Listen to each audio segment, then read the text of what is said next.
Okay. Holy shit. We're back. Look at it. Look at it. It works. This is a good interface. This OBS thing.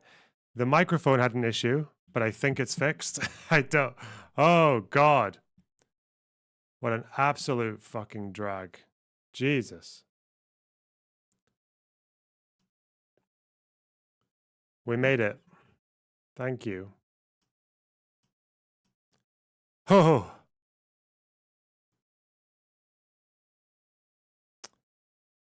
Well done getting the solution out of all that. I think this should be it fixed. Can we talk about the lighting? No. We will change the lighting tomorrow. Okay. Fuck me. Fuck. Starting to think Ryan Macbeth is an alcoholic. Okay. Good for him.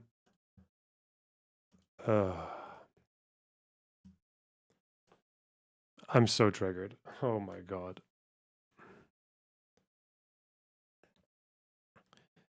To answer your question about that graph and ACLA data, they kind of barrage a single strike regardless of how many rockets and rounds are fired. Do you have the database, 3D Max, whatever? Do you have the database? Because I want to have a thing that compares a Hezbollah barrage to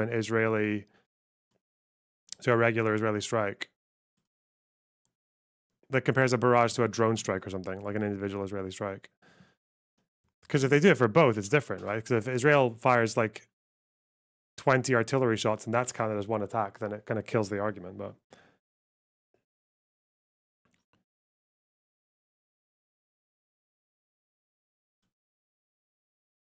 sent you a part of it. Oh. Was that from yesterday? Because I couldn't navigate that one to save my life. Can you send me it again? Shit. I couldn't navigate this. I'm afraid.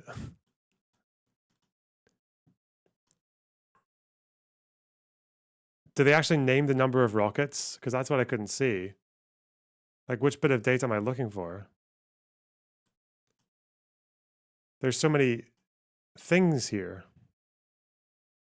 Not always no, but sometimes they do. I guess I could expand these. Check DM. Oh. The world's first Israeli-Palestinian pop group. All Eyes on Us. Song. Okay. Why not? What? Oh no. Why is this not a thing? Interesting. Okay, there we are. Jesus Christ. I thought that was going to be a problem. Oh my God. Oh, desktop audio. Whoops.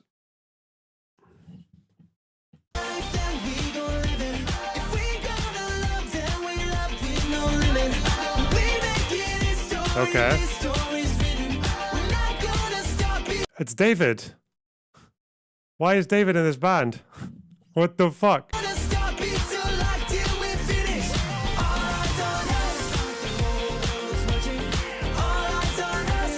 Damn.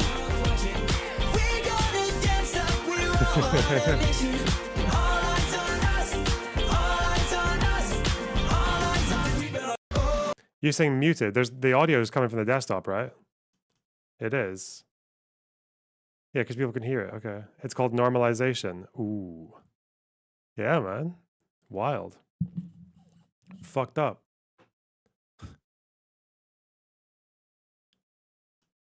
Insane sci-pop. You meant you muted that. Ah. Tyler's still molding about Geneva Convention. Good stuff. Still appearing in my notifications. Why not? What is this now? Are you saying I should draw a distinction between two seemingly similar things before making an important judgment call about them? What's he referring to there?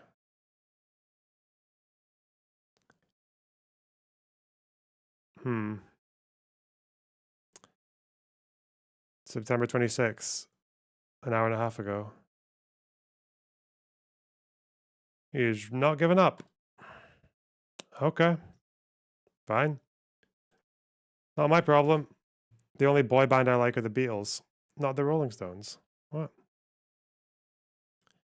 Okay. Okay. Oh, God. I'm so wired, man. I've got a hot patch on my leg, and it's not really doing anything. It's been on there for like an hour and a half now. It's doing fuck all. It's not even that hot. Is it supposed to go? And it's supposed to go over trousers? Like, why? It's not even barely, it's barely warm. Are you locked in right now? What do you mean locked in as in like focused, or locked in as in locked in the house? It's been raining quite badly. I'm confused. Did you just start stream? Yeah. Did your leg have a period? Nope. It's cramping. Oh. Ugh.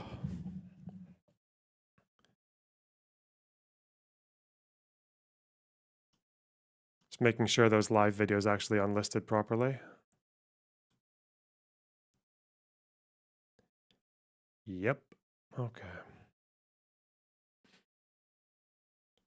Bro, I'm so triggered. Oh my God. Oh God. All right, let's watch something. Just let me fucking vibe. Oh my God. Stream chat. People are fighting in stream chat. Okay. That's new. Don't know what they're fighting over. Don't care.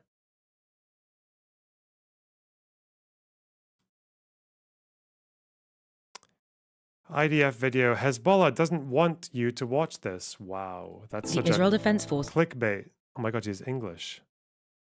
What a clickbait.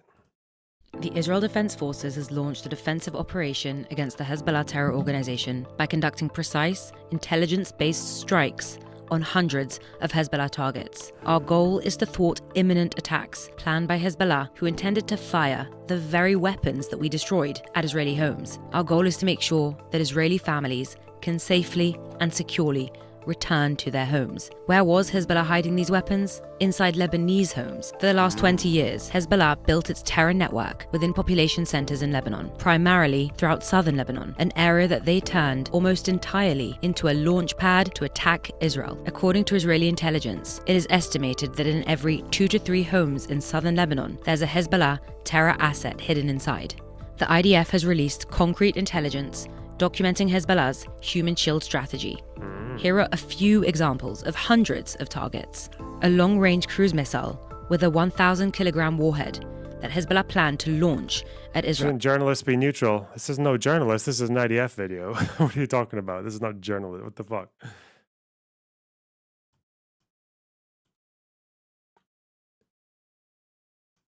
Hidden in the attic of a Lebanese home. This is real footage from one such home. The DR-3 cruise missile with a warhead of up to 300 kilograms that Hezbollah intended to use to kill Israelis, hidden inside a residential building in Lebanon. This is real footage from one such building. You can see the secondary explosions, proving that we did target and indeed hit weapons inside those homes. On October 8th, Hezbollah started attacking Israel. They chose to join the war that Hamas started on October 7th with their brutal massacre. Since October 8th, 60,000 Israeli people evacuated their homes, and Hezbollah has indiscriminately fired over 9,000 rockets at Israeli homes, causing death and destruction. One of these attacks killed 12 kids playing soccer on a Saturday night in Majd al-Shams. I didn't realize that there's a whole conspiracy theory that says that this was an that this was an Iron Dome interceptor from people like Syrian Girl. You know, like when Iron Dome interceptors fail, they self-destruct so that they can break up and not smash one particular area to kill 12 people. I think it's happened once where it's failed to do that, and the explosion is tiny compared to the explosion from Majd al-Shams. And also, we saw this in real time. Hezbollah claimed responsibility for rockets fired in the region half an hour before the news broke that it had killed 12 children. After almost a year of Hezbollah rockets, missiles, suicide drones, and ground attacks. After almost a year of Israel calling and seeking a diplomatic solution after almost a year. Be interesting to see what those calls for diplomatic solutions from Israel have been like, because I haven't seen that many of them. They don't really get broadcast that widely. It's missiles, suicide drones, and ground attacks. After almost a year, Civilians in Israel's north lobby world leaders to make Hezbollah keep the UN truce lines. Of Israel Minister says time is running out for a diplomatic solution with Hezbollah in Lebanon. What are the details of this article from the 16th of September? I'm guessing they're just saying adhere to 1701, which kind of has two options in it. One is go past the Litani with your weapons, and the other is get rid of your weapons completely. Like 1701 can mean either of those, really. September 2024, Israeli minister says time running out for. This is Reuters.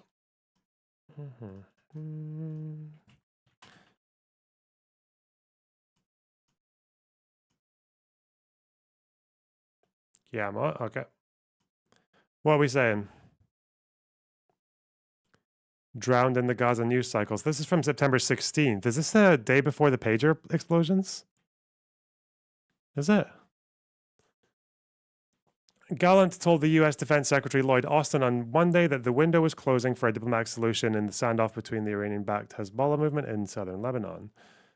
Special envoy visits Israel to discuss the crisis northern border. They've been exchanging fire for months.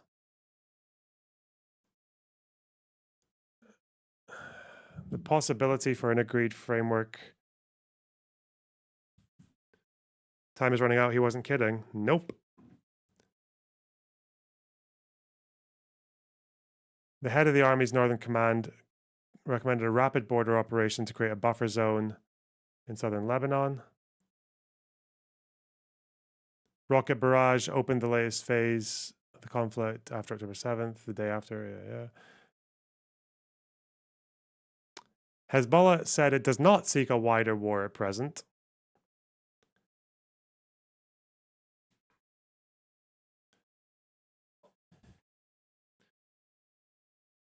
These organizations take responsibility for attacks they didn't commit.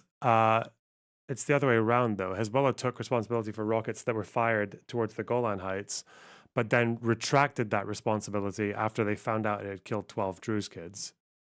It's convenient. Unless there's some other militant group that was firing rockets at the Golan Heights at that exact same time that Hezbollah claimed was what.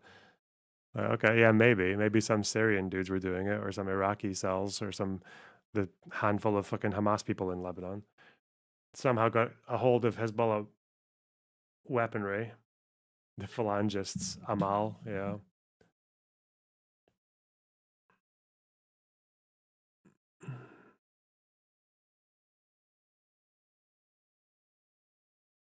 Do you want a ceasefire in Lebanon? Yeah, of course. Yeah.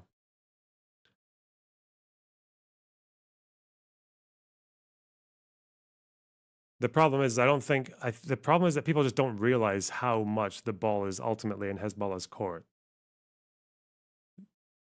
Because they're not even a legitimate group. They're a non-state fucking Iranian proxy firing weapons at another country indiscriminately. Like, if they stop tomorrow, this all ends. But they won't stop because their stated goal is to destroy Israel.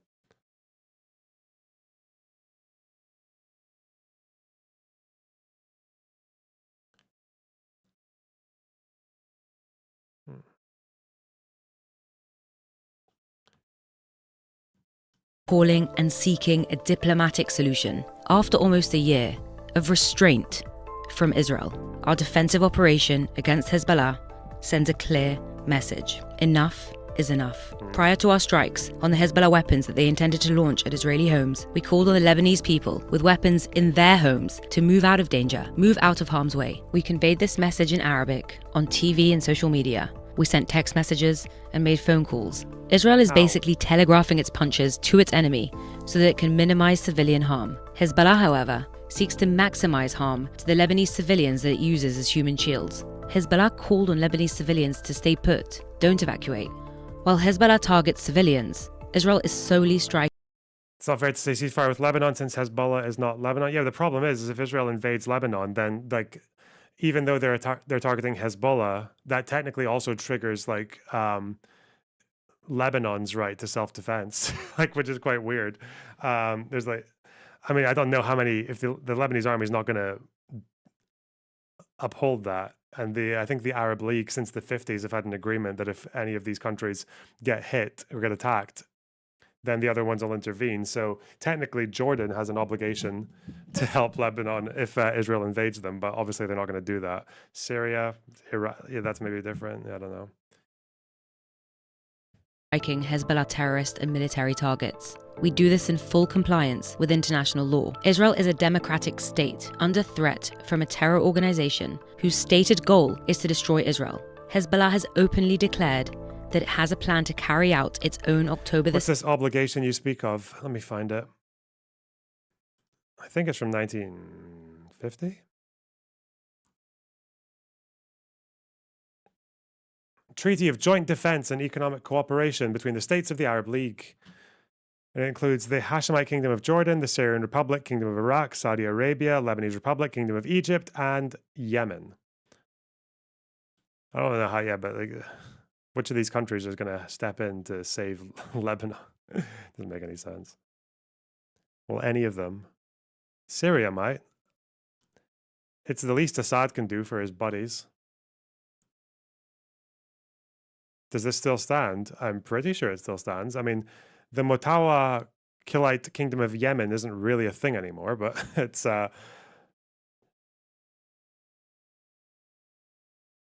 isn't Syria already involved? I mean, kind of, but you forgot the Houthis. Yeah, how could we possibly forget the Houthis? 7th massacre on Israel's northern border, but on an even larger scale. They call this plan this is the video that I was given. Conquer the Galilee.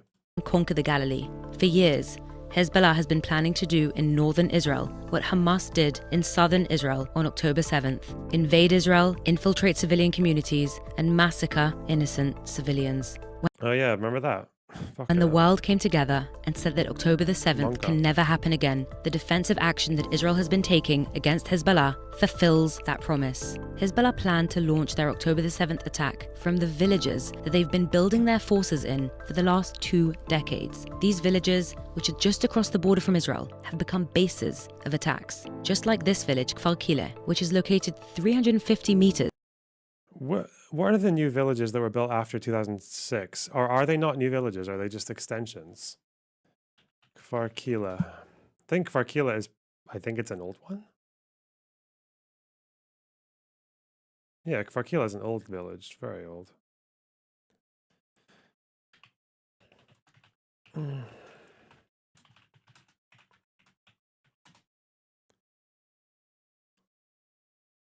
What are the new ones?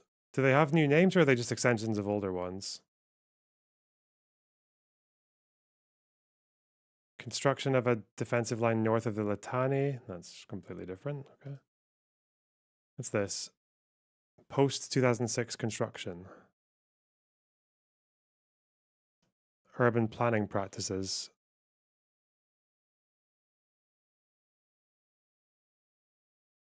Ugh.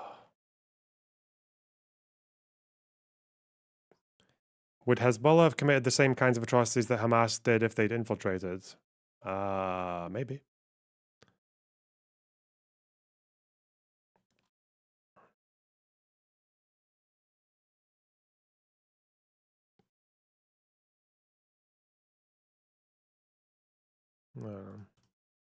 From the Israeli community of Matula. Here you can see a Hezbollah weapons warehouse that they intentionally placed 100 meters from this school here and 125 meters from this mosque here.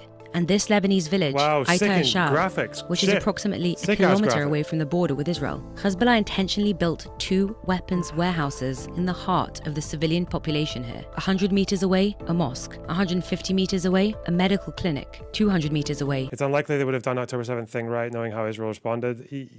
Yeah. Yeah, I think they avoided doing that for specifically that reason, is that they don't want to get invaded. That's my guess.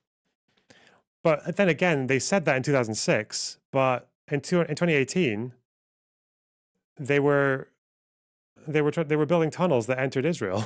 Like, and the IDF caught, I mean, thankfully the IDF caught them early and sealed them.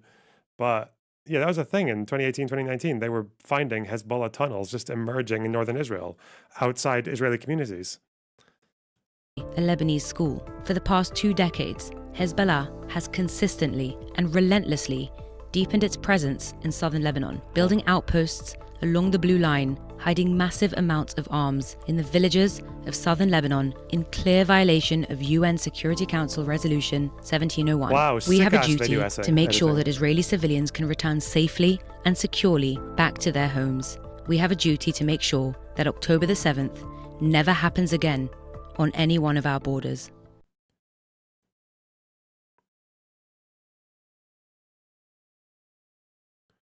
It says Hezbollah and Hamas tunnels are connected. No. They are pretty far away from each other, in the context of that region anyway. Yeah. They're not connected as far as we know, because there's a big Israel in between them.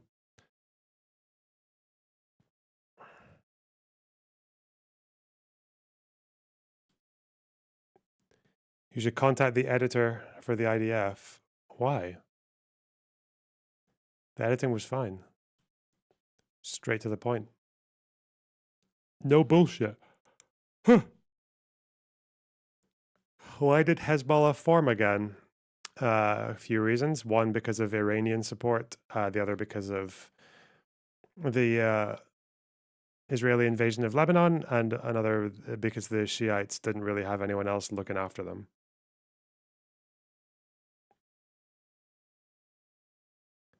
Would you support arming the Maronites? No. What the fuck are they going to do, bro? I was doing a bit of reading about the origins of Lebanon earlier today, like the Greater Lebanon idea, and how because obviously there's Mount Lebanon, which is the mountain, which is where the Maronites live, but then Greater Lebanon is obviously what the country is. But I don't actually know if the Maronites chose to have all of that land, or if they only wanted the Bekaa and got the south by mistake. That's what I thought happened, but I think they actually just wanted that map, and the French were like, "This is a bad idea. You're going to be like you're going to be trying to be a Christian nation with a very weak Christian majority. That's not a good idea." And they're like, "Nah, we'll do it. It's fine. Forget about it." When does Bibi give his speech? Don't know. What's his speech going to be? Whose side is your dad on, bro? My dad's mental. Okay, don't you? It's his position on this is incomprehensible. Okay. I think he believes that Hezbollah is defending Lebanon against the Israeli conquest. That if Hezbollah stopped firing, Israel would just start conquering more of Lebanon. More. Violence and more violence and no end in sight. A new phase of the war is being declared by both Israel and Hezbollah. That is true. No, it's not. Do you debate him? Yeah.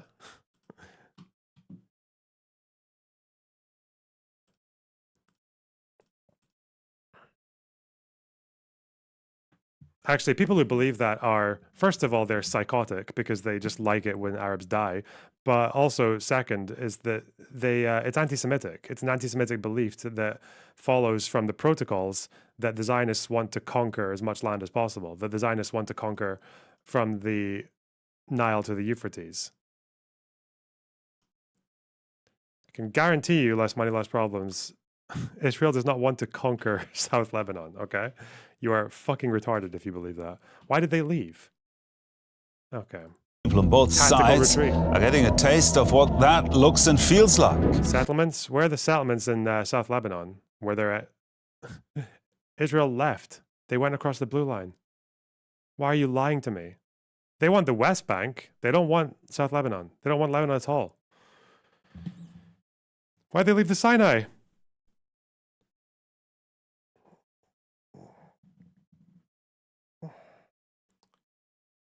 Oh, why am I engaging? I don't know why I'm engaging with these Fucking lunatics. Rockets and bombs rained down on both sides. Hundreds already died in Lebanon. Tens of thousands of civilians fled south of the country, heading north. Hezbollah wants revenge for Israel's attack on their commanders and fighters, rigging pages with explosives. Israel allegedly killed around a dozen and injured many more that way. Hezbollah wants a truce in Gaza before it stops firing rockets into Israel, and Tel Aviv answers by attacking Hezbollah positions so that thousands of Israelis can return to their homes in the north without being targeted by Hezbollah's rockets. We ask, Israel versus Hezbollah, will there be all-out war in Lebanon? You do a stream in like 50 years for a session if I told you so. Yeah.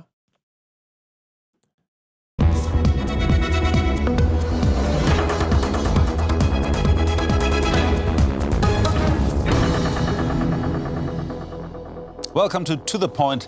Let me introduce you to my panel today. What is this kind of session? Ragida Bahnam is a journalist from Lebanon. Kristin Hellberg, a journalist and analyst on the Middle East. And Daniel Dylan Burma, a journalist and expert for the Middle East at the daily newspaper Die Welt here in Germany. A warm welcome to all of you. Kristin, let's start with you. Is Lebanon becoming the new Gaza? Well, although some of the pictures that we see might remind us of what's going on in Gaza, you cannot compare the situation. I mean, Lebanon is not besieged by Israel. Lebanon is not occupied by Israel. So you cannot completely say that Hamas and Hezbollah are the same. Hezbollah is a lot more stronger than Hamas is. So it's not as if we are heading to a situation that was similar to Gaza. But Gaza is, of course, no Israeli journalists. Bro, if you're Israeli, that's good, okay? Because Israeli journalists are the worst advocates for Israel. Well, fucking get Elon Levy in there to fucking start soying out. quagmire, in a way, for Israel. Can Lebanon become a similar problem? Well, I think there could be some similar problems. Did you watch Piers from yesterday already? Mate and Piers getting into it. Thanks for the $10. Yeah, Aaron Mate and Piers. Yeah, I'll probably watch that. Why not? Let's go. The Hellberg woman sounds Jewish. The inquiry person is mega sus. Oh. Yeah, I sometimes keep people around just to... There's a little game I play in my head of, I'm like, is this person like a far leftist, or are they a Nazi? Or an Islamic fundamentalist? Like, it's a good game because it's the fact that it's sometimes not that easy to tell. Okay. Depends on how Israel acts now. What we're hearing these days... I see on Wiki that there is indeed a part of Lebanon that is occupied by Israel called Sheba Farms. It's occupied by Israel and Lebanon and Syria. Claim it belongs to Lebanon. Yep, do some more reading, Reaper B, if you want. Or I can just tell you. Sheba, according to every UN French mandate map from the 40s, 50s, 60s, is Syrian. The people there who want to be part of Lebanon probably deserve to be. The problem is that if you look at Security Council Resolution 1701 and the agreements and resolutions that it references, Sheba Farms, if it is Lebanon's to claim, it is not Hezbollah's to claim.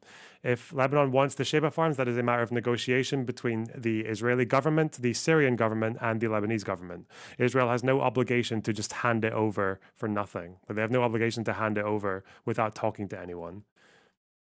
Because Syria has never formally tried to hand it over to Lebanon. They've only said it in public. Like they haven't done like a proper negotiation process. Again, just saying, Hezbollah doesn't do this for the Sheba Farms. That's why they don't talk about the Sheba Farms. They talk about destroying Israel. Anyway. Is that Israel is preparing... There are no people in Sheba that want to be... There used to be, okay? Like it used to be... Like when Syria controlled that area, Sheba, the farms, the people who lived there were, by all intents and purposes, Lebanese. They paid taxes to the Lebanese government whilst they lived in Syria's borders. So... for a ground offensive in Lebanon. I'm not quite sure this is really an imminent scenario, but it is a possibility. And if Israel goes in that direction, it might find itself in a quagmire in Lebanon, because that scenario, Israeli soldiers moving in and starting a guerrilla warfare on these troops, that's what Hezbollah has been preparing for during the past years. That's what Hezbollah is looking for. Well, for many Lebanese, this already feels like war. What will be the difference? Will it make a difference? I mean, of course, it can always... That's all good and fair, but it seems Israel is holding Lebanese territory. They're not. It's not... Shebaba is not officially Lebanese territory. Just because Syria says it is, okay, that doesn't mean that Syria hasn't... that doesn't mean Syria has formally handed it over to the claim over to Lebanon. I don't think they have. Again, the Syrian handover from Shebaa to Lebanon would be a case for the Syrian, Israeli, and Lebanese government.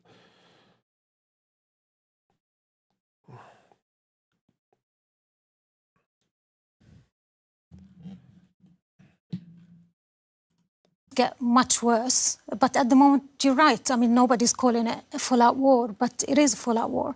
I mean, in one day... Yeah, you can even look at the UN talking about this. The UN has been very clear that Israel is outside of Lebanon. They're not in Lebanon. So you don't think Israel will occupy some areas of Lebanon now? Less money, less problem. I don't know if you're like trying to fucking gaslight me on behalf of Hezbollah, but occupying is not the same as conquering. If they occupy it, it'll be because they want to secure the fucking area to stop rockets being fired over at the communities. That's what they would do it for.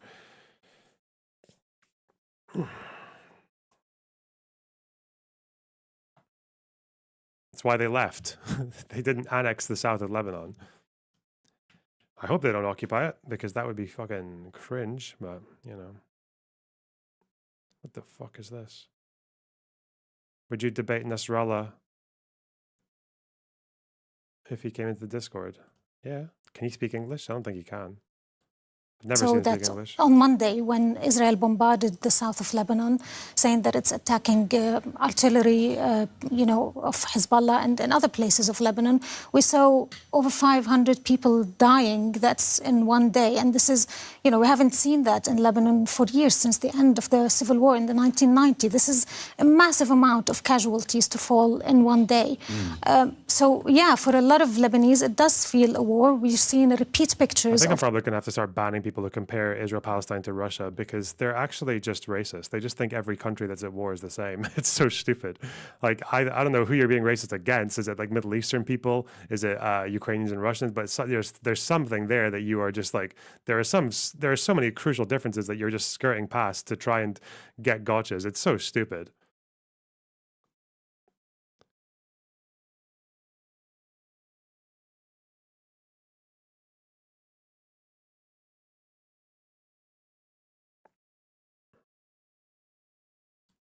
This whole exodus of people from the south, hundreds of thousands of people are leaving their homes, going to where? I mean, they don't have shelters like in Israel, in north of Israel. They don't have anywhere else, you know, to go to, like in Israel as well. They're just going, a lot of them are, you know, setting up tents on the streets and sleeping on the streets. Also, the difference is we don't have a state in Lebanon. What is this? Oh, this is a more clear... Okay. But, hang on.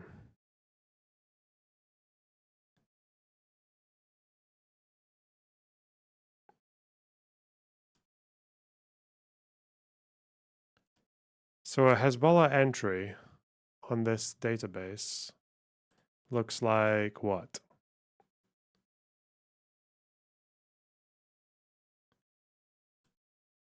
I agree that it's offensive to compare Russia and Gaza because NATO expansion is way worse. Blaming everything on Russia is no self-agency for NATO.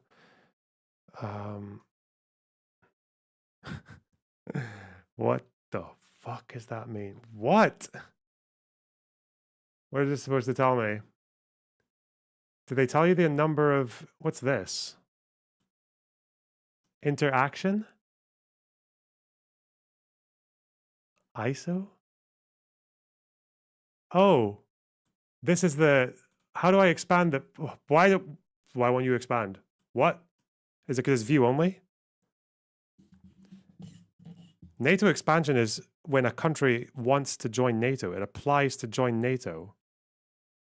You're not ascribing any agency to. Oh, they did it for someone's. Wait, who's watching? Who's? Can they hear me? Wait. There's no way.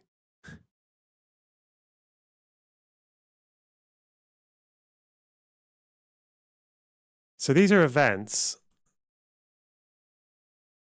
Is this every event since October 9th? Oh. And so when Hezbollah fires 55 rockets, that counts as one event. Okay. Fascinating. What are Israeli events? What do they look like? What's an Israeli entry look like? Armed clash? Wait. Warplanes?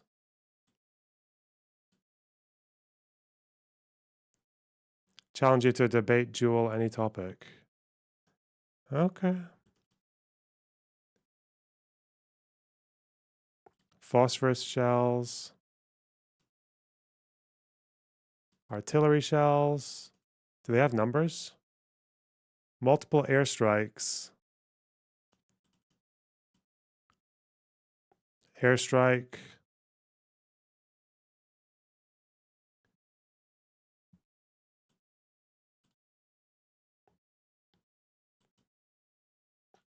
Are we getting a debate? Maybe. I'm not saying I disagree with you. Given what you've said in the first half hour of this stream, we probably disagree on a million things, but targeted the outskirts, no casualties, no casualties. Shelling.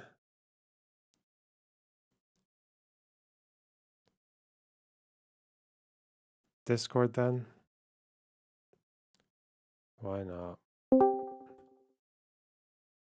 I love a good soy off.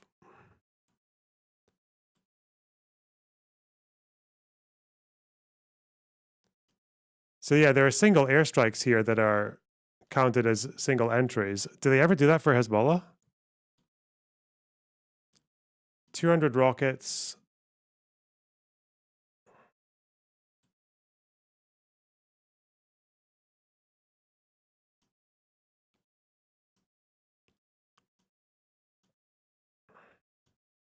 $55 rockets.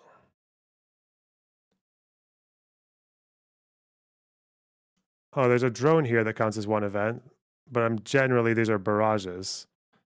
This is why they're trying to. This is why this data makes it look like Israel is doing a lot more, because the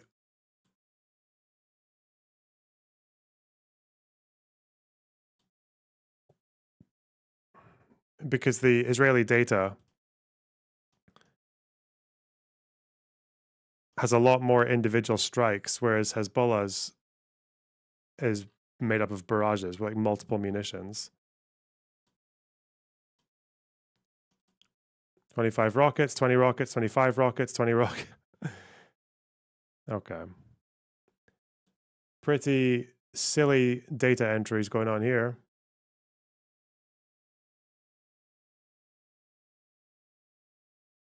Pretty goofy. Okay.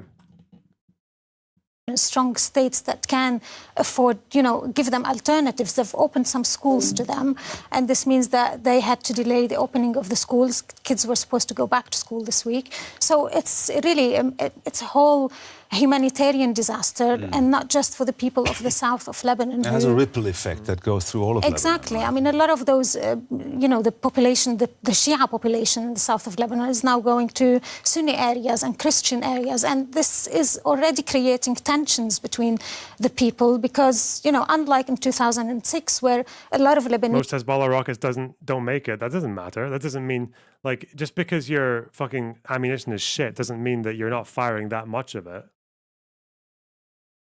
Just because you're failing, that doesn't mean you're not launching more attacks. Like, if it's not, people just don't understand how wars work. First shot also matters quite a lot. But if I fire 50 rockets at a country, even though it's all getting intercepted, what am I trying to do? Do you think Hezbollah would just fire less rockets if there was no Iron Dome? They would just be like, all right, we need to minimize the damage, guys. Come on, Iron Dome's off. Let's just fire 1 or 2 rockets now to simulate the effect of firing 200 rockets in the Iron Dome. What the fuck?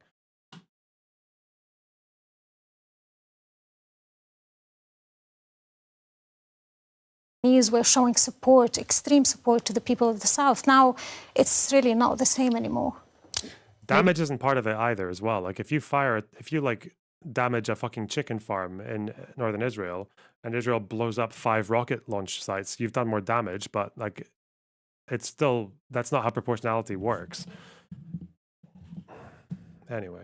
Maybe there's one more parallel, because I feel that Israel is, as they did in Gaza, is only pursuing a military solution without really having a political strategy behind it. So this is one big parallel, that this government of Prime Minister Netanyahu is really aiming at finishing with their enemies on a with military means, which is not paying off, because organizations like Hamas and Hezbollah are not to be finished off only militarily. There needs to be a political strategy to deal with them. So that's one big parallel that I would see. We're going to come to the difference between these two organizations in a moment, but first I want to have a closer look at Hezbollah, a state within a state, including social welfare and a health system, or is it just a terror organization with powerful friends in Tehran? Hezbollah fits both descriptions. The day after the Hamas terror attacks of the 7th of October, Hezbollah started firing rockets on Israel.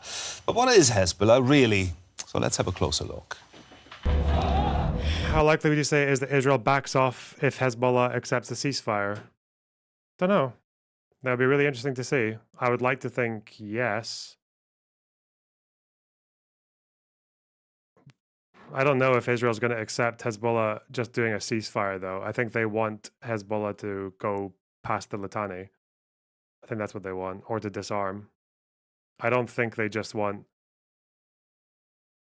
Hezbollah to stop shooting, because that was 2006, and then they built themselves up for today, for what we are today. The so-called Party of God was founded in Lebanon in 1982 by a group of Shiite clerics to fight against Israel's invasion. Today, Hezbollah also has seats in the Lebanese parliament and functions as a de facto government in parts of the country, running schools and hospitals. Hezbollah's stated goals remain the destruction of Israel and the expulsion of Western powers from Lebanon. Hezbollah receives hundreds of millions of dollars yearly from Iran, which also supports the organization with training and weapons. Many experts say that Hezbollah is one of the most heavily armed militant groups in the world. According to Israeli estimates, the group has around 150,000 rockets, and it could have as many as 100,000 fighters. That, at least, is what Hezbollah leader Hassan Nasrallah claims. Experts have estimated the number is lower. How much has Hezbollah been weakened? Yeah, that question I'd like to pass on directly. How weakened is Hezbollah now? That's a very good question. I mean, we are seeing Hezbollah firing rockets at Israel and even threatening Israel population centers. Yeah. Hello. What do you think would happen to Hezbollah if they lose their excuse to attack in Israel, which is like Palestinians get their own state, etc., etc.? I don't know. They'd probably be less popular, but less popular, right? What? They would be insanely less popular. Like they would. Yeah, but be it depends, right? Because like again, Hezbollah doesn't groups. fight because there's no Palestinian state. Hezbollah fights because Israel exists at all. That's what they Yeah. fight for. Yeah. But at the Obviously, end they of the would be day, screaming at a brick wall, maybe more likely if Palestinians accepted a state and Hezbollah were like, no, you shouldn't do that. Yeah. well, no, it's because that's the wording, right? That the Israel exists at all. But at the end of the day, they talk about what Israel did, and that's why it shouldn't exist. It's like, oh, they expelled Palestinians from their rightful land, etc., etc. They shouldn't be here since its inception. Remember, even Nasrallah himself said, since its inception, it's been a criminal state, etc., whatever the fuck he used. So at the end of the day, it is because like of what they did to Palestinians, and to them, that's an excuse that garners support. At the end of the day, I think the average person would probably hate Israel, but not give two shits about effect in Israel. But if you talk about their sympathies for like affected people that you might know, like Palestinians in Lebanon, yeah, you would probably garner a lot more support than just like hating Israel. Yeah, I don't know what they would actually like if there would be any point. Like, I'm sure if there was a successful peace process between Israelis and Palestinians, I feel like people like Iran and Hezbollah would maybe still try to frustrate it or get like rejectionists in Palestine on board to try and mess it up. But I Do you don't think know. they'll start targeting more Sunnis? I don't know. It's like it's such a weird counterfactual because I mean, my opinion is that if Israel can solve the Palestinian problem, if they can actually make peace with Palestinians in some way, then I feel like a lot of their problems in the Middle East would be very, very tempered. But I don't know. Because they're already like solved a lot of their Arab issues down to the south, right? Except for Yemen, maybe, but that's also because of Iran. Uh, they've solved those issues. It's just the north that they have to worry about, Syria and Lebanon now. I mean, I feel like the issues with Hezbollah and Iran need to be solved internally. I feel like Iran needs to just their own people will eventually get fed up with that regime. I feel like for Hezbollah, I don't know. They already I feel are, no? Yeah, well, they are, but they just it just needs to tip to a point where they can actually get rid of them. But Has that's there difficult. been like? Whoa, you're loud. Sorry, hang on. Okay, wow. You've met relatives of mine. We're all Yeah, no, I'm loud. just turning you down on the Discord. I mean, not your shouting. Yes, It's just please. the volume. All right. What's it called? Fuck, you made me lose my train of thought. Oh, yeah. Has there been an instance where like there's a regime like Iran, where they're so unpopular with the regular like civilian population that live there on the from the people that they rule over, and it's been overthrown without what's it called, like outside interference? What are you talking about? Iran. Oh, Has there ever been an instance where like a country who's ruling over their people that badly and like been been that overthrown from within, you unpopular mean? from within? Yeah, with the Shah, they got rid of the Shah, didn't they? with a Yeah, but fairly that non-violent wasn't. revolution. Yeah. But isn't that like didn't have outside interference? To get rid of the Shah? Yeah, as far as I'm aware, Not isn't like something to do with the CIA, the Western backed no. shit. You're thinking whatever. about 50s. I'm thinking about the 70s when they overthrew that guy. Mossadegh was removed by the Shah, and that did involve some help from the CIA. Yeah, but in the 70s, the late 70s, I think the Muslims got rid of the Shah by themselves mostly. Oh, okay. I didn't know, but I didn't know there was two. Yeah, there like, was the revolution overthrow. that had involved a pro-Western leader, the Shah, Why and did then I there was know the that? revolution that kicked him out in '79. So the I thought there 52 was only revolution. one. No, so the first one was more of a coup than a revolution. But that was 52 was when they got rid of Mossadegh and put in the Shah, the pro-Western guy, and then '79 was Yeah. when they went from the pro-Western guy to the Ayatollah. Someone says it's with the help of the USSR, which I don't know how true that is. I Maybe. don't know anything about the 70s one. Couldn't tell you. Regardless, hope they overthrow it so we can be fucking done over. Maybe you can go back to Lebanon when Hezbollah's gone. Inshallah. Okay. Inshallah, Shabbat Shalom. Shabbat Shalom. Okay, bye-bye. Bro, you love that. Take care. Such as Tel Aviv yesterday with one missile. But to me, that still doesn't indicate that Hezbollah is at its full capacity. Because these rocket launches, that's something they have been preparing for years. That's something you only need to push a button for. The question really is, how much did the pager attacks and the walkie-talkie attacks of last week, how much have they actually frailed the command structures within Hezbollah? This is what remains to be seen. I think they could have frailed these command structures considerably. Think about 3,000 attacks that were conducted through pager and walkie-talkie explosions. Think of an organization where probably about 20,000 people are actually fighting. So 3,000 to 20,000, that's a considerable damage. These pager attacks, I'd like to talk about them. There was some dispute about whether they were, strictly speaking, legal. Well, it's ongoing, I think, the legal dispute internationally. I mean, Israel rightfully claims that it was very targeted, and in comparison to any major rocket fire or attacks like they did in Gaza, they didn't hit too many civilians, and it was a targeted attack against Hezbollah fighters and Hezbollah members. At the same time, these were not weapons, these were communication devices that could be anywhere. It could be in a supermarket, in hospitals, at home, at the living room of these people. Children, yes. So the point is that the idea of these attacks was at the same time attacking and targeting Hezbollah, at the same time as well creating a state of terror. And I think people in Lebanon now, they feel really terrorized by whatever could explode next. I mean, this feeling is now... Do you think it's relevant that the missiles could kill hundreds of thousands, but they don't because they're intercepted? Yeah, of course. People assume that Hezbollah would just fire less if they knew that there was no Iron Dome. It's weird.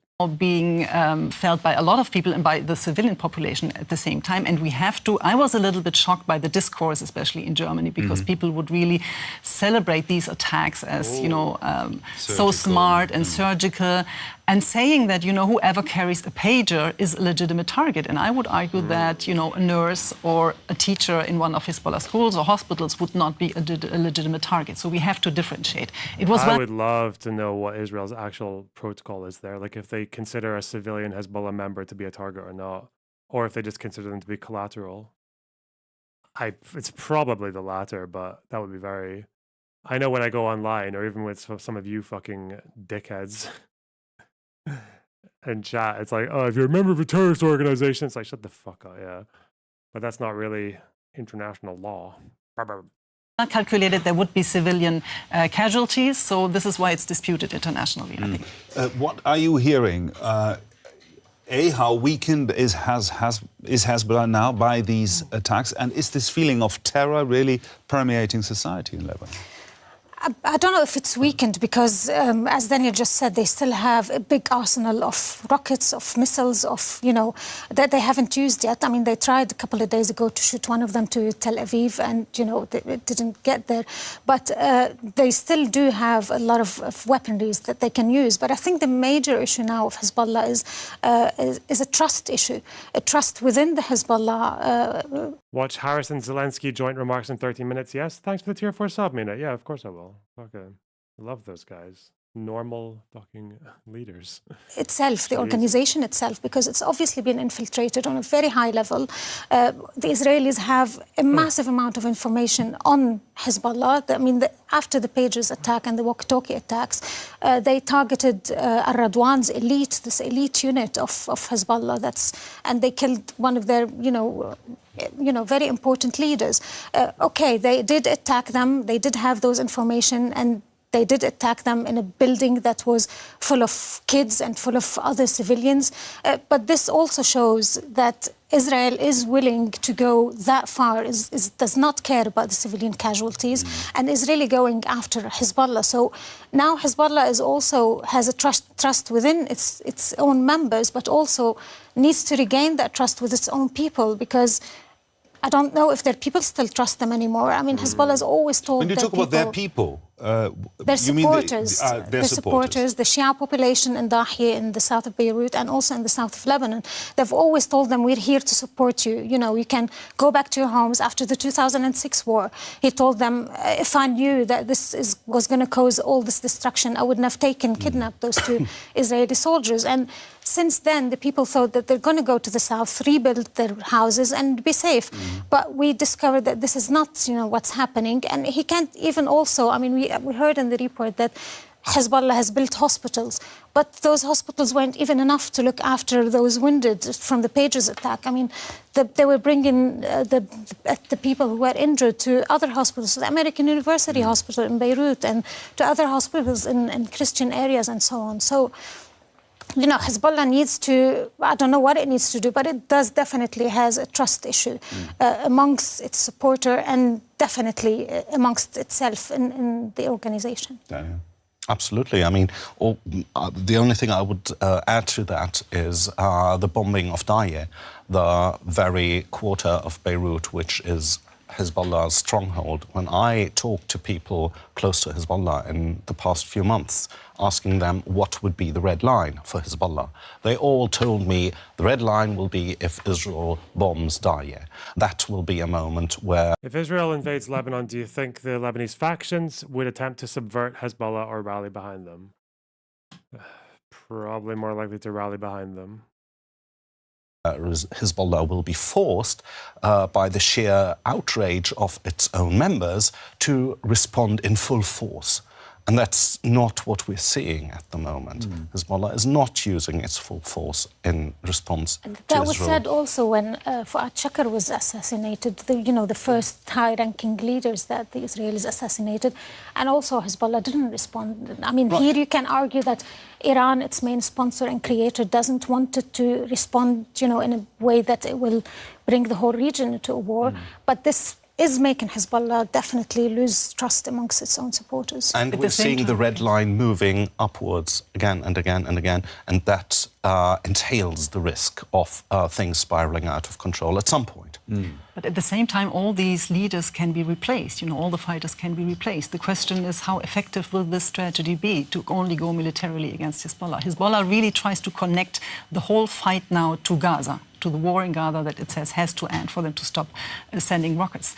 While at the same time, what the Israeli government is trying to do is to disconnect the two subjects. What they're really trying to do is to put so much pressure on Hezbollah for them to agree finally to withdraw to north of Litani River, 30 kilometers away from the border, by only giving them, stopping the assault and stopping the firing, bringing Hezbollah in this position to no longer act for or demand the ceasefire for Gaza, this is really the calculation, because what Netanyahu wants is really, he wants to finish off, he wants to... Papa Smooth, thanks for the tier 3 sub. That's so generous of you. Thank you so much. Wow.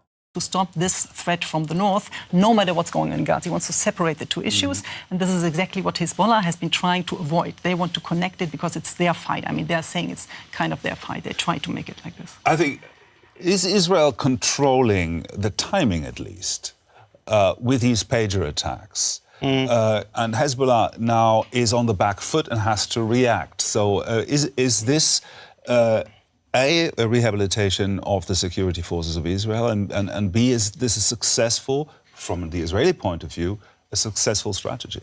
Well, that's a very interesting point, and that's also a point where I would slightly differ with Rida.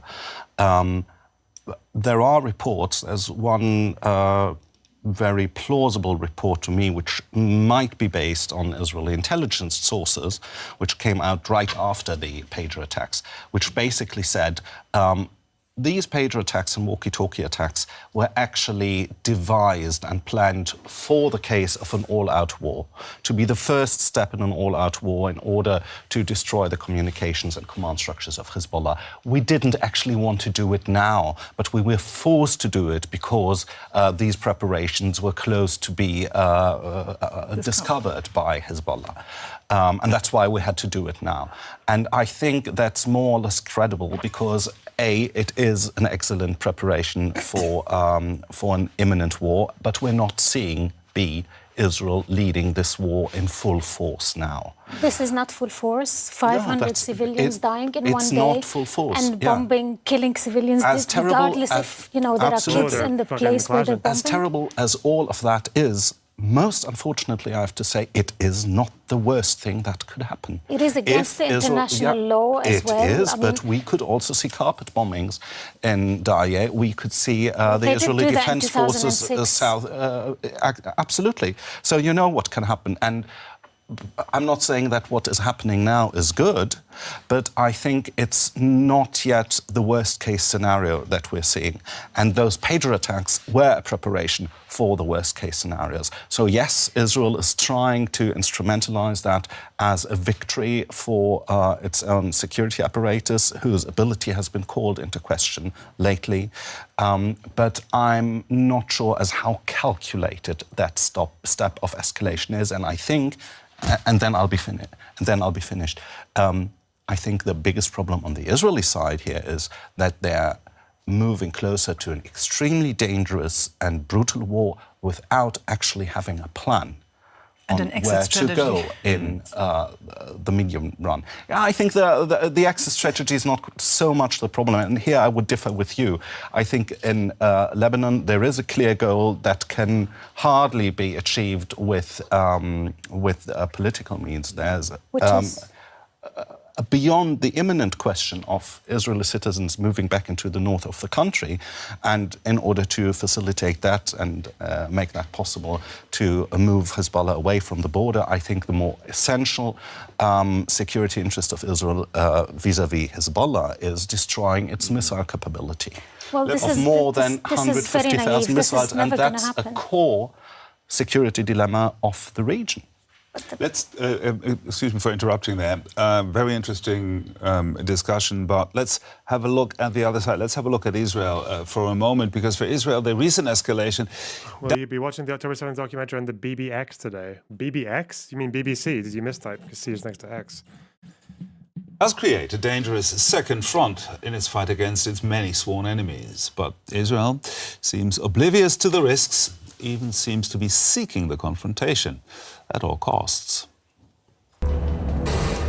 Explosives planted in Hezbollah members' pages and walkie-talkies, presumably by Israeli intelligence, followed by extensive airstrikes. It seems that Israel has entered a new phase in its conflict with Hezbollah. Prime Minister Netanyahu has declared that the goal of the war is the safe return of Israeli residents. Kevin Adamitis, thanks for the $4.99. You're the man, buddy. Loved your debate with Tyler. Oh, you guys love that kind of content, don't you? It's your favorite. You love the slop. All right. 60,000 Israelis have had to leave their homes. Israel wants to force Hezbollah to withdraw from the border areas to the north side of the Litani River. For those who have not yet understood, I want to clarify Israel's policy. We do not wait for a threat. We anticipate it. Anywhere, in any arena, at any time. We eliminate senior officials, we eliminate terrorists, we eliminate missiles, and there's more to come. But it's still unclear whether this strategy will work. For the people in the country's north, the intensification of the conflict is having far-reaching consequences. Streets are empty and hospitals have been evacuated. And yet it is uncertain if Hezbollah will give in despite the heavy blows dealt to its leadership. Could Lebanon also be facing the threat of a ground offensive? Yeah, let's pick up right there. Can this whole operation be successful without a ground offensive? Well, the ground offensive is something that Netanyahu in the past always wanted to avoid, basically, looking back at the history of the occupation, Israeli occupation in South Lebanon, and how their withdrawal in 2000 was leading to a major victory for Hezbollah. That was basically the basic, they were celebrated as heroes all over the region. So I think it's something that they want to avoid unless they feel they really have to go in to destroy all these military facilities in the south. Hezbollah is waiting for just that. For them, it would be the fight that they have been preparing for and waiting for a long time. So from that calculation, this would be a wrong step. The whole question is whether you can really force Hezbollah to not, attack. They consider themselves to be defending Lebanon, to be a resistance movement. They are part of the axis of resistance. So in the end, everything will be settled on through diplomatic means. I mean, in the end, they will sit down. And it will. The big question is how to implement the resolution 1701 that forces Hezbollah to withdraw. Who could take over in the south of Lebanon? This is not possible because of a weak Lebanese government. That's true. But in the end, the question is, with military means, you can never rein in these organizations. So the bigger picture here is that Israel has an alternative. I would argue it could have partners. Why did you say Israel like that? Like a fucking... That doesn't match our accent at all. No, whatever. In the region to control and to confront Iran, which is at the very back of all these threats from an Israeli point of view. But this government, Netanyahu, is not calculating like this. He wants to stay in power. Pierce debated Mehdi Hassan on Hezbollah. Oh, no. Has to do what his radical partners, his radical ministers, messianic ministers ask him to do, which is occupying Gaza, which is annexation of... So what he needs to do is to form a coalition with the West, with the region, with countries like Saudi Arabia, Qatar, the United Arab Emirates, which is something that was on the table now for months from the Biden administration. This is where everybody has been working on, whereas this Israeli government is refusing to walk down that diplomatic road. I would like to come back to what you mentioned, the Lebanese government. I mean, we're only talking about Hezbollah. We're never talking about Lebanon as a country and its government. What can the Lebanese government do, or is it too intertwined with Hezbollah? Well, the Lebanese government at the moment is a caretaker government. It's not even government. We don't have a president. I mean, this is the major issue in Lebanon. The weaker the state becomes, the stronger Hezbollah becomes. So, unlike in 2006, when the war with Israel lasted 1 month and ended up with the resolution 1701, we had a strong government then. Fuad al-Sanura was, very vocal, and the international community trusted us, and we had the support of the Arab countries as well, the Gulf countries. I don't know if they did have more of a leadership than they have now, but that war also made the Lebanese government look very incompetent. Yeah. He's chucked a lot of money in Lebanon for reconstruction efforts. Do you think Mehdi Hassan's a smart guy? Yep, he's very talented. He's probably one of the best there is at what he does. I think this particular conflict has just brain broken him, though. Like, I think he's way too partisan, and his arguments on this particular conflict are just retarded. Like, they're really stupid. The Saudis put money in the central bank to stabilize the economy. But since then, a lot of this changed. Now Lebanon is isolated on an Arabic level because of Hezbollah's interference in the region since then. I mean, its interference in meddling in Yemen, supporting the Houthis. Its interference mainly in Syria. I mean, they've been, sided with Bashar al-Assad and killing all those Syrians who are opposed to Bashar al-Assad. And this has caused, a lot of the Arab people to not support Hezbollah at the moment. And the fact that the Lebanese government now is a caretaker government and is weak by definition, of course, it makes everything worse. You feel like, there's no one in charge in Lebanon, and Hezbollah holds and has been holding, the decisions of peace and war in his hand against the will of most of the Lebanese at the moment. But, and we don't see an alternative. Like we have been telling Hezbollah, a lot of Lebanese have been telling Hezbollah, we do not want to be involved in this since the 8th of October when Hezbollah decided to stop firing. Is there any? I've seen the Sunni Shia Christian polling on Hezbollah as a force for good, or how much they trust them. Is there any Lebanese polling on what they feel about, on how they feel about Hezbollah rocketing Israel? Are there any polls on that? Lebanese polling on Hezbollah attacking Israel. I wonder what most Lebanese people think about. Netanyahu sees polling boost after the pager attacks. Oh, okay, wow. Hezbollah is not Hamas. 8th of January. Most Lebanese have no desire to be dragged into a war Hezbollah initiated.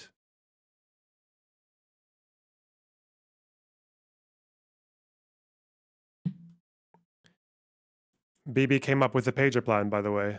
Did he actually? They support it. Shut the fuck. Hang on. I'm not.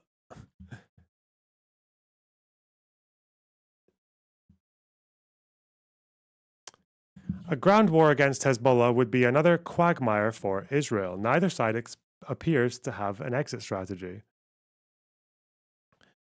If you want to see how nations can stumble into wars without end, the ongoing and rapidly escalating conflict between Israel and Hezbollah provides a textbook example. Ever since Hamas's brutal October 7th attack on Israel, Hezbollah, the Iranian-backed terrorist organization based in Lebanon, has been showing support for its partners in the axis of resistance with relentless rocket and drone fire into northern Israel. 60,000 Israelis forced to evacuate, not been able to come back with a new school year beginning. One particularly gruesome Hezbollah rocket killed 12 children in the Golan Heights, yet neither Hezbollah nor Israel was eager for a full-fledged war. Israel wanted to concentrate on Hamas. Do you want a source on Google removing anti-NATO info? Nope. You can give it to me if you if it's part of a Discord call, because otherwise I'm not wasting my time with your fucking nonsense. Okay. Hezbollah was afraid of the mauling it would receive, Jesus Christ, the mauling from the powerful Israeli Defense Forces. There have been exchanges of fire across Lebanon's northern border for nearly a year, but both sides appeared content to keep the hostilities relatively restrained.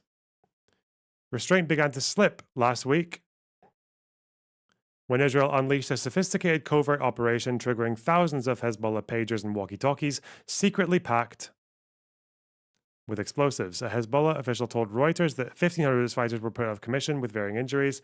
It isn't clear why Israel triggered the long-prepared attack when it did. The press reported that most likely reason was fear that Hezbollah was about to uncover the operation, putting Israel in a use-it-or-lose-it dilemma. Well, that's cringe.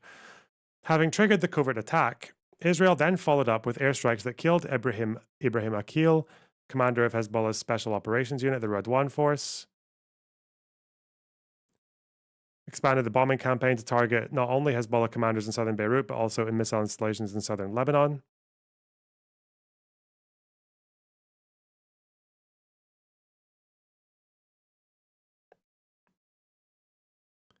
Israel claims to have struck more than 1,500 targets.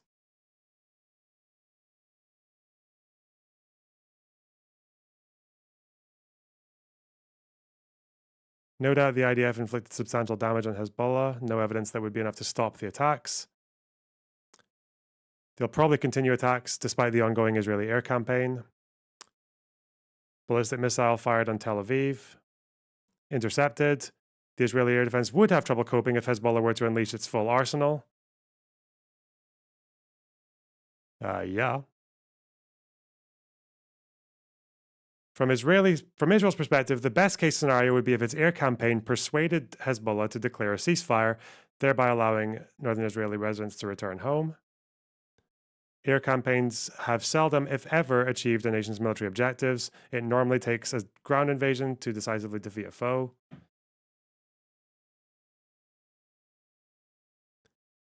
Hagari said a ground incursion could be imminent. It's concepts of a plan.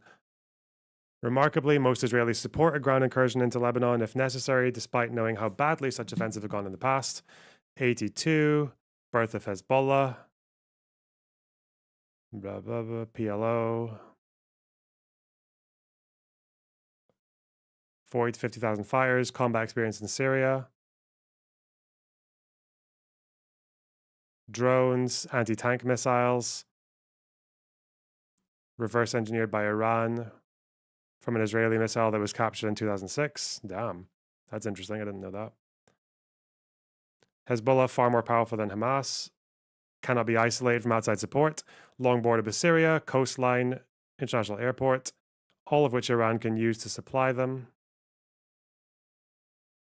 Missiles hidden under civilian homes.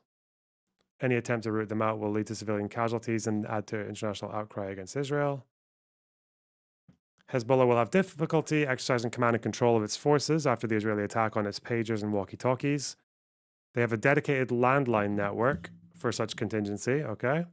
Fighters are trained in autonomous small unit operations. As they showed in 2006, Hezbollah guerrillas, unlike conventional Arab armies, can take initiative and maneuver without orders from above. Yeah. While Israel can eliminate senior Hezbollah commanders, they can always be replaced. If Israel does attack on the ground, it could become easily trapped in another quagmire. If it doesn't, it may not be able to stop the intolerable attacks on the north. It isn't clear that Netanyahu has a strategy to address this vexing strategic dilemma. But then it's not clear that Hassan Nasrallah, the leader of Hezbollah, has a strategy either. In his desire to show support for Hamas, he is doing grave damage to his own organization and to Lebanese society more broadly.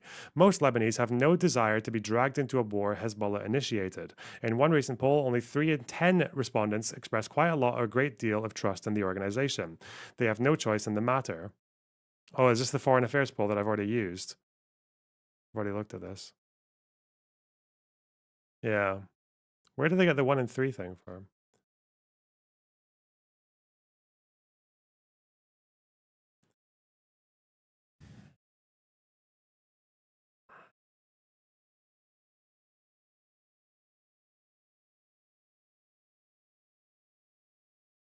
Only 30% say they have a lot or a great deal of trust in Hezbollah.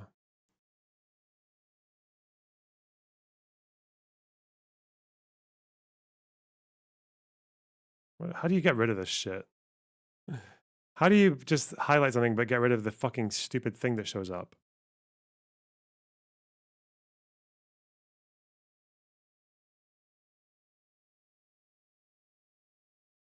If I do this.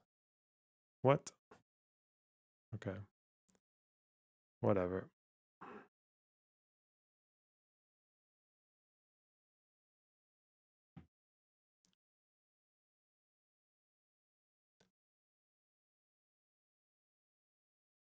This article probably agrees mostly with what I'm saying, or I agree with it. Reader mode if your browser supports it. Okay. An off-ramp may be possible if Netanyahu presses for a ceasefire in Gaza, as IDF commanders have urged, which would allow Hezbollah a face-saving climb down of its own. But Netanyahu shows no desire to end the war in Gaza anytime soon. Hamas leader Yahya Sinwar, for his part, also shows no urgency when it comes to ending this devastating conflict. In the meantime, Netanyahu is benefiting politically from the escalating war against Hezbollah, which is popular with the Israeli public. As many nations, including Israel, have learned to their dismay, wars are easy to start and hard to finish. As if military operations turn into quagmires, their popularity soon dissipates. Israel now faces the prospect of not just one quagmire, but two, in both Gaza and Lebanon. The likelihood is that eventually the pre-war status quo will be restored along the Israel-Lebanon border, but only at great cost and human suffering on all sides. Okay. Rockets at Israel, despite the will of everyone else in the country, and now we're at this point, and the government is paralyzed, really. So how can we put a stop to all this? Is the recent initiative, this joint declaration that we've just seen this week, a step in the right direction, and will it have any effect? Yeah, I think it is a step in the right direction. This US-sponsored initiative that both France, the UK, and also Germany are supporting. And we're actually seeing rather encouraging reactions to that from Israel. At least Dani Danon, Israel's UN ambassador, has said that Israel is looking for a diplomatic solution. We might not take these statements at face value, but if you know Dani Danon and the way he usually presents himself to the public as a firebrand diplomat, I think it's meaningful that he reacts in that way. And I think the reason for that is, first of all, that Israel knows about the cost of going into all-out war with a ground offensive. And secondly, I think that, like most parties in the Middle East, Israel would like to know who is going to rule in the White House for the next 4 years before making major decisions and major steps. Right, we have 1 minute left. Very briefly, you think this crisis and all-out war there can be avoided? Very briefly, please. I think it can be avoided, and I feel Israel would have an alternative that with this government is not very viable. So I'm afraid that the whole Gaza point will only come to an end when we see the results of the American elections. It needs to stop where it started in Gaza. Netanyahu has to accept that he has to end the war in Gaza and allow the Palestinians to have Shit. It's maybe not the best way to put it, but I guess I see what you're saying. their own state finally. Nasrallah did say that if this war stops, we will stop. I think it can be averted by this, but the security dilemma that Hezbollah poses with Israel on the other side, that will remain. Thank you very much to my panel. That's it for today from To The Point. If you watch us music, my God. on YouTube, please make sure Amazing. to leave us your comment Hype. down here in the comments section. I'm Gerhard Elfers here in Berlin. From me and the whole To The Point team, thanks for watching. Okay, I need to go bathroom. Be right back.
Oh, sorry, I was muted.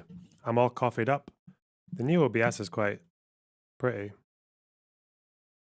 don't know why I didn't do this earlier. Open class action.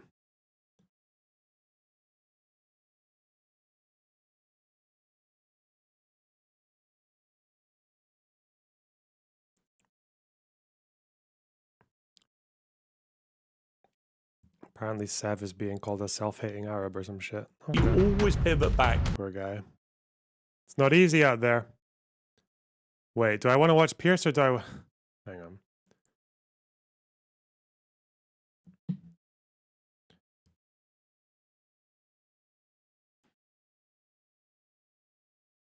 Yeah, but the real problem's Israel. You're famous for interview style that begins with condemn this group, that group, that group. Let me finish before you keep suggesting I'm supporting October 7th, which I have not. Sounds like you're justifying it to me. You know what? Can I finish a sentence? Booby traps are not allowed if they are genuinely indiscriminate. You don't think going off in a grocery store is indiscriminate? No, actually... I'm not playing this game, Piers, because I'm not here to talk about the rules of war. You say, Mehdi, all roads lead to the occupation. Yes. Okay? Israel would say all roads lead to Iran. Who cares what Israel says? They've lied for the last year. They've lied Who cares for what they say? I'm curious what you think Israel could do that would pass your test. Probably not much. I'm as close I'm as close to a pacifist as you can get. Just saying, I want it. I want peace and joy. You sound like Kamala Harris.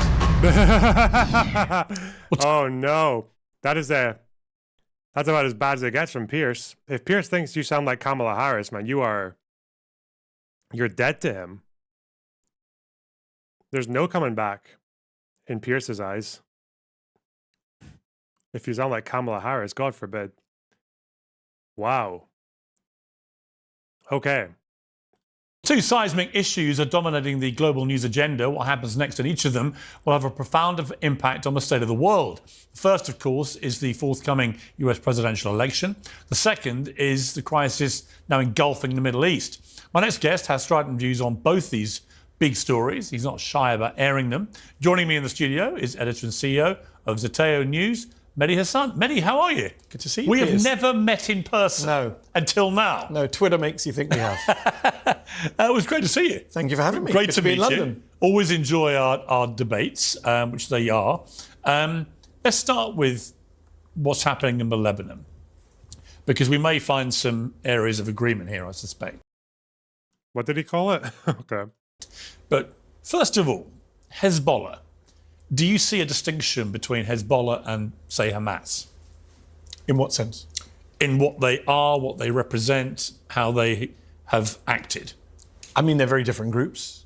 They operate in different places, in different contexts. I guess what they have in common is that they both came out of Israel's occupation of their land, right? Hamas comes out of the occupation of the West Bank and Gaza, and many people are not aware of the fact that Israel occupied Lebanon, southern Lebanon, for 18 years, from 1982 to 2000 when they withdrew, although the Lebanese argue that there's still an occupation of a piece of Lebanese land called the Sheba Farms. So in that sense, they're similar. They're obviously different in some of their tactics. They're different religions. Well, they're different sects, I apologize, not different. They're both Muslim, but one is Shia, one is Sunni. They're both backed by Iran. I mean, look, there's similarities, differences. I think what's really interesting this time round is we've seen for a year Israel killing thousands of civilians in Gaza and saying, well, Hamas is to blame because of human shields, because of tunnels. That argument just does not work in Lebanon. They've killed 550 people, Piers, on Monday. An insane amount of people in a single day, one of the highest single-day death tolls in modern warfare. Why is he making this argument before we know the split of civilians to combatants? He's so stupid. I don't want to watch this. The guy's a fucking moron. He's actually so dumb. He's not dumb. He's actually fuck that. That's me. That's going soft. He's actually quite intelligent, Mehdi Hassan. You can tell when he talks about any other issue apart from this. But for some reason, this particular issue just makes his brain turn into absolute fucking goo. I don't know why. Why would you say that? That they can't use that argument for Hamas, for Hezbollah, even though Hezbollah were hiding their rockets in civilian homes. You can see the secondary explosions because when they bomb a place that has rockets in it, then the rockets explode as well. And it goes like, unless there's just like a shitload of firework enthusiasts in the south of Lebanon.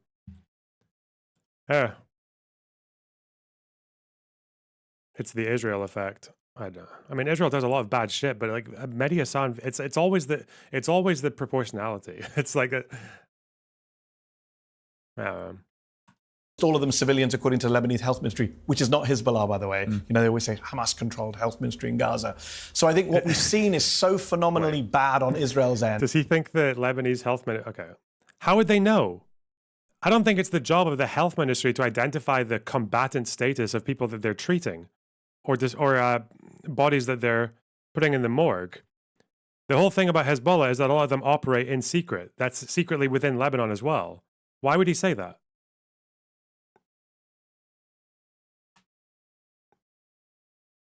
And so little defense. You know, October 7th was used, as you and I have discussed before, as the excuse for killing tens of thousands of Palestinians. Well, I would categorize it differently. I don't think they used it as an excuse to go and kill tens of thousands of Palestinians. They responded to one of the most egregious terror attacks of modern times. But when does the response end? We're nearly a year in. Well, that's the question. That is the question. Well, that's when it becomes an excuse. When you carry on killing and killing. Is it an excuse, or is it that they are wedded to the elimination of Hamas because Hamas has 37 out of 3,500? It's like such a... Why... Are you joking, Jensar? You're joking, right? You're trolling me. That's not even true, because the Hezbollah guy admitted that 1,500 people are out of action now because of the page. persistently said, we want to keep doing the same thing over and over again. And there's a correlation with Hezbollah, whose charter is very explicit. They stand for the eradication of Israel. I mean, that's what they're about. That doesn't justify killing 500 people in a single day, does it? I didn't say it did, but that's what bothers me. That's what happened this week. That's the big story. Hezbollah's charter is irrelevant to what we're talking about. That's not why they killed 500 people on Monday, Piers. I mean, Hezbollah's charter's been around for years. I don't think it's irrelevant that you have a terror group on your doorstep who are wedded to your extinction. Why is that irrelevant? You should probably mention the attacks. Hezbollah can believe whatever they want about Israel. The question is whether or not Israel is threatened by Hezbollah. Hezbollah can sit there and say they want Israel destroyed for as long as they want, but if they don't, it's until they actually start acting on it militarily, then Israel can't really do anything. I think the language you use is loaded, Piers. You say on your doorstep. Do you know they did a poll of Americans a while back who thought that Palestinians were occupying Israel? When we talk about this stuff, we make it sound like... It is literally on their doorstep, though. Like there are, you can see at the top of the hill, there's a Lebanese village, and at the bottom of the hill, there's an Israeli town. They're pretty close, bro. Israel is the one being occupied, besieged. Israel's the one that's occupying the West Bank, Gaza, longest military occupation in the world, going back to 1967. I think Tibet is slightly longer, but okay. Israel is the country that occupied southern Lebanon. I mean, everything in the world did not begin on October the 7th. It's also the fast and loose definitions. Like Israel occupied South Lebanon, but they're gone. They left 24 years ago. That's not why Hezbollah attacks them. I can't watch this. He's just so stupid. He's really, he's just ruined himself on this topic, whatever.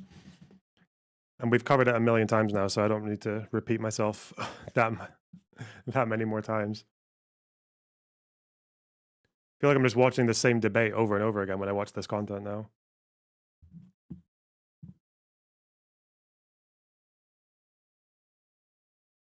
He's not stupid. I think it's intentional. Well, again, people can compartmentalize really well. So I think the problem with Mehdi is that he started with his conclusion and then has just spent the rest of the time walking back from it. That's kind of what he's doing.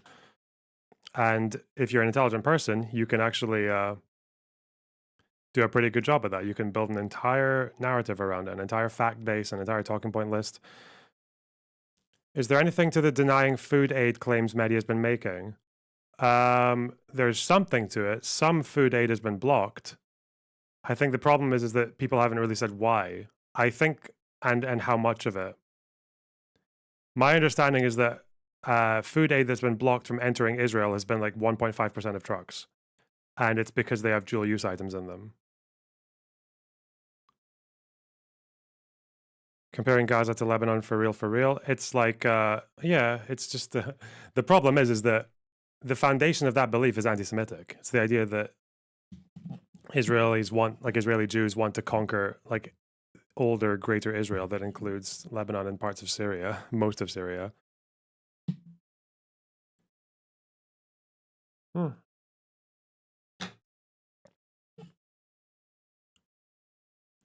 are we doing?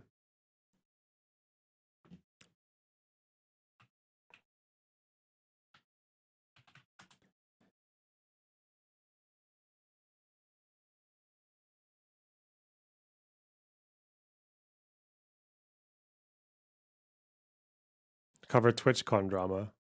No.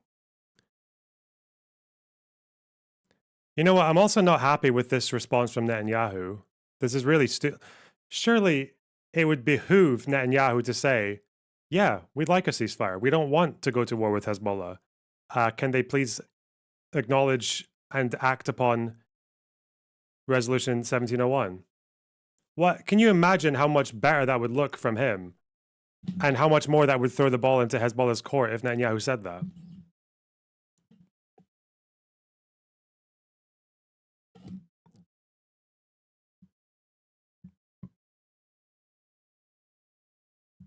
What a moron.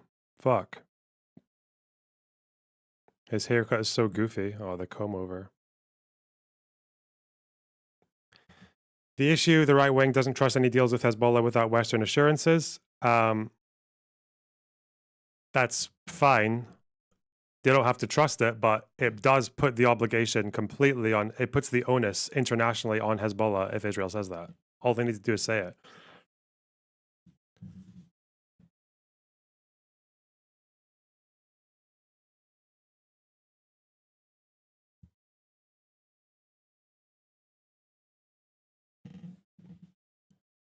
Bruh.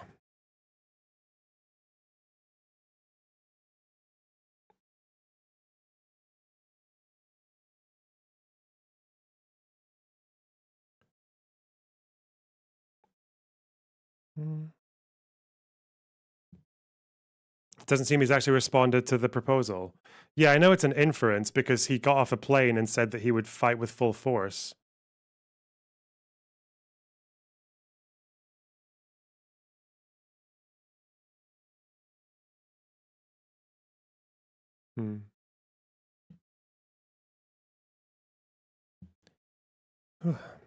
Why should Israel believe a ceasefire will hold? Well, if they get the implementation of 1701, then that means Hezbollah is disarmed and the Lebanese army has control again. That's what that would be.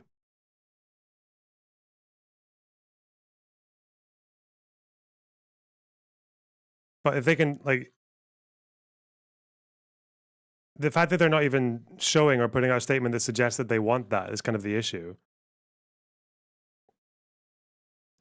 For example, if you're an Israeli leader, what I would think you would say is, yeah, we want a ceasefire. We don't want a war, but we also need Hezbollah to uphold Resolution 1701. If they keep shooting at us, we're going to keep firing back. It's up to them. It's up to them to stop. Like,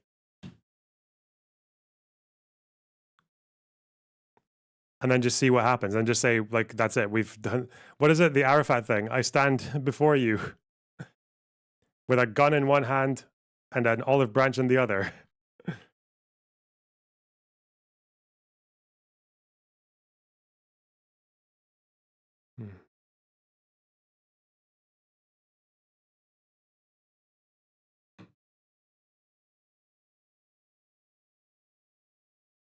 Anyway.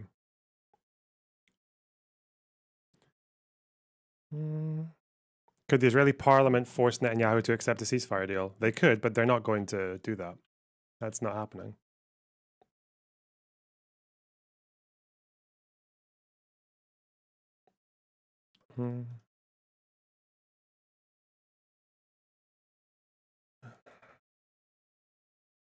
Let's see.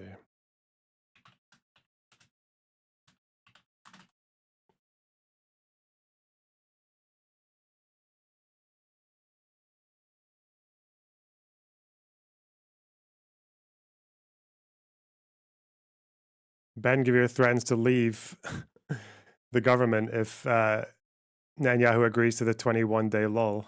Oh no.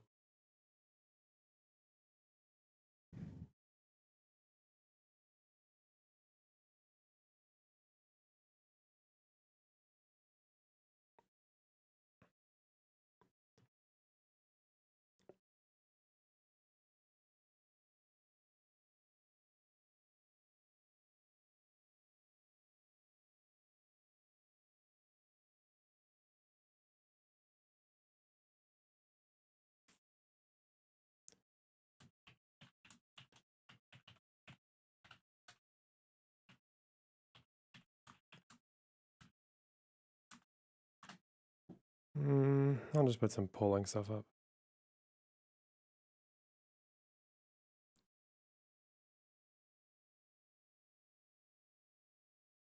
Where's that article? What?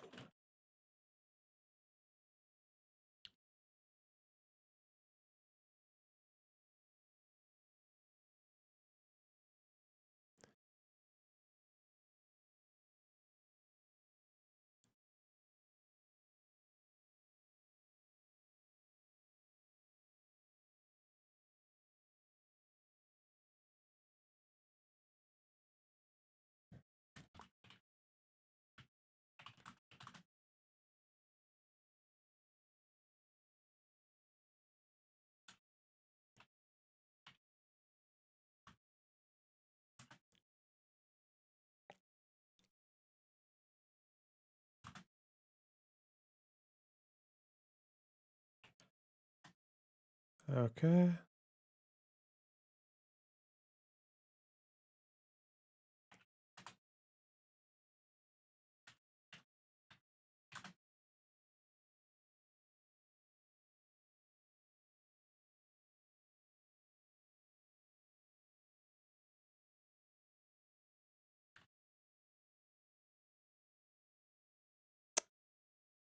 Oh.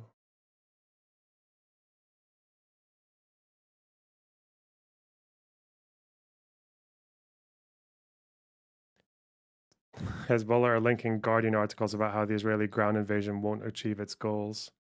It's really, I really should have done this earlier on, is like reading the Arab sources a bit more often.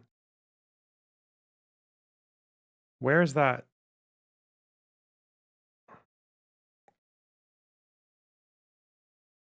This is how the resistance community thwarted the goals of aggression. The hours on the displacement route went on. Enemy aircraft did not stop trying to terrorize the families who had left their homes in a hurry. Scene of fire and smoke from all sides. News of the martyrs and wounded civilians accompanied the displaced on their way. People received news of the destruction of their homes and villages in that way. The features of the children inside the cars crowded with passengers seemed, despite the horror of oppression, to be radiant with certainty, like the little girl who stood inside the car to stick her head and hands out above the scene of congestion and bombing and raise the victory sign, thus unintentionally telling the whole world that our nature and our identity, no matter how difficult the difficulties are for us, that victory is our nature and identity. Jesus Christ, man. Neighbors and relatives left their homes under fire before they could even pack their most essential needs. They fled without medicine, without baby formula, without food or water, without a specific final destination. Others could not find a way out, especially some of the elderly, and some families did not have means of transportation. Others preferred to stay in the villages and seek shelter there.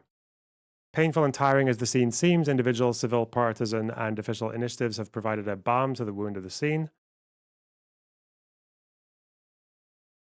Traffic with congestion on the southern highway. Young men from different areas rushed to deliver food and water.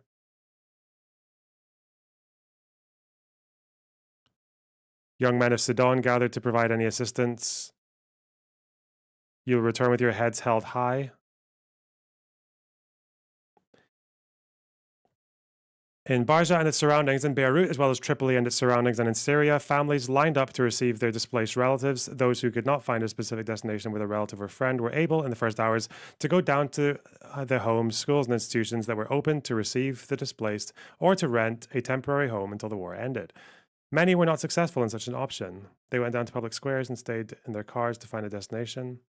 Painful as the scene was, the pride of the proud was preserved, and the tears exchanged became a language that told a lot. As for those who were unable to leave the villages due to lack of transportation, many owners of vans and private cars did not hesitate to try and transport to reach them.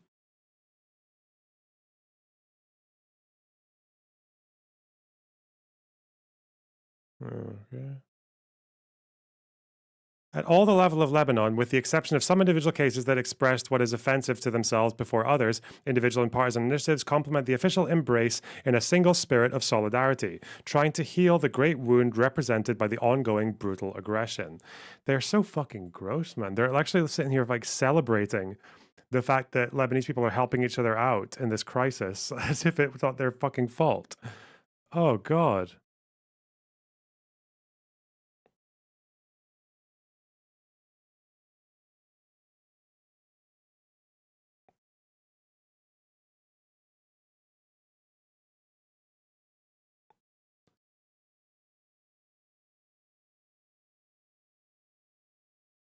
Wow.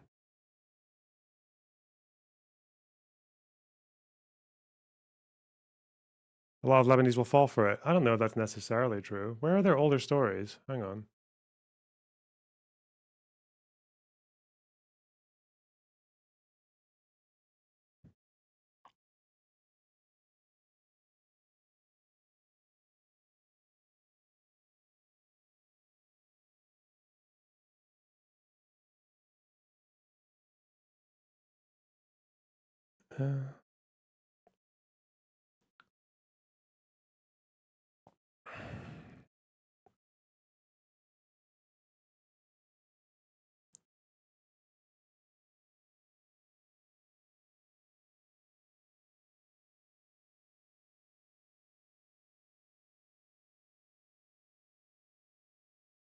Whoa.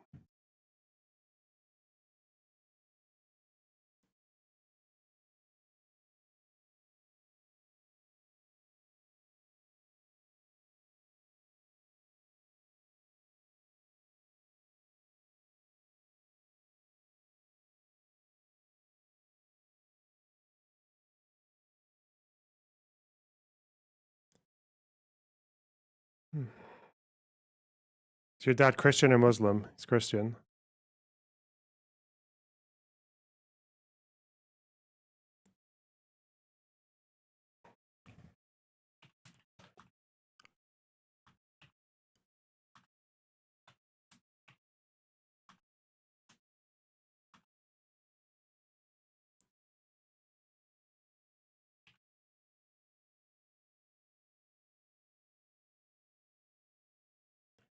Weird for a Christian to support Hezbollah. The enemy of my enemy is my friend. That's how they see it. It's not actually that weird. It's not that weird at all. It's not really supporting. It's just like, again, people who hate Hezbollah still like them when they fight with Israel. It's kind of one of those things.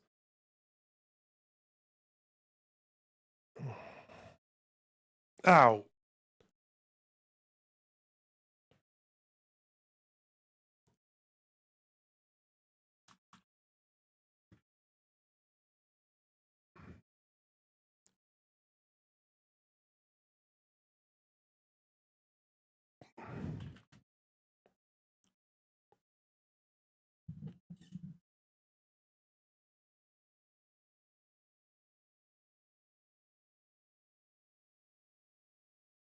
Let's be a bit more professional with our tweets, shall we? Israel. Meanwhile.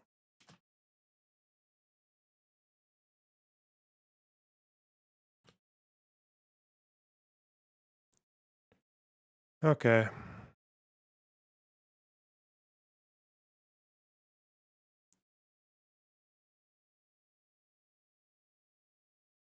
Joint address has begun. Let's go. Don't forget the quotations on Israel. Yeah. Okay. Zelensky. Biden. Address. Where is this happening? Oh, here. White House. To take land with impunity. They keep going. And Putin could set his sights I thought she was talking about the Jews. The Baltic states, Shit. and other NATO allies. We also know that other would-be aggressors around the world are watching to see what happens in Ukraine. If Putin is allowed to win, they will become emboldened. And history reminds us, and history is so clear in reminding us, the United States cannot and should not isolate ourselves from the rest of the world. Isolation is not insulation. So then, the United States supports Ukraine not out of charity, but because it is in our strategic interest. Based. We will continue to provide Not because we like the you. security assistance Ukraine needs to succeed on the battlefield, as demonstrated by President Biden's significant announcement earlier today.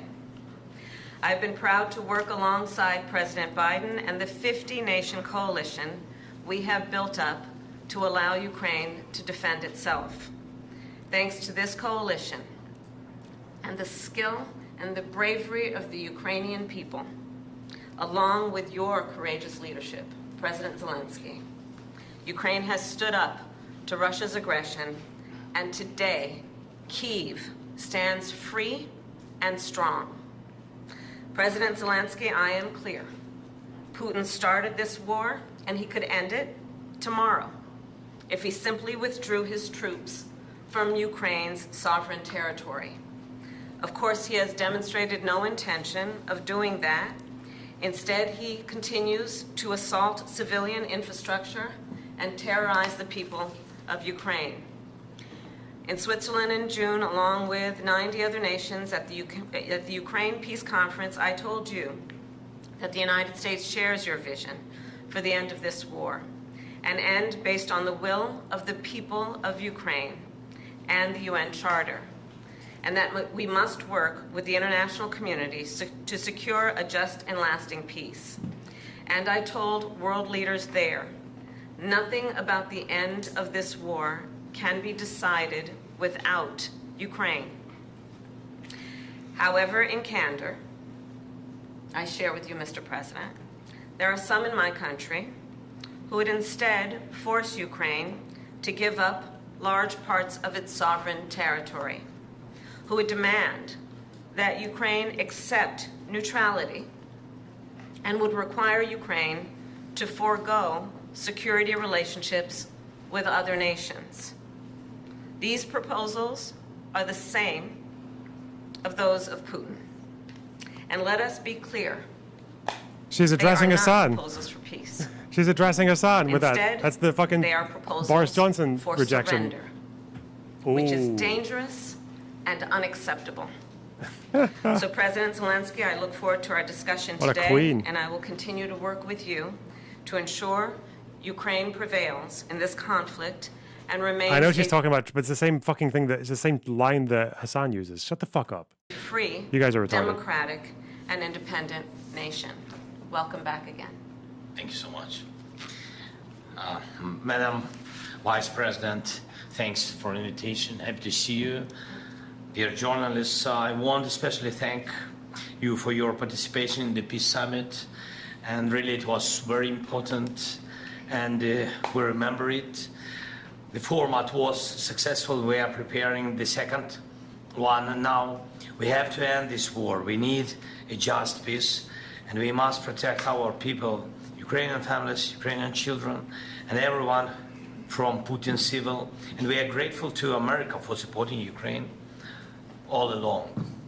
And we'll have an important meeting today, right after I'd talked to President Biden about the plan of victory, and I will share some details of the plan with Vice President Harris. It's crucial for us to be fully understandable and to work in a full coordination with the United States. And this morning I talked also to the congressmen, both chambers, both parties, and I'm thankful for the bipartisan support. We believe this war can be won and just peace can be closer only with the United States. Madam Vice President, this is our, you said, seventh meeting? Seventh. And not last. And the third meeting, as far as I remember, the third meeting this year. Yes. Thank you, and I want to inform you about the latest developments on the battlefield, of course, and about Ukraine's... Does he ever wear a suit? I don't think he would. It's really in his interest to wear a suit when he's supposed to be like. It's supposed to remind people that his country's at war, right? That's why they need help. In the Kursk region on what has been achieved and the ambitions ahead. Today we have a new strong support package, as you said, and we have common view on the things that need to be done. We have to keep pressure on Russia to stop the war and to make truly lasting and just peace. It's a top priority for us and for other freedom-loving nations to achieve not a freezing, but real peace for us. So we need to keep sanctions against Russia strong, and we need to use the proceeds from immobilized Russian assets to protect Ukraine, our people, our cities, our front line from Russian evil. And of course, we must work hard to bring all Russian war criminals to justice.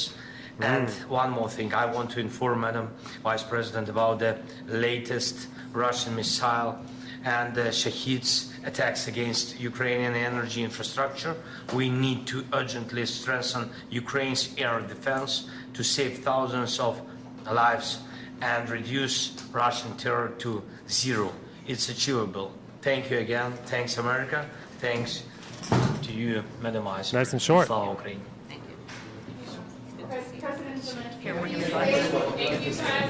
Can you comment on Eric Adams, Vice President? This way, everybody, please. Thank you very much. Please move towards the door. Thank you.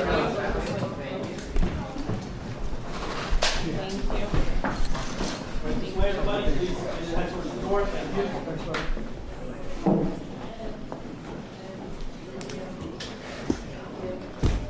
Is that it? Ah! Good memes. Good memes.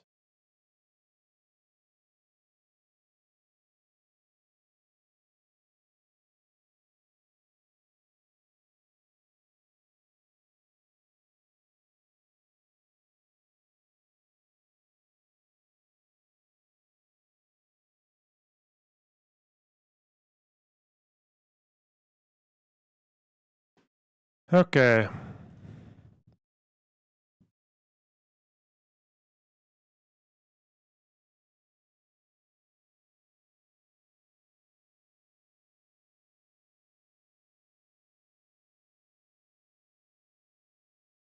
Ukraine named another drone debris. Debris. I was going to say debris. That's the American way of saying it. God.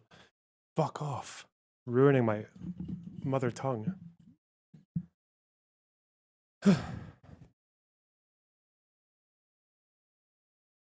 Why doesn't Just Stop Oil take notes from Ukraine? What do you mean?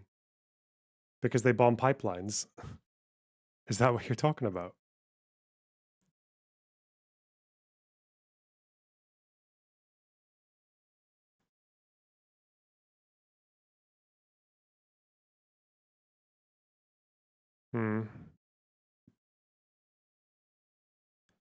Well, I should probably do some reading, shouldn't I?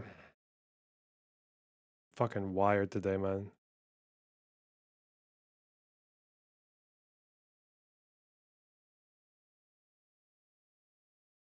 I don't know if it's because the weather's changing, but my fucking brain's going weird. Do a typing race thing. Hell no. Watch a bad empanada take. No.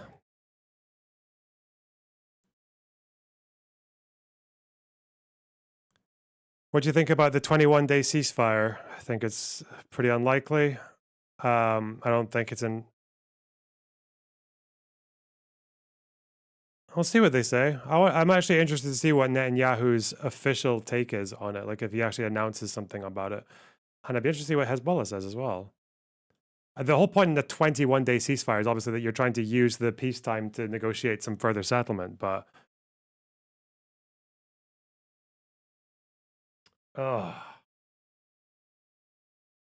Israel already said no. They didn't officially say no. They haven't actually given like a proper response to it yet. It seems like they're going to say no. He's jumped on the Ethan's wife as a genocidal soldier train. Good-o. Well, good luck with that.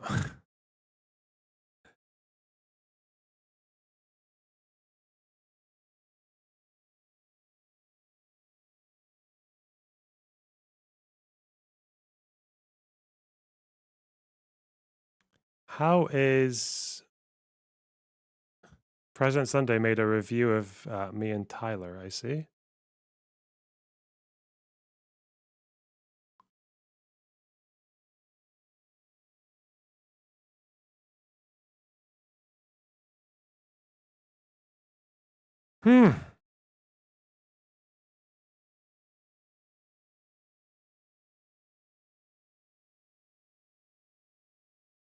What the fuck?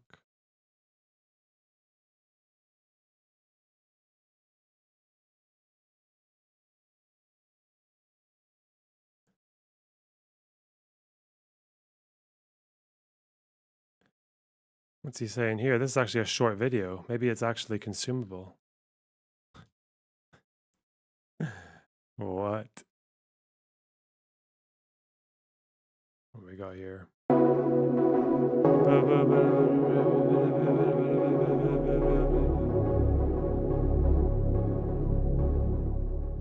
I'm so mad about this. Uh-oh. This isn't even like normal Tyler content. This is actually like pernicious.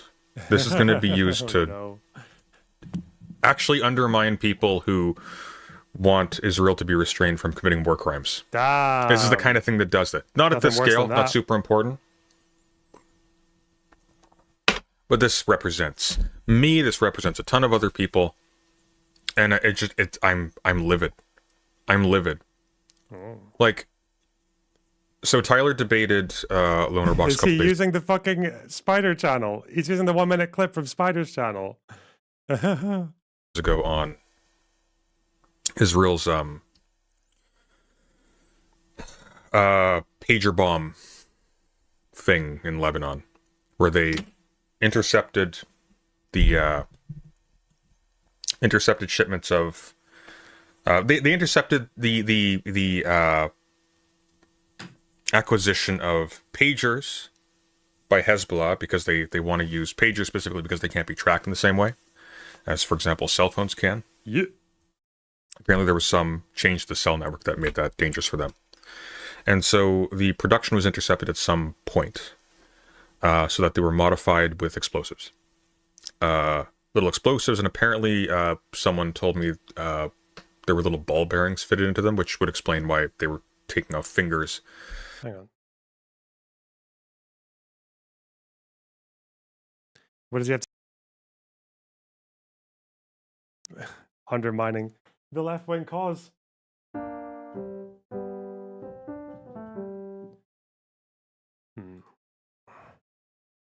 At a little bit of a distance, potentially. So Lonerbox, of course, went live and was arguing with people about how this is a valid war strategy, and he had some very bad reasons for this, as you can expect. One of them was that you can't do diplomacy with Hezbollah, so Hezbollah is not a party you can engage with otherwise than through violence. I mean, that's the second was the nature of how Hezbollah fights makes this an essential way to fight, and there was some dispute about whether or not this violated international law, which it does, in my opinion. But Tyler took this as an opportunity after ranting about how he only cares about Palestinians getting killed if it's being done on America's dime, and he'd prefer it if the aid to Israel was quadrupled so they could get the genocide done faster. He then went on to debate Lonerbox and made a complete fool of himself by not understanding basic, like really basic information a layperson could be expected to understand. Certainly if you're going to be taking part in these debates. And this person here, I don't know who this is, I don't know if this is Lonerbox's channel, but they made a compilation of just sections from this. And it's just enraging.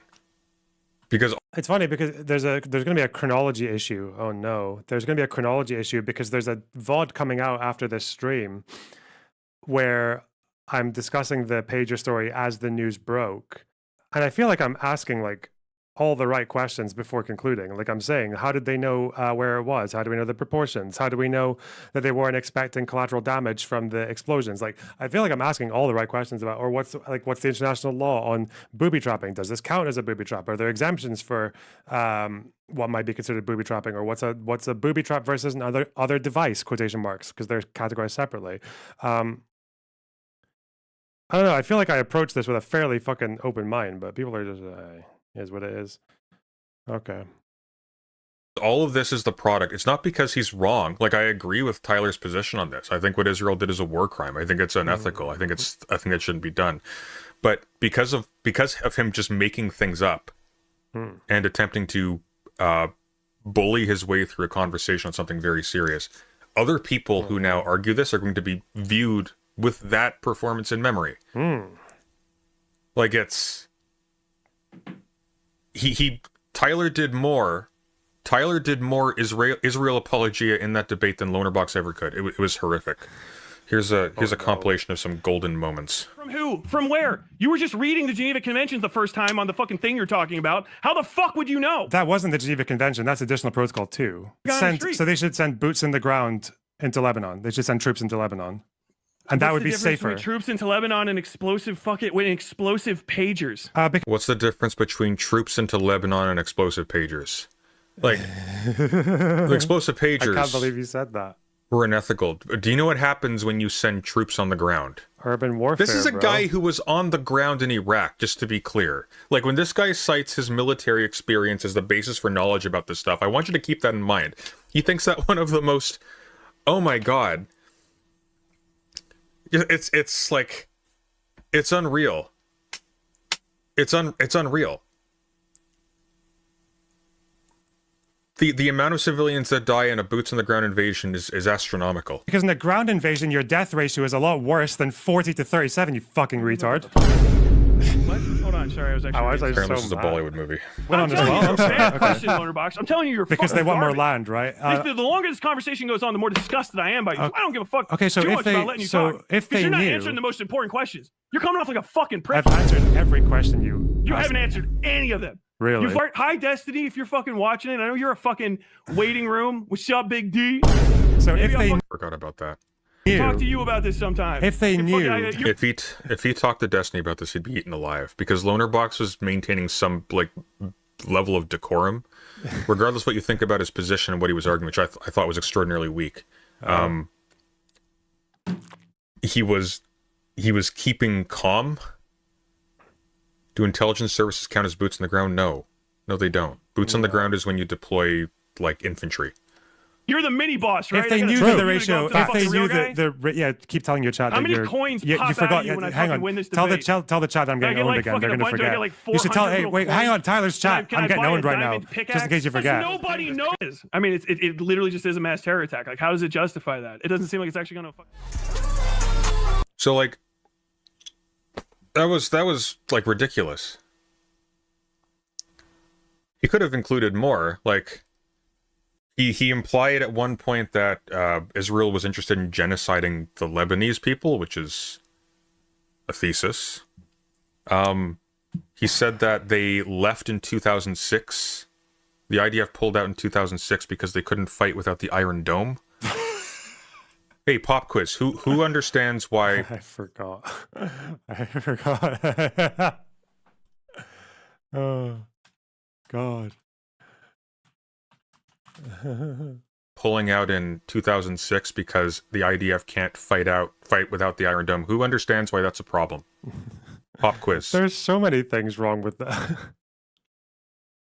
Okay. When was the Iron Dome set up? The Iron Dome wasn't in service till 2011. Right. Yeah, boots on the ground means a full invasion, typically brigade or division-sized elements. Yeah. Yes, after 2006. So 5 years after 2006, actually. Actually, it's because of the Lebanon war that it was set up. It's just, I'm so mad about this. Because here's the thing. It'd be one thing if... Check the comments. Oh, for fuck's sake. Just like, Jesus. It's so embarrassing. He's just so stupid. Not surprising that Lonerbox did poorly, but I didn't realize how annoying Lonerbox was. Never bothered to watch them before. Oh. I mean, Lonerbox wasn't annoying. Lonerbox was disingenuous. There's a difference. I saw in comments Tyler's fans saying that Tyler broke your brain. No, Tyler's brain is broken. Tyler's just an evil person. Tyler didn't break my brain. Tyler is a goldmine of content. Like, truly. He's got Hawk Tua and recommended. Nice. Like a goldmine. It's great. It's like Will and his channel if he was a belligerent nutball who kept putting himself into debates that he doesn't have the brain space to handle and just melts down with clockwork consistency. Whatever Tyler may have said, cutting 1/16 of that entire thing is some kind of win is telling in itself. Not really. Like, these are basic demonstrations of desperation and incompetence on a massive level. He could have actually cut out more. This is laziness on this person's part. Fuck! This is Spider. I've been called out. Unboxed. You've been laid bare. Before the court. Before the professor.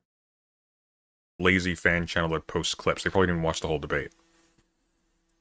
But Tyler's argumentation was terrible. Like, he didn't understand the documents they were looking at. He didn't understand the basic history. He made facts up when he didn't have a response to things. Like it was bad. It was bad.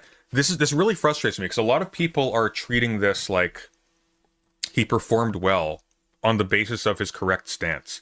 But that's kind of the problem, because he debated very poorly. Dr. Strangelove, thanks for the 5 gifted subs. Oh my god, that's so generous of you. Wow.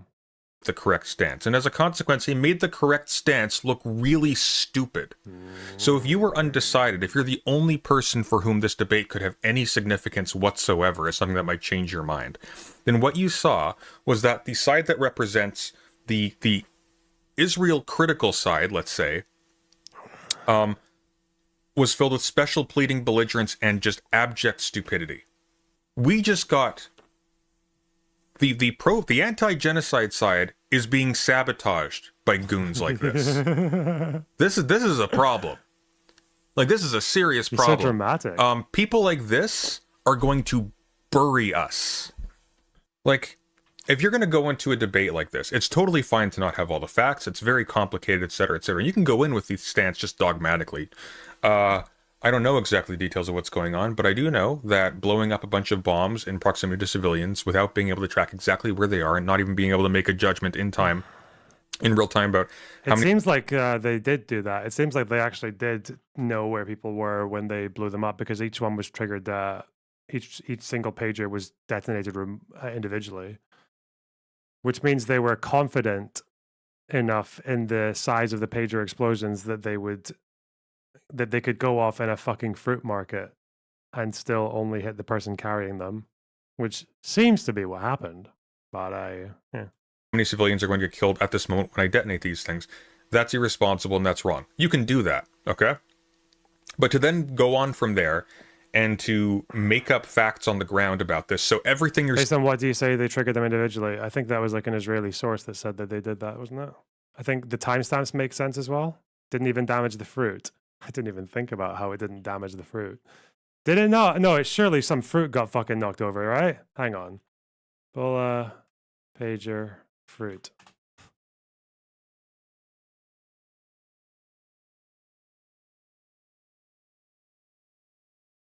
Surely the fruit was damaged. Did I? How many times do I have to? Is it really the case that even the fucking nanners were fine? They don't even budge, do they? Do you think they had a feed of the market or just their location?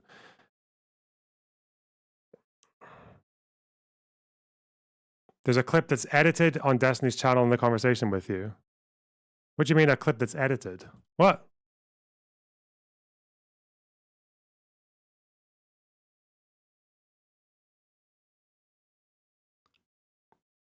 No shot, they did them individually. Who has time for that? Hang on. This violates TOS. No, it doesn't. Blood and gore is what violates TOS, not an explosion. What's the edited? Justified and very unwise, because why the echo? Why couldn't they just mute Destiny's side? First Gulf War. I don't know how they're. Or he fired Scuds over at Israel. So in the early 90s, after the first blow it up when he was inside it, presenting his broadcast to the public, they didn't go with it. Okay. Interesting years ago, loaded almost in immediate succession across. Today, the attention of the world is focused on pagers after about 3,000 of them suddenly. Number of people close to 3. Death toll. Oh, they got all the articles up because I gave them the link. Okay. New explosion across the country, causing a number of casualties, which we haven't. Was that what I was supposed to see? Another. One of the civilians. Where's the article? Israel detonated pagers individual. I think it was an intel source who said it. Report: Hezbollah pagers were detonated individually. Attackers knew who and where the target was.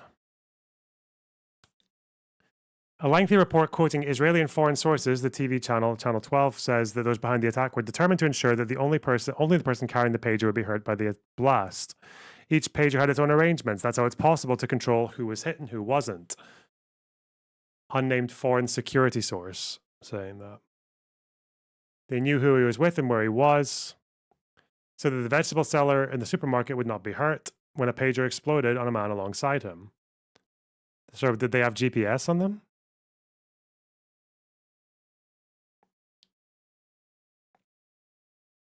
Soljo, thanks for the 50 Hong Kong. IDK, the pager thing feels creepy, even if it was ethically blameless.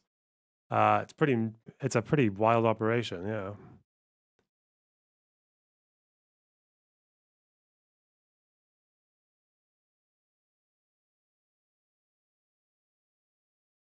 I don't know if I buy that. Maybe you don't, but didn't Kahan support the idea of Greater Israel? Yep, he's not in the government right now, and it's not their policy.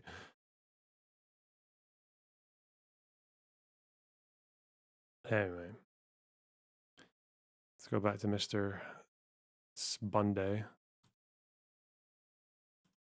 Saying is discredited, so it sounds like that position is coming from a place of historical ignorance and just really moral indifference. It's just, this is basically what's going on. Vosh, okay, fucked over a lot of his audience because he decided to close in and just preen with his riches for a year. Like a dragon. Because he's cowardly. Smaug. And he embarrassed himself, yada, yada, yada. So a whole lot of people in Vosh's community are dejected. Where did they go for their toxic masculinity with a leftist twist fix? Well, they saw some belligerent ex-Marine with brain damage. Oh my god. That's pretty mean. Why would you say that? That's so mean. Yelling at random people, telling them to start dressing like Mormons, women cover up, etc., etc. And that's basically it. That's it. They wanted the abusive father figure they never had, and they found it in Tyler. Right. Here's what's going to happen. This guy is at some point going to choose which of the conflicting sides he has taken in a desperate gambit to get clout, and at that moment, he's going to burn a ton of them all at once. He's shilling for PV now. Can you show me this? Why? Why is he shilling for PV now? Oh, Vosh. You probably mean Vosh? Vouch. And why would he be... The thing of it is like, I wouldn't be surprised, because he's done this with everybody. If he wants to start wooing somebody else, and we noticed this. Like 200,000 views of content was just deleted a couple months ago. Like, it's just gross. So you got Tyler on the brain? No, I got this debate on the brain. This debate makes me mad. Most of Tyler's stuff is just funny. It's funny because he's stupid. This is not funny because he's stupid. Okay. When is Vosh not shilled for PV? I'm confused by that too. Vosh basically got PV started. Vosh was one of the earliest people who plugged it frequently. He'd have PV people on constantly. Yeah. Rick, thanks for the 499. He wants to win that damn election. That's what he wants. For the £5, thank you. Is your issue with Lonerbox's take that he hedges on the wrong side, giving them the benefit of the doubt, even if open to being wrong? Yeah, basically, not even hedging on the wrong side. Like, there are no sides here, to be clear. Okay. First of all, okay, Hezbollah is a violent criminal organization. Oh. It's a violent criminal organization that has strategically used the violence wrought on Lebanon in order to assert itself in a position of power, and uses terrorism against civilians in order to increase its own stature. Okay, this is par for the course with movements like this, with organizations like this. Same with Hamas. My issue with Loner... You know what? I will always make time for people who, on the left, who just have this one, like, fucking concession. It's strange that that's where the bar is, but, you know, you gotta take what you're given. Is not it's like from Republicans, you know, as long as they, you know, they accept the peaceful transfer of power, they're okay now. They're like they're livable. You can share a country with them and not feel too bad about it. Picking Israel's side over Hezbollah. Is Hezbollah bad?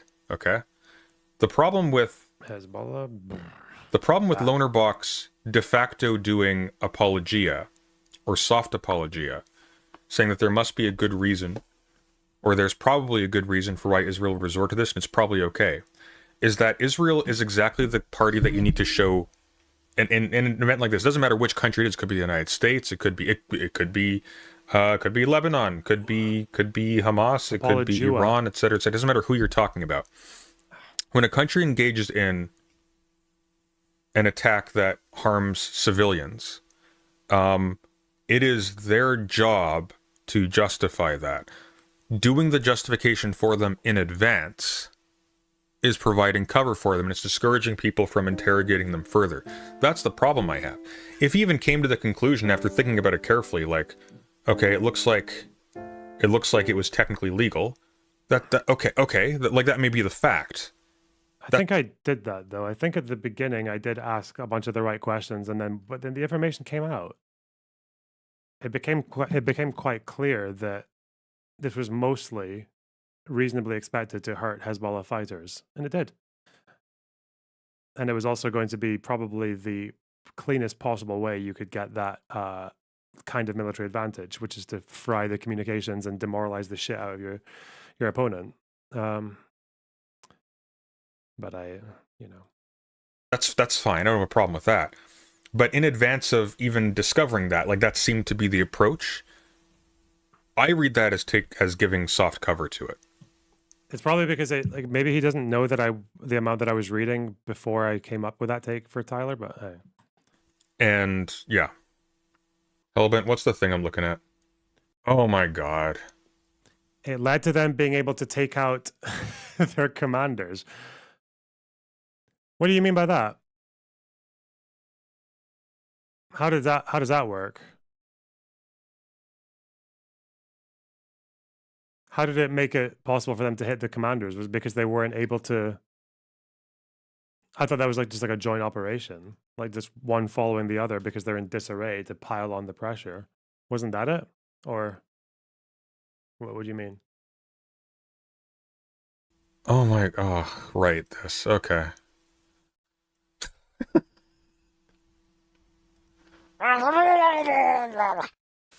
Yeah, that sounds like Tyler. That's That is fun. just a human making that noise, isn't it?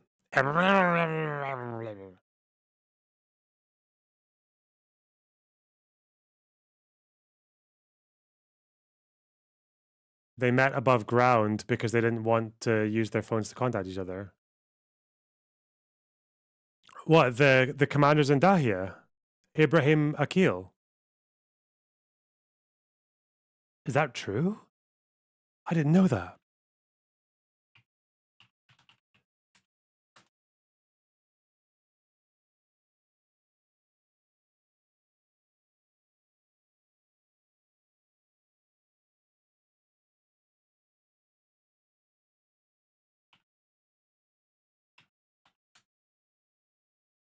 Apparently it's someone gargling.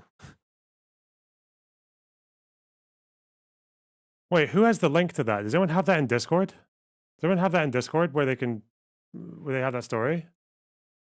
That part of the, because I read a couple of articles in Akil, but I never read that he had exposed himself because of what happened with the pagers. I didn't know that. Funny. Thank you, Hellbent. We are all so much richer for having heard that. Thank you. That was Tyler, by the way. Actually, was that Tyler or was it the actual Murloc? No, this is the Murloc. It just sounds like Tyler. Yeah, it does sound like Tyler. Oh, that's weird. Okay. I don't know why I watched that, but why not? Ah!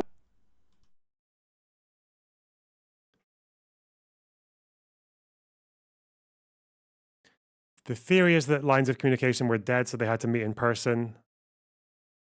I'd need to see a source for that. I've not read that theory. I didn't know that was a thing.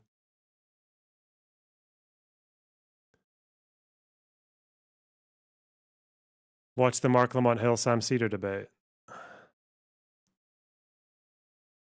Watch Pierce debate the Iranian. Oh my god! You know what I want to do? First of all, I want to slash my fucking leg off and find out what's wrong with it. But before that, whilst I still got my marbles, what's your interpretation of Amendment Protocol 2, Article 7, Paragraph 2? Oh, that article might not even be relevant at all because IHL and the definition of booby trap might not even include that. But it's really paragraph 3 that seems to make room for what Israel did. The next one. Booby trap, other device definitions.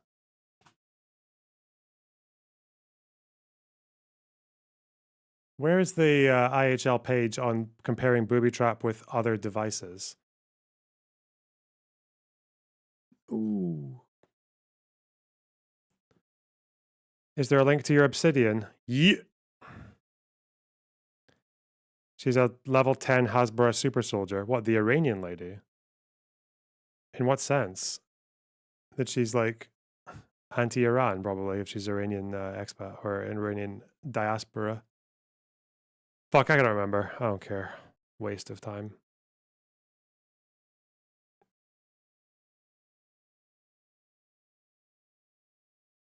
Let me show you. Obsidian. I don't put everything up here.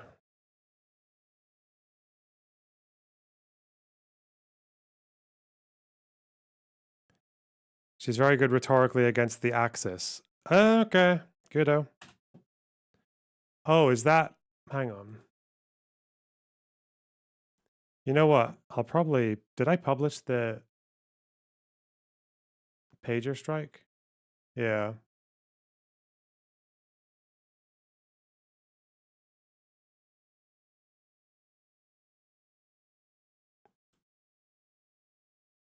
Hezbollah never agreed to it, so they're not protected by it. Wait, wouldn't that mean that... Okay, whatever. Haaretz article... Ooh. Thank you.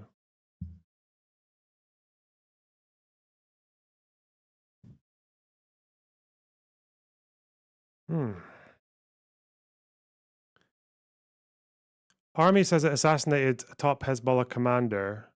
I wanted to talk about West Bank stuff today, but I don't have time. Or energy.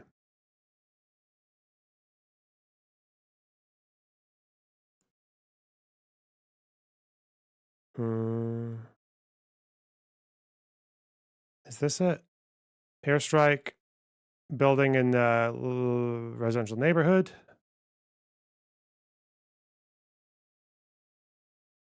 Apparently he was discharged from hospital after being wounded by a pager. Huh.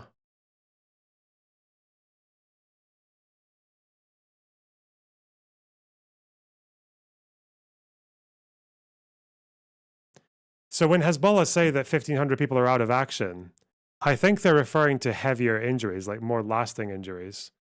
If some people were discharged only within a day or two. Hagari said that the strike... They were commandos who conceived and led Hezbollah's plans to launch an attack in Israeli territory. They planned to invade communities.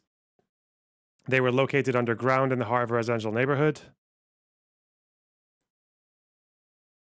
This article doesn't actually say specifically that that's how they tracked him, but if I guess if he's being discharged from hospital, that's how they'd find him. You know what's weird as well is how they can take out everyone in the hierarchy apart from the last person. And then for the last person, they just get stuck. Why is that? Why is the final boss always so well concealed compared to everyone else? How does that...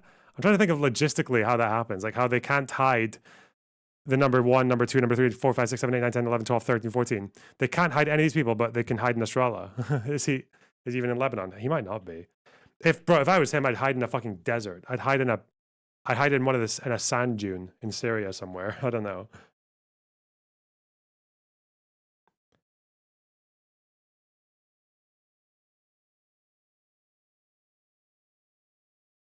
He hasn't come out in years. Yeah.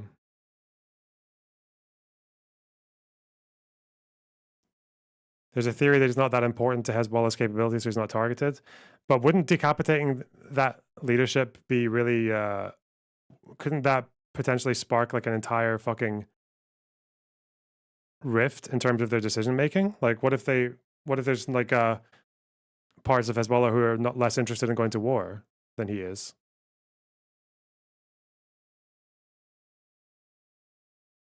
They tried that with Yassine, didn't work.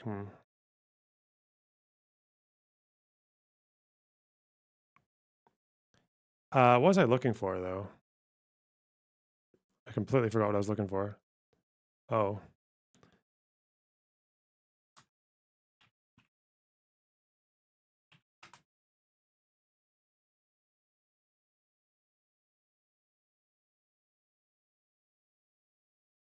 Thanks, Noble Cactus.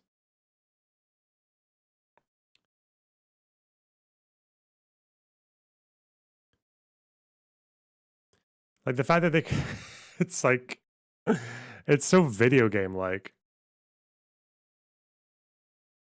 Final boss, only one remains.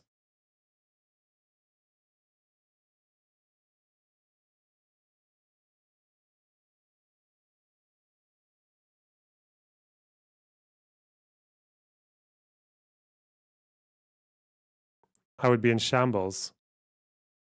Yeah, I'd be soying the fuck out. Oh no, this is definitely an Indian bot, right? This is a fake Indian account.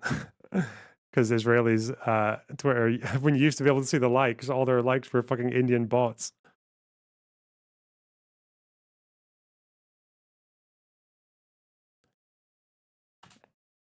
Do not touch the state of Israel.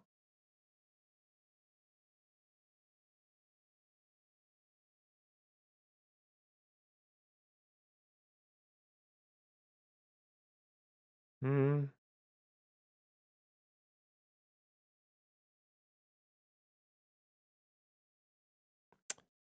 Okay.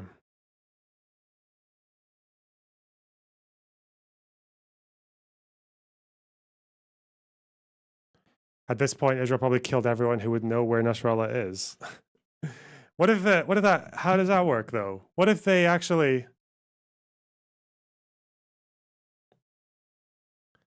So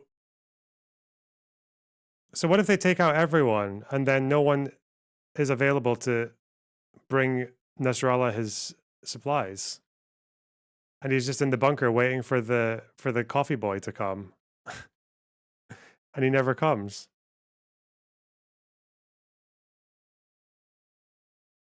What if he was the mole all along?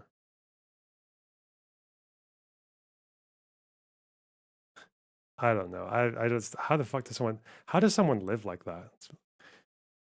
Do you think he ever sits there? Do you think he ever sits there wondering like, bro, what the fuck am I doing? What's the point? Like, I've lost a bunch of my fucking, I've lost like 2 or 3 of my sons. I can't go outdoors. I just have to keep giving these boring 1-hour speeches. All my guys are dead.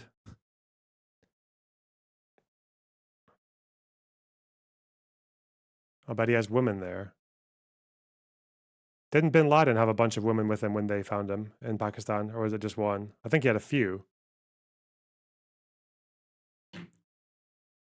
I guess actually his life isn't that different from that of a streamer. Appear on camera every now and then and just speak some shit. Then disappear behind the curtain for a while.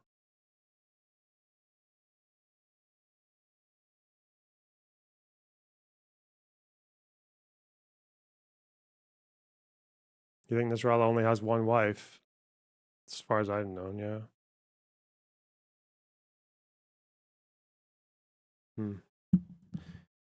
Okay. Ah, God.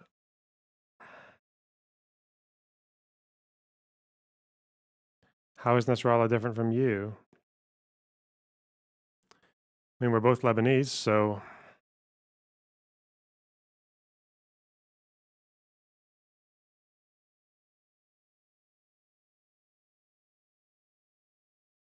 Okay. Ooh. I really want to read, but my fucking leg is just, it's killing me. I should try. I know you ungrateful fucks don't care about my great efforts, but someone's got to do it. Someone's got to know about Trump Tower, Moscow. Trump Tower, Moscow.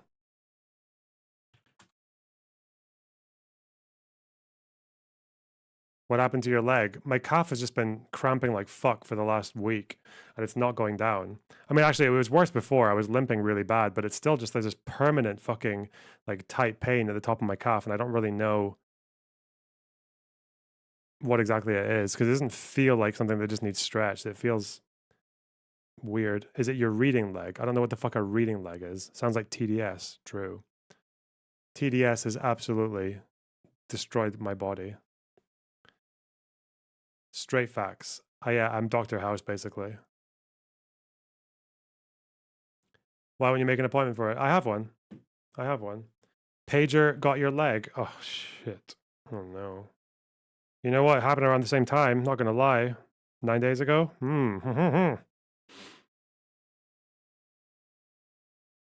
I can do this. I'm not crazy. I've got my marbles. Ugh. No one got my marbles.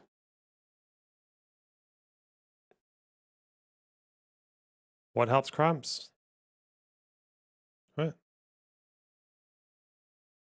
I mean, I've got a hot patch on my legs now, but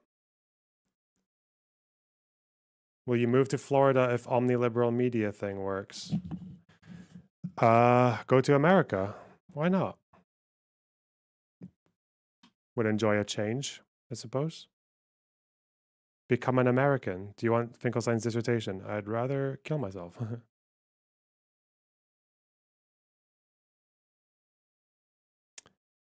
We are at letter of intent. Contacts Russian government. Page 70. You know, it's funny, we're actually almost halfway through the collusion part. The rest of it's obstruction of justice. Would you not get frightened by all the sun if you moved to Florida? Shut up. The Floridians would have to get frightened of me because I'm going to call them cunts. I'm going to say cunt, and if you call an American a cunt, they freak out. Whoa. Easy with the cuss words, man. He just cussed at me. Oh no. Let's invade his country, man. Take his natural resources, bruh. Let's make a Hollywood blockbuster about how taking his country made my soldiers upset. Okay. Suljo, thanks for the 25 Hong Kong. If you want medical help for your leg or anything else, then don't move to America. True.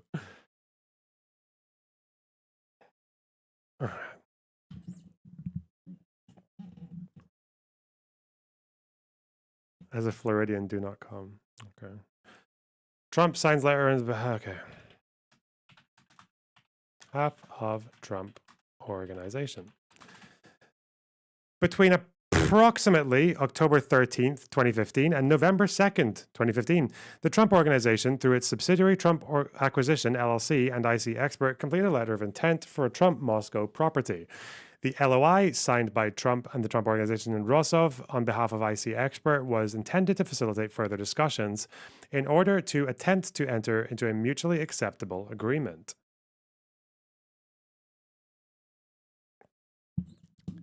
Related to the Trump-branded project in Moscow, the LOI contemplated development with residential, hotel, commercial, and office components, called for approximately 250 first-class luxury residential condominiums. Wow. Condoms. As well as one first-class luxury hotel consisting of approximately 15 floors and containing not fewer than 150 hotel rooms. How good are these, like, Trump establishments, like Trump hotels or Trump spas or Trump resorts? Like, are they really a thing? I feel like I never see them advertised anywhere. Like, I feel like I'm going somewhere. I never see, if I go to New York even, I never see Trump, like, stay at Trump Hotel. Is it just, like, stupidly expensive? Trump said he's got a big announcement. Oh, no. What's he doing? He's got an erection. Shit.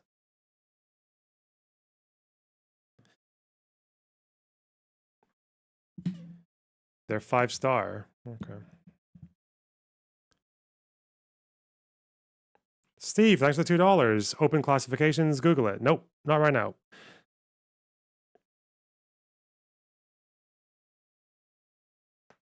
Okay. But thanks for the $2. I appreciate it. Okay.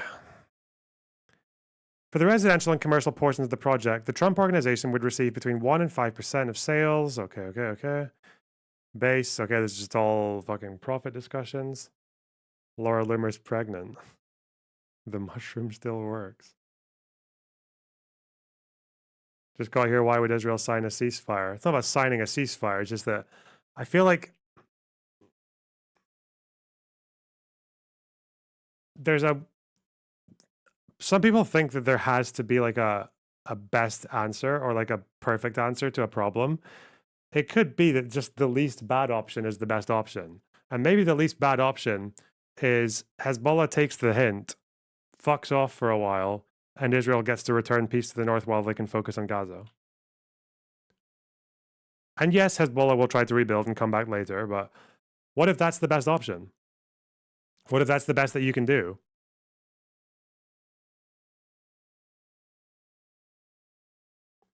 Is there any indication Hezbollah would agree to this?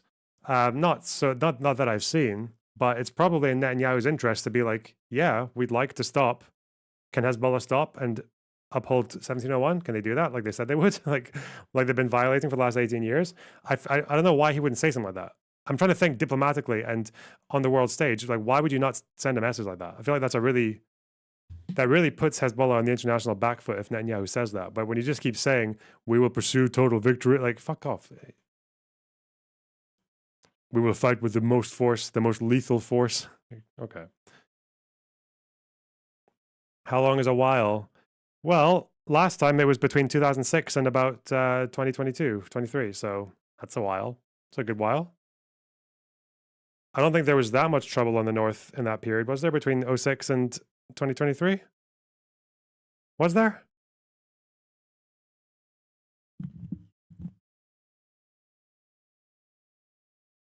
Not much. Yeah.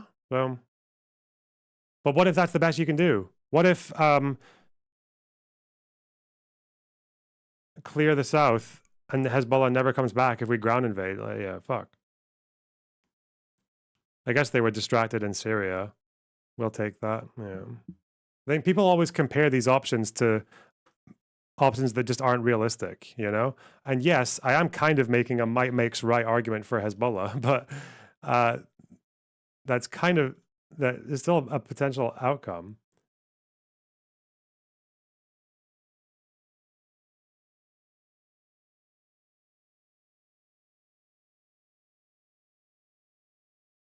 People saying that the Lebanese army and Israel tag teamed Hezbollah. Okay. That just means the Israeli army fights Hezbollah.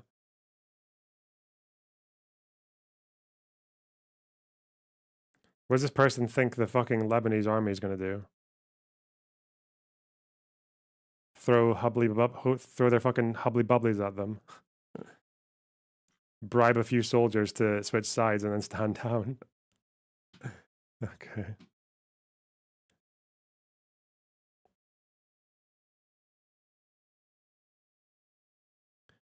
Okay. On November 3rd, 2015, the day after the Trump Organization transmitted the LOI, Sater emailed Cohen suggesting that the Trump-Moscow project could be used to increase candidate Trump's chances of being elected. Whoa! That's interesting. November 3rd.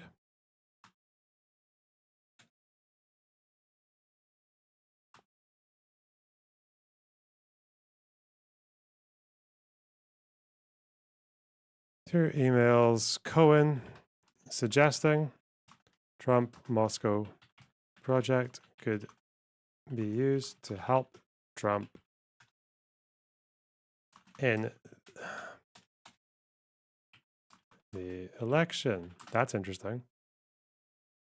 Can we listen to get where's the Trump announcement? Where is it? Why not? Of course, there's always something setting me the fuck off, right? Trump announcement.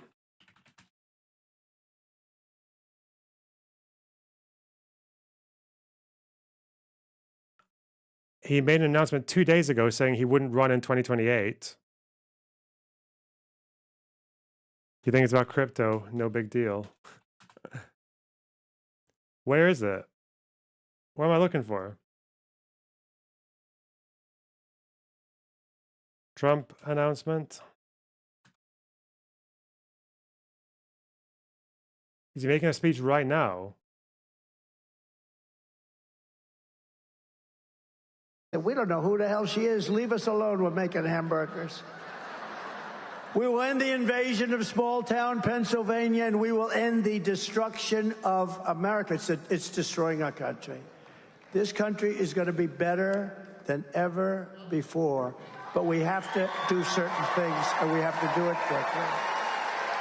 You sit there, little Donald. And this is one of the big reasons that we're leading in the polls in Pennsylvania, but I think we're doing a lot better than even the polls say. Oh, yeah. In the latest Emerson poll, we're up in Pennsylvania, Arizona, Wisconsin, and Georgia pretty substantially. In today's latest New York Times, if the New York Times gives me a good poll, you know we're way up. This is the big announcement, is it? You should be Siena fucking poll. ashamed of yourself. We're up in North Carolina by 3, in Georgia by 4, and in Arizona by 5. Those are swing states, very important. And a poll on a state that Republicans just haven't won in many, many years for president. You have a wonderful governor there who's really working, Glenn Youngkin. He's working hard. He's really pushing it hard. He's in charge of it, and he's doing a good job. A poll just came out in Virginia where we're leading in the state of Virginia. Leading if we win Virginia. If we win Virginia, I don't even know if I need Pennsylvania, but we want to get it anyway. This is not it. We want to get This is live. This is him talking right now. What am I looking? Send me a link in Discord or fuck off. So that's definitely not a big announcement. That's just him saying he's going to win. Also, if we lose, it's rigged. Trump Tower. Okay, Trump Tower. Okay. Oh, I saw this. Trump speaks at Trump Tower. Here. She lost, and this is probably the worst statistic of them all, 325,000 children. Think of that. 3.5 years. She lost 325,000 children. And they're either dead, being sold into sex slavery, or just plain missing. Think of the number, 325,000. How is he speaking live twice? If that were a Republican instead of her, and she was the border czar, she says, well, I wasn't the border czar, she was. And tomorrow she'll make a case that, oh, she did a fairly good job. You can't say much. You can't justify it. She should save her airfare. She should go back to the White House and tell the president to close the border. He can do it with the signing of just a signature and a piece of paper to the Border Patrol. Instead, she's going there to try and convince people that she wasn't as bad as everybody knows she was. She was the worst in history. Grossly incompetent, weak, and ineffective. And all you have to do is ask Brandon Judd, Border Patrol. You could ask any of them. Tom Homan. We had the best people that we've ever had, and they said Trump was the best president on the border ever. She ripped up every single reform that we put in place to stop asylum fraud. She ended a travel ban that was unbelievably successful. We had the strongest travel ban anywhere in the world, and it was upheld by the United States Supreme Court. She canceled Title 42. That was a medical title. She canceled it, very hard to get. And altogether, she took 93 executive orders that I put on, all which made the border the best border we've ever had in recorded history. And she terminated them along with Joe Biden, the worst administration in the history of our country. And on the border, it's not even close. Because of these acts, in less than 4 years, 21 million illegal aliens at least. That's the real number. You don't hear that. You hear 15, 16. Sometimes you hear 17. The number is at least 21 million. And on top of that, you have gotaways. That's gotaways. That's people that came over or got away. And they've stormed across our border like nobody in history on any border anywhere in the world. There's never been any border in history where you had millions of people storming us like that. No third world country would allow it. but she allowed it because she's incompetent. She allowed it because she never went there.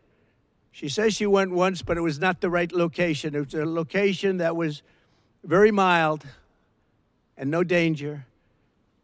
She never went there. She's going there tomorrow after almost 4 years. She's going there tomorrow to try and show you what a great job she did. But even now, the numbers are terrible. And remember, they're flying people over, and they haven't stopped that. They're flying hundreds of thousands of people over the border right now. They never stopped that. They didn't think they'd be caught, but they were 2 weeks ago. From prisons and jails, mental institutions, and insane asylum. All these insane asylums where you have the sickest people, mentally ill people, and terrorists at record levels. We've never had terrorists come into our country like this. Not since it's like 9/11 They times come, a billion. And they keep coming and coming, and nobody has ever seen anything like it. People that go to the border, they look professionals, and they said there's never been anything like this in the history of the world, and they are destroying the fabric of our country. She did nothing to stop any of it. In fact, she encouraged them to keep coming, and you know that. For years she did. Only recently did she say, oh, well, we're going to try and put a stop to it. And I ask again, this should be the why didn't she do it speech. Why didn't she do it? All of these things, including unrelated elements to what we're talking about now, like taxes, like military, like so many other things. Why didn't she do it? She's got plans for the future. Why didn't she do it? She's been there almost 4 years. Kamala created a brand new program to fly in migrants from Venezuela, Haiti, and Nicaragua, and resettle them in American communities, including small towns all across our nation, but in particular in Pennsylvania, Ohio, Wisconsin, and North Carolina. Nobody can believe it. These towns have been destroyed, and the mayors of the towns and the governors of the states can't talk about it because they're embarrassed that they allowed it to happen. In addition, through her phone app, something totally new now, it's a phone app for migrants, where migrants call in, highly sophisticated migrants. Wow. She's allowed virtually unlimited numbers they of were illegals eating to cats press and a dogs. How are they button, sophisticated? schedule their illegal immigration appointment at our ports of entry, and show up to be released into the interior of our country. Can anybody believe this? And they're invading our towns. It's an invasion of our country like no country has ever had to suffer before. And this was purposeful. They did this on purpose. This was not a mistake on their part. They did this on purpose because their policies are so wrong and so evil and so unfair. And there's only 3 reasons they'd want to do that. Number one, they're incompetent. And I'm not sure that that's the reason. Number 2, they want it for the votes. Number 3, you know what that one is. We don't have to talk about that one. But there can only be a very few reasons, because they're destroying our country at a level that's never been seen before. Importantly, as part of this con job, it's a con job. None of the illegal aliens she is smuggling in through the ports or on the airplanes. Think of it. Big jet planes loaded up with migrants flying into the middle of our country and going to Iowa and lots of other states. They've all become border states. We only have border states now. He's such a, it's like proper, yeah, it's great replacement. They're counted theory. in the Border Patrol statistics. And when you do that, you can add a lot of numbers because they're not taking those counts. They want to have those counts not included in the numbers. In Aurora, Colorado, Springfield, Ohio, where it's been a mass invasion, these were 2 beautiful, successful towns, idyllic. And they're in trouble, big trouble. Never thought I'd hear him say that and word. very unfair. The people want to idyllic. leave. They want to get out. But everyone's afraid to say, I want to get out, because they want to be politically correct. And other towns just like them, hundreds of them all over America. Americans have watched their communities destroyed by this sudden, suffocating inundation of illegal aliens.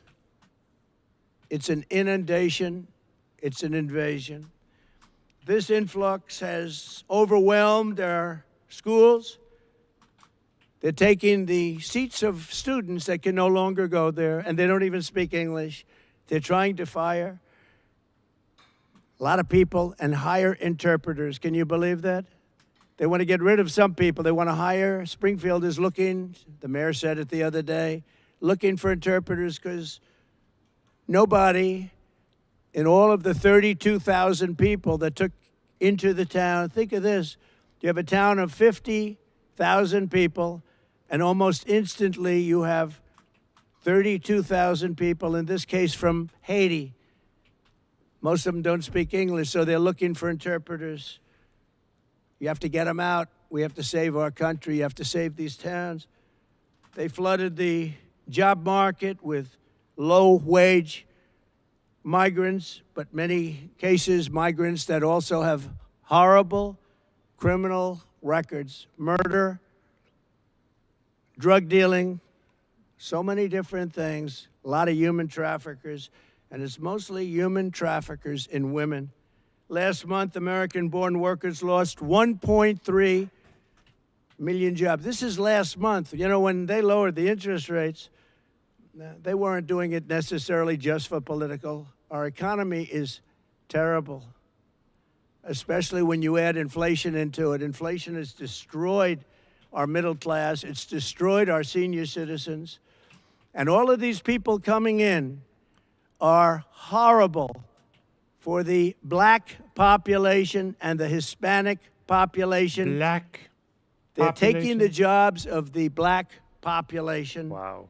At levels that they've never seen before. Black voters, they're coming in. Hispanic they're coming in also. hot. They're suffering, and the families are suffering. Sleepy They dog. go out, they think they have a job, and they've lost a job to an illegal migrant. So we've lost 1.3 million jobs last month. Think of that. And now I'm thinking of it. we've gained, I'm thinking out of that number, thinking real hard. 635,000 jobs. But every single one of them was an illegal migrant. They've also, as you know, and Is you've this heard the big me talk announcement? What about the it, fuck just am I happened watching? Very recently, we found out 818,000 jobs were fraud. Oh. They fraudulently claimed that the economy picked up 818,000 more jobs than they stated. Jobs. And a whistleblower or leaker let it be known that that was false, that the 818,000 jobs was a false fraud. It was a fraud. It should be investigated, by the way. But Biden knew about it, and Kamala knew about it. And they were going to release the real figures right after the election. But by putting 818,000 phony, fake, disgusting jobs that don't exist, by putting them on the rolls, it made them look much better a short while ago. But they didn't quite make it to past election day. So to that whistleblower or leaker, I want to, on behalf of the American public, thank you very much. These people are a fraud, just like nobody talks about it, but Kamala never had a job at McDonald's. Her resume talks about McDonald's, McDonald's, McDonald's. When I worked at the French fry counter, it was so tough, so hot. She didn't work there. She never worked at McDonald's. It was a lie. Most heartbreaking of all is Kamala's migrant invasion has brought but bring it back. massive crime into our country at levels that nobody's ever seen before. We've never seen levels like this. And during the debate, I mentioned that, and David Muir, a real lightweight, whose ratings have gone way down, by the way, because he lost credibility. I had 1 against 3, but I think we did great. But David Muir of ABC, fake news, when I said that crime is way up in our country, he corrected me. He corrected me on so much, and it was right what I said. He didn't correct her one time, and what she said was wrong. He corrected her twice. Absolutely I wrong. think. So many different Post-birth Charlottesville, abortions. she was wrong. And all of the eating the different things, pets. almost She was right everything about she Charlottesville. said, and she was You never lying corrected. cunt. Okay. But he corrected me in crime. He said, no, crime has not gone up. I said, crime has gone up massively. He said, I'd like to state for the record that crime has not gone up. Now, you don't know this, but we had a deal with ABC that there will be no corrections of any kind. Oh, yeah? And they violated the deal. Ooh. Why? Because they're bad people and they're fake news. Is this defamatory? So he did it many times to me during the debate. He violated the deal. That's the deal. Because you can take anything and try and make up stories with it. We had a deal where that wouldn't happen. You could do whatever you wanted as soon as the debate was over, but he did it in total violation of what our agreement was, and a lot of people standing right over there to will understand tell you exactly there'd be what no it was. fact-checking. We'll show you what it was. David Muir has lost all credibility. The other person, I never heard of her. I never want to hear of her. She was terrible. I don't know how she ever got her job in the first place. But we have a country to save, and we can't have fake news like that. And his ratings deserve to go down. Here in New York City, an estimated 75% of arrests in Midtown Manhattan and over 60% of arrests in Queens are now illegal aliens. Oh. They've given you the fake stories that the illegals coming into the country are much better than our people. They don't commit crimes. These are some of the Someone worst said this was criminals a big anywhere in the announcement. world. He's making a big announcement. And they don't tonight. just come from South America. Do you think They he's come just from priming? all over the world. The Congo in Africa, a lot of them coming from the Congo. The Middle East, Asia. They do come from South America, says it but with not such all. venom. Asia. They're coming from all over the world, and they're emptying out their jails, and they're emptying out their mental institutions. Stop sending me fact checks. Stop sending me evidence that actually Trump lost more jobs than Biden. That Biden and Harris created more jobs than Trump did. Stop sending me this shit. What the fuck? Everything you're saying is a lie. That's all. The money yeah. they're saving is Don't worry. beyond belief. I'm not even doing it. I'm not even fact checking. And what they're He's just a doing clown. to our I don't care. country. He And if didn't I were the deserve to be president of fact-checked. one of those countries, I'd be doing the same thing. I'd say, let's You're playing empty his out game our when you jails into fact-check the him. United States. We're dumping ground for the rest of the world, and it's going to stop starting on January 20th. But the most important day in the history of our country is going to be November 5th, Election Day. 3 months ago in Queens, an illegal alien released into our country by Border Czar Harris approached 2 13-year-old children with a machete in broad daylight, forced them into the woods, tied them together by the wrists, and raped the young girl, hurt the girls very, very badly. They caught him because he put it on tape, he put it on film. They caught him. He thought it would be nice to have it on tape to show his friends. In June, 2 NYPD officers were shot at point-blank range by an illegal migrant from Venezuela. By the way, the crime rate in Venezuela is down to the lowest level it's ever been that they know of, because they've taken their street gangs, they've taken their criminals off the streets, they've taken their drug dealers, and they've emptied their jails almost. They'll be emptied very soon, within the next 2 months. I guess they can't get enough buses. But they're bringing people at record levels to... What's this? TrumpForce47.com. This is a pinned tweet from... It's 8 hours ago, though. Has he been talking for 8 hours? This election is about the economy, inflation, open borders, illegal immigration, respect for our nation, preventing World War III and a 1929-style depression, which will happen if Kamala Harris gets into office. Okay. Good luck, Bob. Our country, these are criminals, and their crime rate is the lowest it's been ever that anybody can remember.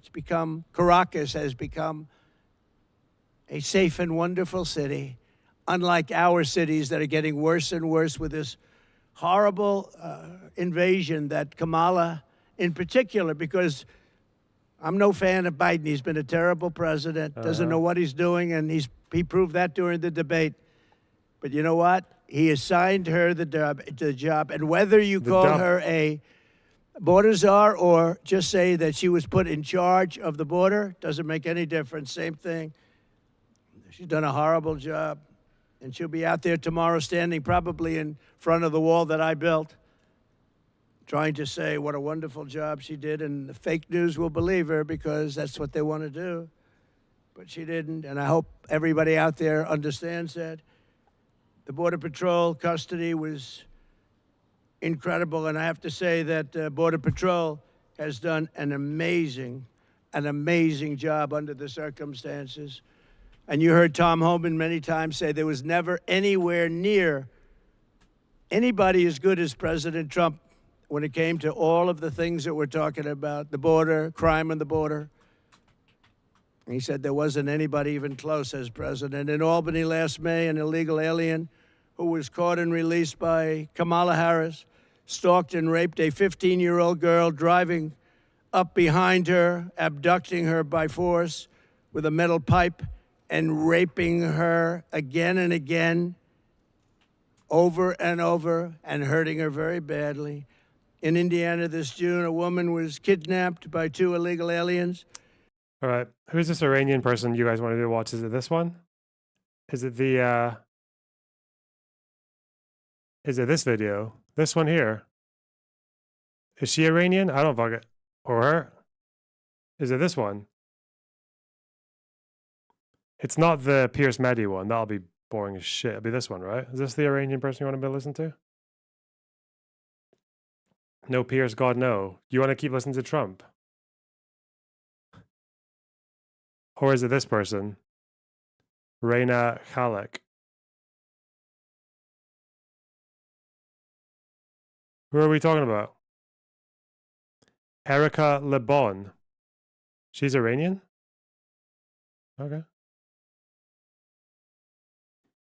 Fine. Do you agree with that? I do. I think he couldn't be more accurate. What we're seeing is another episode of what looks like the Gaza 2.0 war. Oh, Aaron Mate We're is on witnessing the same Israeli toolkit of terror, playbook of threats and intimidation, and carpet bombing for a whole country, and civilians being slaughtered. Of course, conflicts in the region are very contagious, so the risk for a regional spillover exists. That's why we hope at the earliest to curb this trend and reverse it and find a peaceful settlement. There are reports, just before we started this interview, that America is pushing hard to try and get a pause in hostilities between Israel and Hezbollah. What do you know about that? Is that likely, do you think? I think there are extensive efforts being deployed, especially that the ingredients are there. We have a Security Council resolution that is governing the situation in South Lebanon, and that worked well from 2006 up until 2023. So we've always said that we would be ready to put this resolution at the table and discover the different tracks of this resolution and find a settlement that addresses all concerns, because we also have our concerns. We have our civilians that are displaced from South Lebanon. And now an extra layer of complexity has been added with this terrorist blank bombing of Lebanon. It's exactly the same playbook that... People are saying Netanyahu's relation with Biden has been shattered by his recent comments on the ceasefire. It's a Times of Israel article. Okay. That was used in Gaza.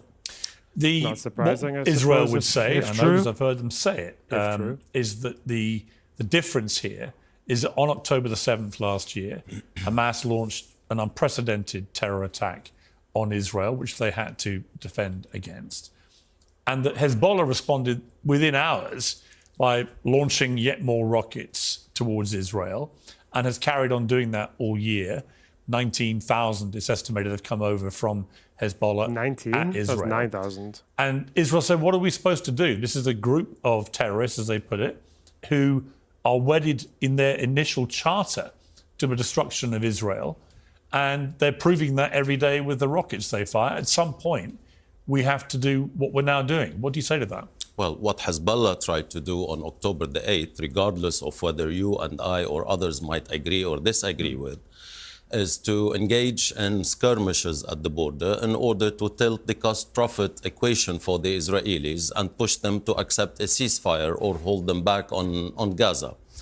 There is no moral equivalence between what Hezbollah did and carpeting a whole country and killing civilians.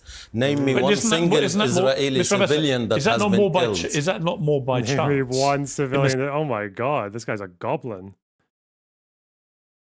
This guy's a smarmy fuck. Sense if it wasn't for Israel's very effective Iron Dome, many of those rockets Hezbollah were firing may have got through and killed many more civilians. It just happens that Israel has a better defense system than Hezbollah does. No. Do you not accept that? Without wanting to justify or defend this behavior, but Hezbollah is very careful to target only military targets because it's clear by now, no one in Lebanon, including Hezbollah, does not want a full-scale war. They have been very calibrated. Who the fuck is this guy? This guy's mental. This guy's off his fucking rocker. Who's he? What are you talking about? What a goofball. What a twat. Very, very careful. No, they fire anti-tank missiles at fucking houses. Like, what are you talking about? And they post videos of them doing this. Okay. Regardless of whether we agree or disagree, some Lebanese do, some Lebanese do not. But we, as a Lebanese government, do not want this war. We think that there is a diplomatic way to address all concerns. But what the Israelis are doing lacks any strategy. All their war aims, whether in Gaza and now in Lebanon, have not been met by coercion. Where are the hostages? What about eradicating Hamas? And now what about, through coercion, bringing their civilian population to northern Israel back?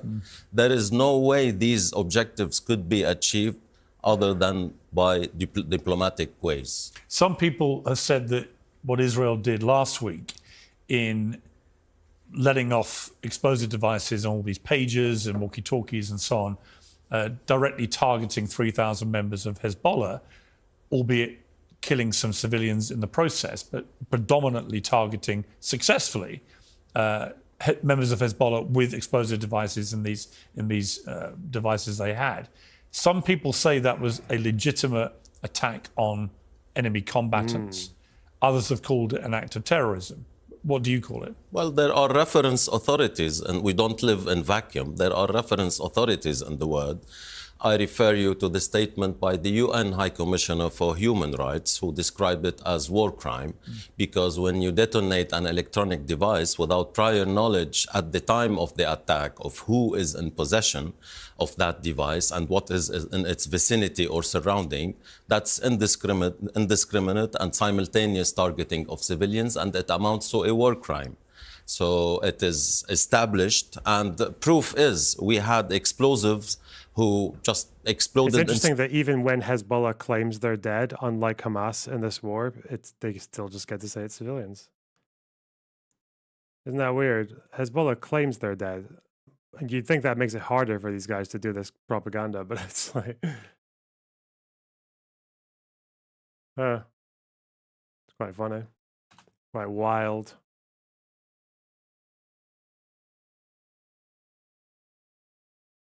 Okay. Supermarkets and pharmacies and hospitals. Is this a legitimate warfare tactic? What they would say, and what Israel supporters say, is that if Hezbollah perpetually fires rockets at Israel and tries to kill people in a very indiscriminate way, you say targeted, they say indiscriminate, it's only the good fortune of the success of the Iron Dome that stopped so many more civilians being killed, that if Hezbollah places its membership amongst the civilian population, you're never going to be able to avoid civilian casualties if you go after them, but that actually the methodology they used with those explosive devices was extraordinarily precise and successful. Then how were civilians killed and why were they killed? And this Israeli rationale is very dangerous because it justifies killing civilians. In international law, the utmost priority is to protect civilians, and no other war aim justifies killing But do you civilians. know how many of those who were targeted were Hezbollah and how many was genuine civilians? I'm not aware, but I'm aware that many civilians having nothing to do with Hezbollah and not associated with Hezbollah have lost their lives or lost their sight or were heavily wounded. So it's a war crime by all means. And beyond that, I think it But also... is what Hezbollah is doing with the rocket firing, is that a war crime then? Well, if any I put the argument back to you. If any civilians Does this guy not know what by- proportionality is? No, my guess is he does. He's got a job to do. That's it. He has a job to do. rocket fire from Hezbollah, does that make it a war crime, what they're doing? Well, it's not about approving or disapproving this modus operandi. Unless Hezbollah is he a Hezbollah member? I don't think he is. I think he's just like a fucking. I wonder what the situation is between Hezbollah and different Lebanese government members. Is there kind of like is there a coercion factor or?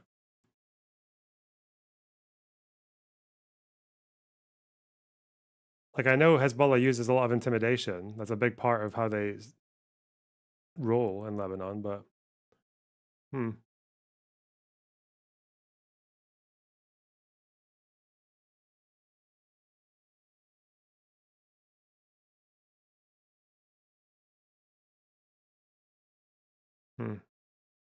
I'm Disapproved of Israel, so you called it a war crime. What I'm saying is that we have to ambassadors of the UK, yeah, he won't be Hezbollah. Yeah. go to the root causes. The root causes is what Israel have been doing in Gaza, and the root causes is decade-long behavior against Lebanon that has led to what Hezbollah is today.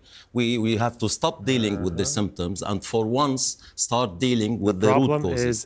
The root causes being Israeli occupation, the root causes being Israeli denial of statehood for the Palestinians, the root causes being 22 years of Israeli occupation to Lebanon and continuous occupation of parts of Lebanese territory. I can see I can totally see where the sort of human centipede arguments are coming in now. Like it's people regurgitating all there's like a cycle now.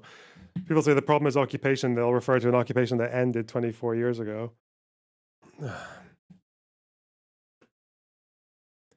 Yeah, if you're gonna appeal to the UN, like the actual Security Council, like the part of the UN that actually has a bit more standing than just random fucking like commissioners.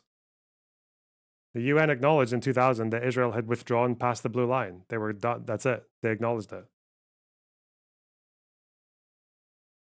We need to address that and stop scapegoating groups here and there and stop scapegoating the world. If it's not Hezbollah, then it's Hamas. If it's not Hamas, then it's the United Nations, bashing the United Nations. If it's not the United Nations, then bashing the UK government because the UK government enforced an arms sale ban on some arms to Israel.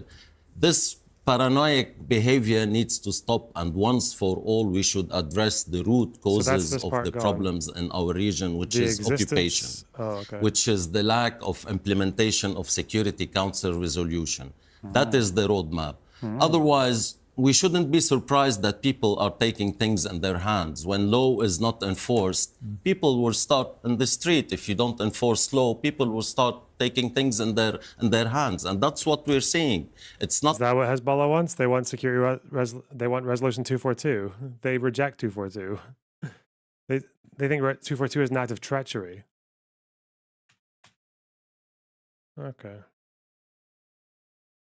Dear me. I don't know how people do it. What am I? Fuck. Sounds like Hezbollahs to me. Well done. You should be so proud. Hey! George Flopadopoulos. Let's go. about approving or disapproving these models, but we need to understand them in order to deal with them. Coercion and violence will lead nowhere, and violence begets violence. And I think we have a current Israeli government which finds in its interest in putting its country in a continual state of war as a way to turn off all the risks that are inside the coalition, or as a way to keep the coalition in office. Because the moment they stop, they would fall. They would start facing accountability for not being able to achieve their objective. Where are the hostages? What about eradicating Hamas? What about severing Hezbollah? Hezbollah will retaliate, and we will engage in this race to the bottom. That's why we should stop it. We should go back to United Nations. We have this 1701 Security Council resolution.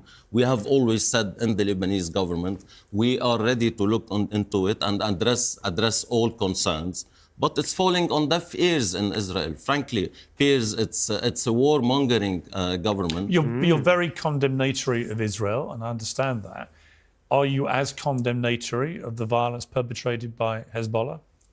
Hezbollah did not start this violence, Piers. As I said, we have to go back to the root causes. What Hezbollah... But you can say they didn't start it in your argument. No, it's a statement of fact. But you can still condemn the violence, can't you? Well, I condemn any violence in general, but Hezbollah did not start this fight. But you do condemn Hezbollah's violence. He did not resort to violence. Hezbollah is part of the Lebanese social fabric. Hezbollah is part of the Lebanese social fabric. They have their modus operandi. Some in Lebanon agree with it, some disagree. But what do you think? Well, I think at some point down the line, we will need to address this unconventional situation. But Israel, frankly, for decades now, has not been giving us a serene moment to address this unconventional situation. What is your biggest... If Israel think that this is an anomaly, how about having a prime minister that is accused of war crimes? It gets harder and harder to accept Islam. What the fuck does this have to do with accepting Islam, you fucking idiot? What are you talking about? Think of the average Muslim in the United States is behaving like this, launching rockets at their fucking... Sunnis don't even like Hezbollah, you fucking dick. What are you talking about? In charge on our borders. One anomaly leads to another anomaly. If you think Hezbollah is an anomaly, then, well, you have to look... Don't fight bigotry with bigotry. It's not good.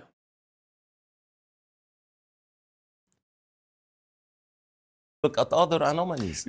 Is your biggest fear a ground war? Israel's army chief, as we've been talking, says latest strikes on Lebanon are in preparation for the possible entry of troops. I hope wisdom prevails. I hope diplomatic efforts that are being deployed now in New York and elsewhere manage to defuse the situation. As I said, we don't want this war, but we will not shy away from defending ourselves. But if there is a ground invasion by Israel and its forces, how bad could that get very quickly? It would be extremely bad and tragic, of course, for Lebanon and for the whole region. We already have on our conscience, the world has on its conscience, the Gaza. We don't need another Gaza in Lebanon. So before it's too late, we have to curb this trend and stop the Israelis. These wishy-washy positions do not do the job anymore.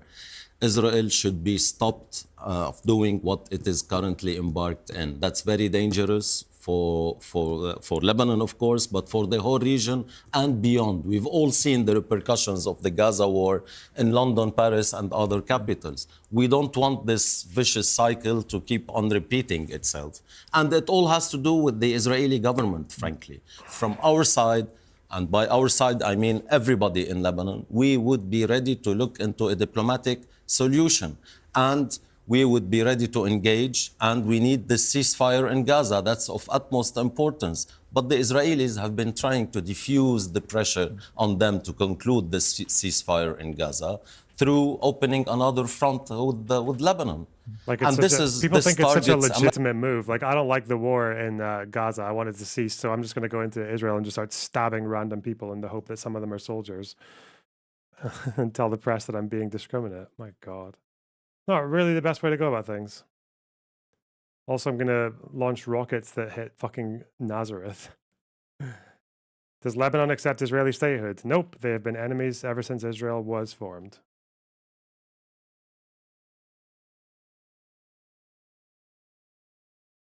I don't know if the Maronites, when they were in government, did they ever recognize Israel? I don't think they did.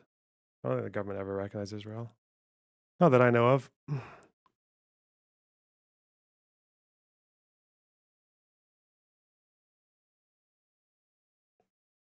Oh, BBC did a October 7th documentary.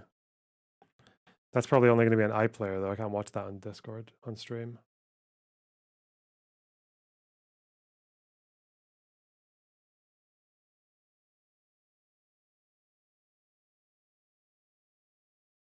Anyway. American efforts, when Secretary Blinken was in the region, they launched this cyber attack against Lebanon. So it's clear that they're trying to undermine American efforts to conclude a ceasefire in Gaza. Mr. Ambassador, thank you very much indeed. Thank you, Piers. I appreciate it. Thank you. Well, let's debate all that now with my panel, the host of Democracy-ish podcast, Wajah Ali, the Israel Special Envoy for Trade and Innovation, Fleur Hassan, the Iranian-American attorney and activist Elika Lebon, and from the Grey Zone, the journalist Aaron Martin. The Grey Zone. Well, welcome to all of you. Fleur Hassan Nahum, I just spoke there to the ambassador of Lebanon, extremely concerned about what is happening, and in particular, this breaking news from Israel's army is a chief fucking scumbag. These strikes on Lebanon are in preparation for the possible entry of troops. Is it really a sensible move by Israel to consider another ground war, given what has been going on in Gaza for the past year? Or was it a sensible move on the 8th of October to start a war from Lebanon into Israel, evacuating 100,000 Israelis who don't live anywhere near 10 kilometers from the border? Why did they start that? There's no territorial claim.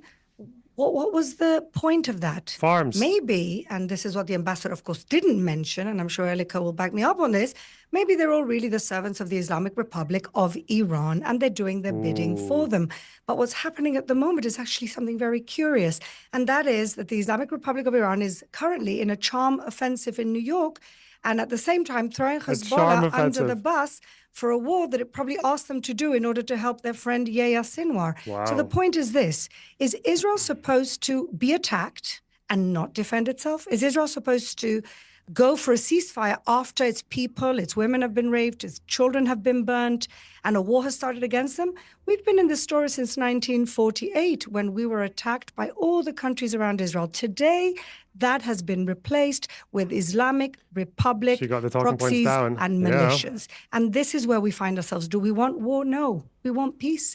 We're not in Lebanon. He's talking about UN. He's talking about resolutions. Charm offensive. It's very simple. If he wants us all funny to fucking stop, phrase. I've never very, heard very that before. simple. Just comply with Resolution 1701, which says very simply this: Disarm. Hezbollah has to go behind north of the Litani River, and there's not supposed to be any armed terrorist south of the Litani River, and it's all over. The question is not to me. The question is, why on the 8th of October Hezbollah decided to start throwing what is now almost 10,000 missiles into Israel? If the UK, if in Dover, France threw 10,000 missiles from Calais, Piers, what would happen? Well, I think we would certainly be, robustly defend ourselves. Let me chomping go to those Wajah Ali baguettes. Let's for go. your response there to what Fleur Hassan Nahum was saying and what the ambassador was saying, because clearly there are very strong opinions on both sides here. Didn't Churchill sink French ships that refused to comply in North Africa? He did that, didn't he? Churchill sank some fucking French boats because he wanted them to cooperate to make room for the British fleet, and they were like, no. And Churchill was like, hey, baby. It was because they were afraid that under German occupation. They were afraid that under German occupation, the French would compromise the UK. That was right, wasn't it? That's why they wanted the French fleet to stand down and to hand over control. Yeah, it was Vichy France. Yeah, Vichy France or Vichy, yeah. Have been for the last year. What do you believe is likely to happen next, and what do you think of what is happening? Yeah, so I think we all agree that they were afraid that the French would give up the boats to the Germans. Yeah, Jesus. World War II was insane, man. The fucking decisions that people made compared to if you think about today and the decisions that Israel makes in the Middle East, or the decisions that America makes in their wars in the Middle East, if you compare any of this to World War II, it's just it's so night and day. They were a different fucking breed back then, those people. Thank God. Anyway. Justifies the war crimes and terrorism that was done on October 7th, but to Israel, October 7th justifies committing war crimes and terrorism all around the world. Israel sounds like Dr. Strangelove. It sounds like a manic, violent creature right now that has said, this is their quote, "We want de-escalation through escalation." That's like saying no fighting in the war room. That's like saying we will bomb them in order to save them. That's like saying we will find life in death. Israel has already invaded Lebanon in 1982. 15 to 20,000 people. I think a lot of wars are won through escalation. A lot of, but okay. Or ceasefires are achieved through escalation. I think the first ceasefire for the hostage exchange between Israel and Hamas was kind of, I think the reason Hamas accepted that one so early was because they were getting launched onto the back foot because Israel decided to fucking hammer the shit out of the north of Gaza. But okay. Were killed, mostly civilians. It wanted to weaken the PLO. You know what happened as a result of that? The PLO was weakened, but something called Hezbollah rose. Then Hamas rose. 2006, Israel and Lebanon. Oh, okay. Jas, thanks for the 5 gifted subs. That's really kind of you. Damn. Listen, I love the subs as well. Okay, but also, guys, the bar needs a bit of a push. Okay, get your wallets out. I'm doing all this graft for you with this stupid fucking document. Thanks very much. I appreciate it. Had a war. Many civilians were killed. It was a stalemate. Now, almost a year into the October 7th war and the Gaza war, since then, 41,000 Palestinians have been killed, mostly children, Piers, in Gaza. More children have been killed in Gaza than in all the war zones combined in the past 2 years. Israel right now is bombing Lebanon. 27,000 people have been displaced. Over 2,000 people injured, over 500 people killed, 50 children killed. To Israel right now, everyone is an enemy. Everyone is Hezbollah. Everyone is Hamas, right? Nurses are killed. Refugee camps are killed. I've been talking on your show for the past year. Each time I come on, there's a fresh new horror, right? Israel, Palestinians go to the south. You got Palestinians at refugee camps. They're bombed. Children are bombed. Journalists are bombed. Leon Panetta, who was the former CIA director, has not moved has said since the beginning. His face is so still. Jesus. Do they think every death is a civilian? Yes. Yeah, and even if data is released otherwise, they will just say Palestinians or Lebanese. Yeah, they don't care. Yeah, they just, for some reason, it's in their interest. For some reason, they like dead Arabs. I guess I don't know. Makes their job easier, I guess. What Israel did in Lebanon, specifically booby-trapping the phones, is an act of terrorism. That's Leon Panetta. The United Nations Commissioner on Human Rights said that same action was a violation of international law. I want to quote him. He said, "It is a war crime to commit violence intended to spread terror among civilians," end quote. Okay. So the question for me is, when will the world and when will the United States say enough? It's clear, Piers, that Benjamin Netanyahu does not care about the hostages. Don't take my word for it. Who are the people protesting Benjamin Netanyahu? The family members of the Israeli hostages in Tel Aviv and Jerusalem. This is a recipe for madness, Piers, for madness. It's a one-year anniversary. Netanyahu wants to escape accountability. He wants to escape the inquiry, asking, how come you didn't stop the war, which, by the way, you knew was going to happen. You knew the attack was going to happen, but he was too busy with his corruption charges. He needs to stay in power to avoid from resigning and possibly going to jail. And also a perpetual war will help the supremacists in his cabinet, like Ben Gvir, who literally is like the member of the KKK, who now is the national security minister, and the people like Smotrich, who have openly said, Piers, that they have a genocidal plan. They want everything, river to the sea, and to push out Palestinians. So I condemn, I'll do this for you, Piers. I condemn the war crimes. I condemn Hezbollah launching rockets. That's a war crime. I condemn Hamas launching rockets. That's a war crime. Do my panelists condemn the occupation, Israel's killing of civilians, and the war crimes it is committing in Gaza and in Lebanon? I leave it to the panel. Well, let me ask Elika Lebon. Do you condemn that? I condemn everything that has been caused by the jihadists. And this is not my opinion. This is based on causal reasoning. You kidnap people and you take them. Could probably bite the bullet on the occupation. That's probably quite an easy one. Razor Fringe, thanks for the €10. Really appreciate that. Full bar. Wow, crazy. All right, let's go.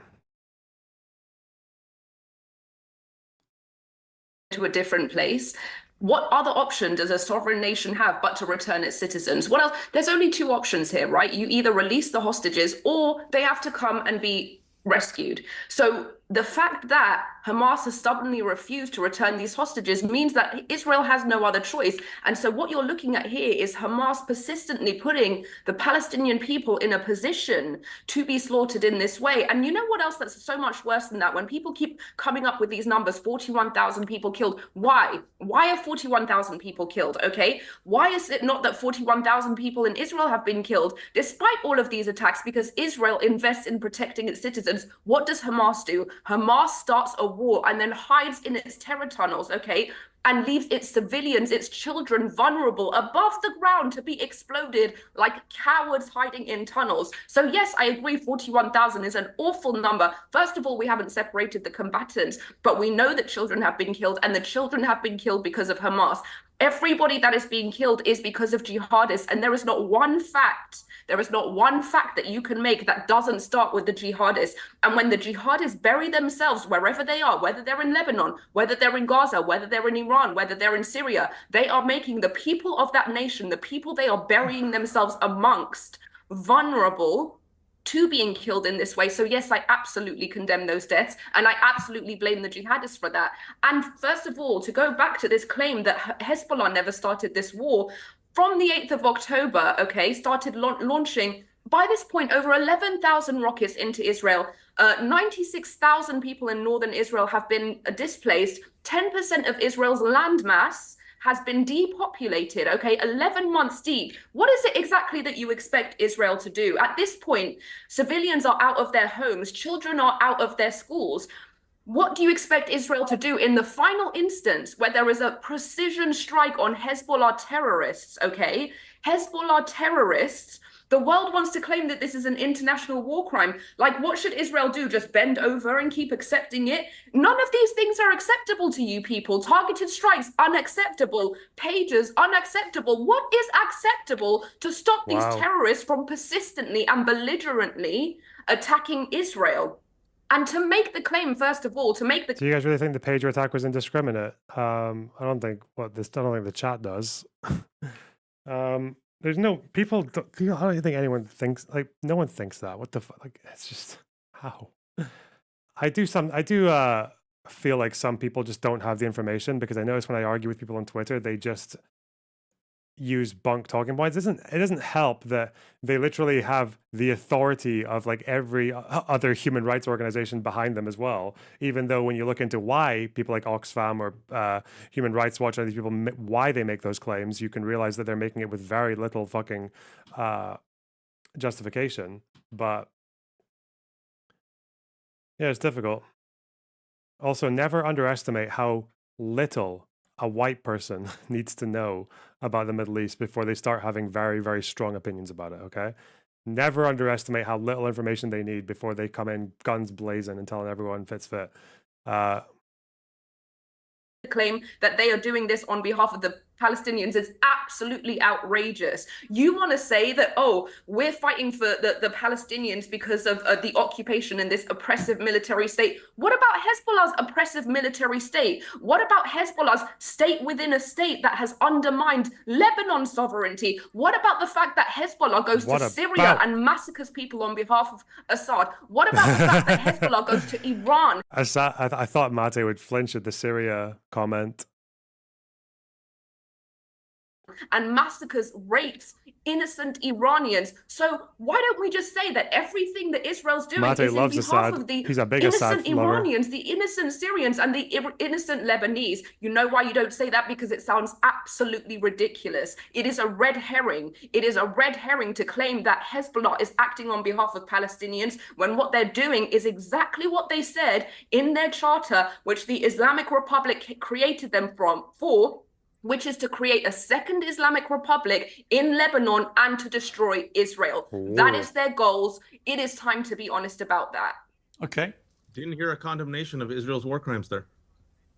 I absolutely did. What I said was that the jihadists are to blame by the laws of causal reasoning. All right, let me bring in Aaron Marty. Aaron, we are nearly a year into this war in Gaza. It now looks increasingly likely there might be another phase of this war erupting, already has erupted, in Lebanon. The question I have wrestled with since October the 7th is not whether Israel has a right to defend itself if it's attacked, but what is the proportionate response load up our which should be pagers tolerated with all the brain damage. A nation that comes under that attack. And that's setting aside the history of the conflict. When you are attacked as they were on October the 7th, you obviously have to fight back hard, particularly as Hamas said, we're going to keep doing this. If Hezbollah wants to respond to what happened on October the 7th by within hours unleashing rockets at Israel and carrying on doing that for the next year, again, Israel has a right to defend itself. The question is, what is proportionate? Do you accept, first of all, Aaron, that Israel has a right, if not a duty, to its people to defend itself? And if you accept that, then what is Let's go. proportionate? Who determines Give that? us some of that fucking Assad slam. Every state, including Israel, has the right to defend itself. But let's examine what that right entails. If we're talking about October 7th, when, yes, some Hamas militants committed atrocities, they're on camera. There was a claim before, by the way, that there was rape by Hamas. There actually isn't evidence for a single case of rape, even 1 year later. And I'm happy to debate that. I've got to, I'm sorry. I've got to stop. Hold on a second. I have to correct you there. I have seen Can I finish my point?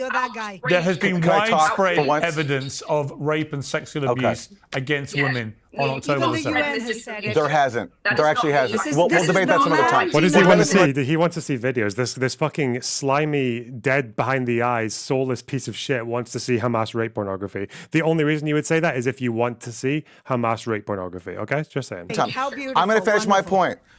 There is not a single shred of evidence for it, but we'll debate some other time. Listen, we're What talking does a about October shred of 7th. evidence entail for rape, by the way? Like, whatever. Israel has the right on October 7th to defend its people. As they're being- Let Let me finish my... Piers, every time I come on here, I can't talk. Okay, Let but me look, talk. to be fair, I'm talking. he literally opened with fucking rape denial because there's no video footage. That's when he says no evidence. He's talking about video footage. Okay, like that's all. Yeah, sorry.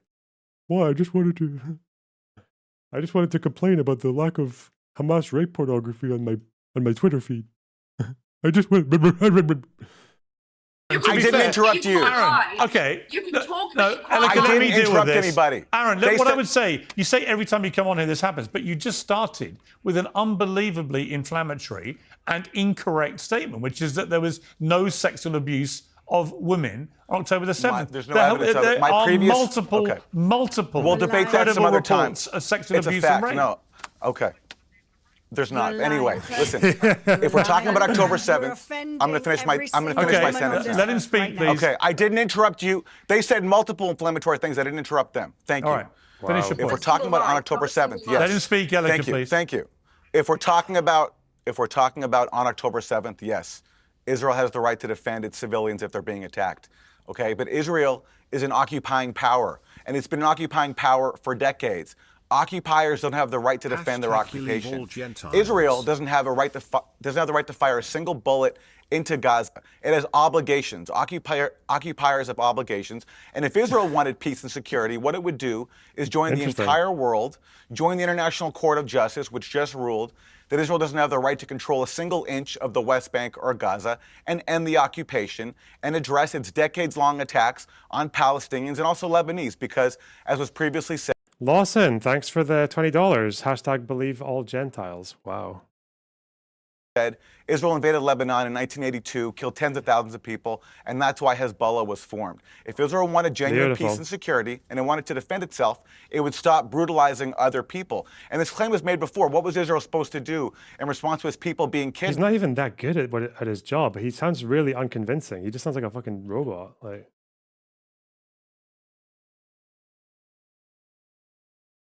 That's the logic of October 7th, because there are thousands of Palestinians who have been brutalized and kidnapped in Israeli dungeons. Hamas launched October 7th to free them. The difference between Israel and Hamas is that Hamas actually has an argument, because Hamas has tried. Hamas is. I didn't interrupt you. I did not interrupt you, please. I wasn't lying. Hamas has tried to accept the... Wow. You were, actually. The Hamas has tried to accept the global consensus of a two-state solution, a big compromise for Palestinians, accepting just 22% of their homeland in the West Bank and Gaza. Israel's refused to join the rest of the world in accepting that two-state solution. Even Iran has voiced at times support for that. It's only Israel and the U.S. that insist on Israel's right to put Gaza under siege and steal Palestinian land in the West Bank, and that's why you have this continued escalation. Hezbollah intervened on October 8th because they wanted to show Israel that there would be costs for committing mass murder, which is what Israel has done. And that's why Hezbollah was involved. Hezbollah said from the start it would stop its rockets if Israel stopped committing mass murder. Israel, unfortunately, is more committed to mass murder because it insists on the right to control that entire land and not accept Palestinians as equal human beings. That's the fundamental problem here. Okay. Fleur Hassan Nahum, I don't know where to start. I really don't know where to start. First of all, he's talking about mass murder on October 8th. We were attacked on October 7th. We hadn't even gone in on October 8th. So I really don't understand what you're talking about. Secondly, he completely You were waging the longest military occupation in the world. Yes. Well, let's go to that. In 2005, Israel left the Gaza Strip. Now, at that point, the Gazans could have done one of two things: turn it into a wonderful pilot for a Palestinian state, which you think they want, and I don't believe they actually do. And instead, they turned it into Mogadishu, into Beirut, as it were. Instead of investing in its people, they invested in tunnels. Did you figure out why Hezbollah rockets are bunched together in the data? Oh, because it's a good little meme to be like, look, Israel's doing all the attacks. They're the aggressor, and it works on useful idiots, even as far as the BBC. I don't know. Maybe they just, I don't know why they counted an entire rocket barrage of 30 things as like one strike, but one drone hits a rocket launcher, and that's also one strike, like 1-to-1. It's dumb. You could say it's naive. You could just say they're naively putting it in because like 55 rockets generally don't really do any damage. But like, look at this, 55 rockets toward the Golan Heights, Upper Galilee, Hula. These are 55 rockets in different locations as one entry.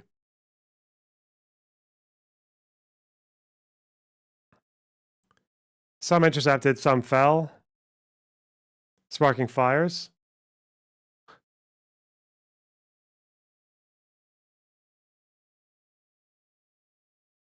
They do it a little bit for Israel, but they just don't do it as much. That's why they just don't do it as much. If Israel fires like a few artillery rounds, they count that as one event as well. But I don't think there's anywhere where Israel are firing 55, like 55. Imagine it, like it would be 55 Israeli drone strikes or something like that. Vintage Bale, who made this? Some fucking ALEC data organization, that's what they're called. Is this Israeli attacks on Lebanon? Israeli strikes? Where's the thing? That's the difference between munitions, though.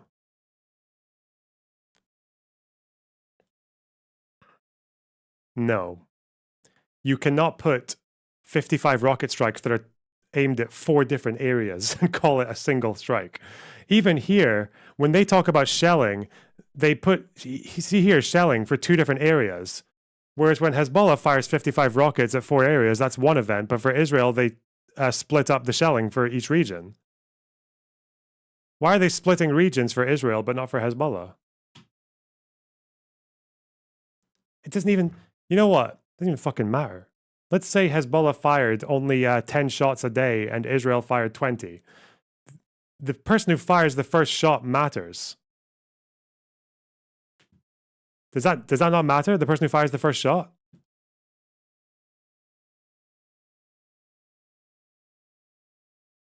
Like if Hezbollah fires 1 rocket at an Israeli base and then Israel's like, oh shit, well, we're going to take out 5 different fucking munition depots. Is Israel, does that turn Israel into the aggressor? No. It is desperate clutching to try and use grass like that to say that Israel's the aggressor on Hezbollah. Then does it matter if it's accurate or not? Yeah, kind of. It still matters in the sense that like the way that they group that data is retarded. It's really stupid. It's not a good way to collate data. If you're going to say that Israeli strikes I could understand it if they split it up by location. So if Israel shells a Hezbollah area with like 5 rounds of artillery or 10 rounds, and Hezbollah fires 10 rockets at one area and those are both counted as one strike, that's fine. You can do that. But if Hezbollah fires rockets at 4 different areas and Israel shells one area, but then these are both counted as one unit, that's really stupid. That's very, very dumb.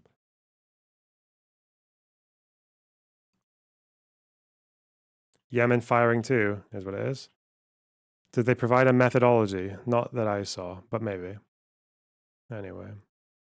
It looks like their methodology is just to gather articles, because each strike here is just from news articles.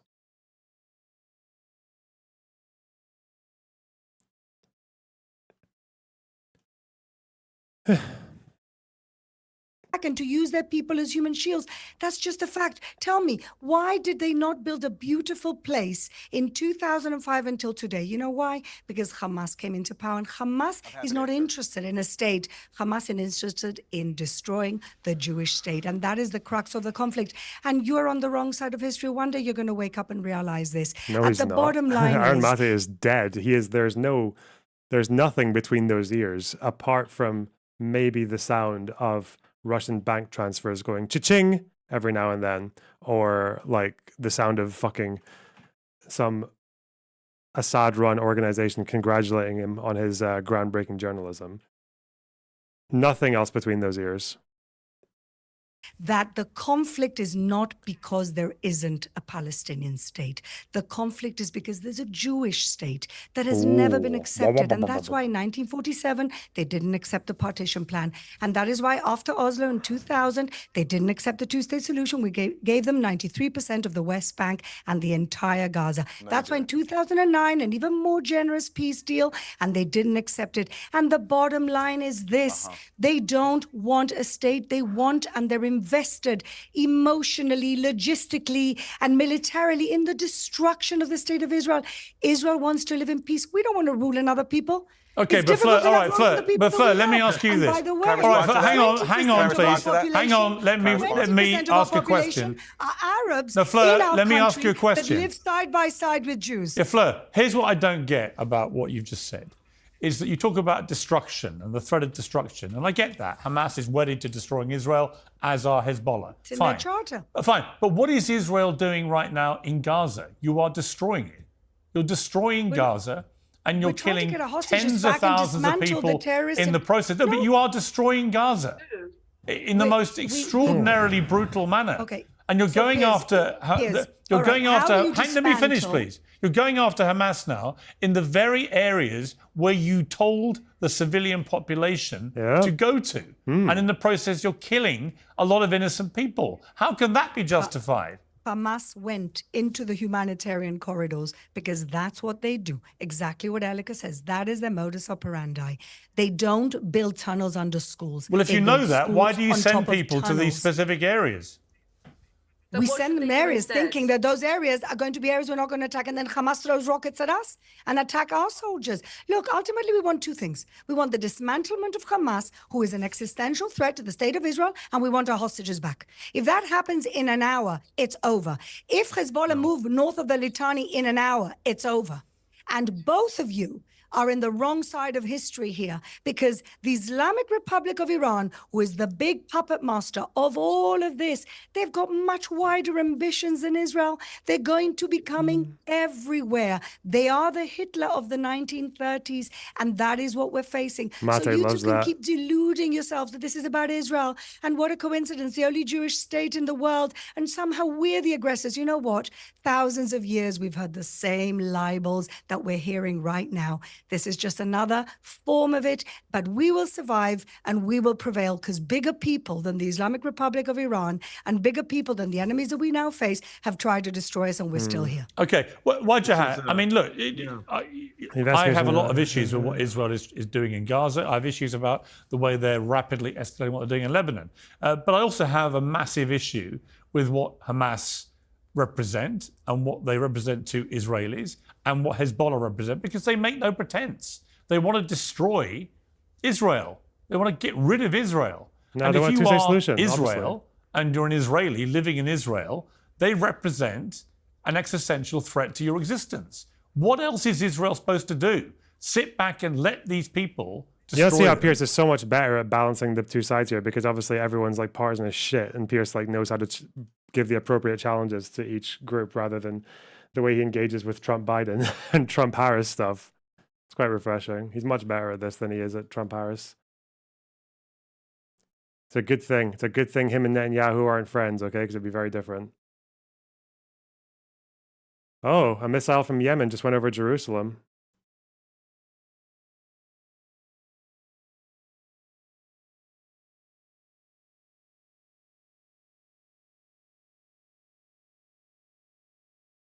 Or defend themselves as best they can. I mean, that seems to me to be at the crux of the Israeli side of this, which is, what else are they supposed to do? So the Israeli side is de-escalation through escalation, perpetual war, occupation, put the boots on their neck, mow the lawn, destroy all of our terrorists, right? Okay, I get it. Has it worked? No. They invaded Lebanon in 1982. 15 to 20,000 people, mostly civilians, were killed. War crimes happened to the point where Ronald Reagan was so disgusted by what he saw, he picked up the phone and told them to stop it. They wanted to weaken the PLO at that time. Remember Arab nationalism? Okay, PLO got weakened. What came out as a result? Hezbollah. What came out afterwards? Hamas.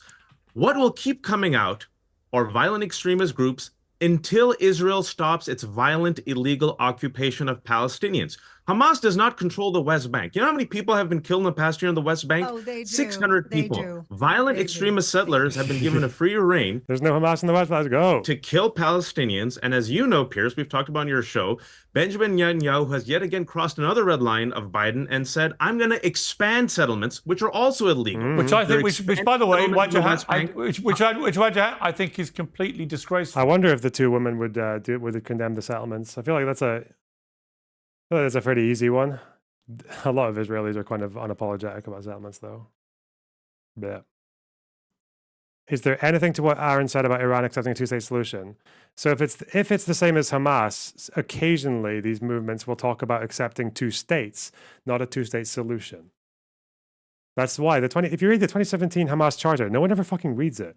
They say two states, but they don't say that that is contradictory to the idea of a single Palestinian state. It's like a tactical acceptance of two states. They still say in the 2017 charter that they wouldn't recognize Israel. So,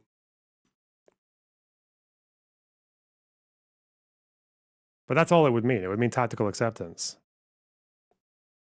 I think the willful, deliberate expansion of the settlements during the past year is disgusting and should not be happening, and is another reason for me why Netanyahu should not be leading Israel. I think he's just. Well, and also, if the one thing that Pierce, the one thing for safety and security, right? Because I think you and me, and I think some people on this panel, want safety and security for Israelis, for Palestinians, for Muslims, for Christians, for the region. The one thing Just Israel like has never tried. in the Ottomans. It has always as tried well. military solutions. They've always failed. I just gave you a brief history. We can go back longer if we want. Military solutions have always failed. You know the one thing it has never tried? Ending the occupation. Giving Palestinians the right to self-determination. If it ends the occupation, Yeah, but okay, gives away- so gives I the would say this. Palestinians freedom. Wajah, I would say There will be hang on, peace. don't all talk, please. where's it Wajah, been? hang on, let me handle this. Wajah, here's what I would say to that. They did give Hamas the chance to show what they would do if they ran Gaza in 2005. And Hamas, ever since then, spent billions of dollars that was given to them on building a highly sophisticated tunnel network from which they could basically operate as a terrorist organization, which is wedded from their charter to destroying Israel. So they have had the chance of Israel. No, It's not only that, but also one of the founders of Hamas literally suggested that. One of the founders of Hamas advocated for building up Gaza instead of fighting with Israel.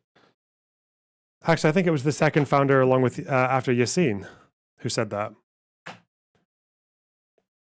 And they were like, "Nah, fuck you, bro." Hang on, I would say this. Thank you for your service, I but still believe no. that Israel has had a Heck form of no. occupation since then over Gaza, because they've had the ability, as we saw at the start of the war, to turn off the power, to turn off the water supply, to control what food goes in and out. That is the behavior of an occupying force. But they did give Hamas the chance to show what they would do if they were governed. And I can't believe there is any Palestinian in Gaza that thinks that Hamas did anything but squander that opportunity in the most brazen and despicable manner, culminating in this outrageous attack last October, which was always going to goad Israel into this kind of response. If you go and kill 1,200 people in Israel in the manner they killed them and boast about it to the world through your GoPro cameras, actually showing what you're doing to women, children, to Holocaust survivors. You kidnap over 200 people, you're killing a newborn baby, for God's sake. If you do all that and you wound nearly 7,000 more, many of them irreparably, then you are going to get a massive response. Hamas knew that, and they knew that the casualties would be thousands of their own people. Why would you do that? Why do that? So I come back to, I have problems with everybody in this story, right? I really do. Because as you should, as you should, I agree with you. But Israel, these are the listen, issues. These are the issues disproportionate. These are the issues on the Hamas Hezbollah side, which really I just can't. I don't see the answer. If you're ready to traveling Israel video about Bassem Youssef, don't care. Two retards fighting, don't care, don't care.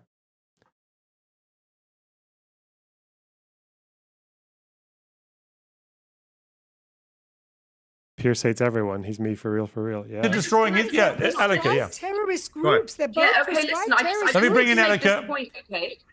So the entire arguments that are being made here are based on revisionist history. That's first things first. The even way that you frame Hezbollah as the victim, as the non-aggressor, to where you frame Israel as escalating despite Hezbollah's repeated history of aggression, okay? First of all, the way you even describe Hezbollah's inception is wrong. Let's talk about Hezbollah's inception, which was after the 1979 revolution. Let me finish. After the 1979 revolution in Iran, Hezbollah, okay, was inspired by this, and Assad visited Iran and asked Khomeini, what can we do for you?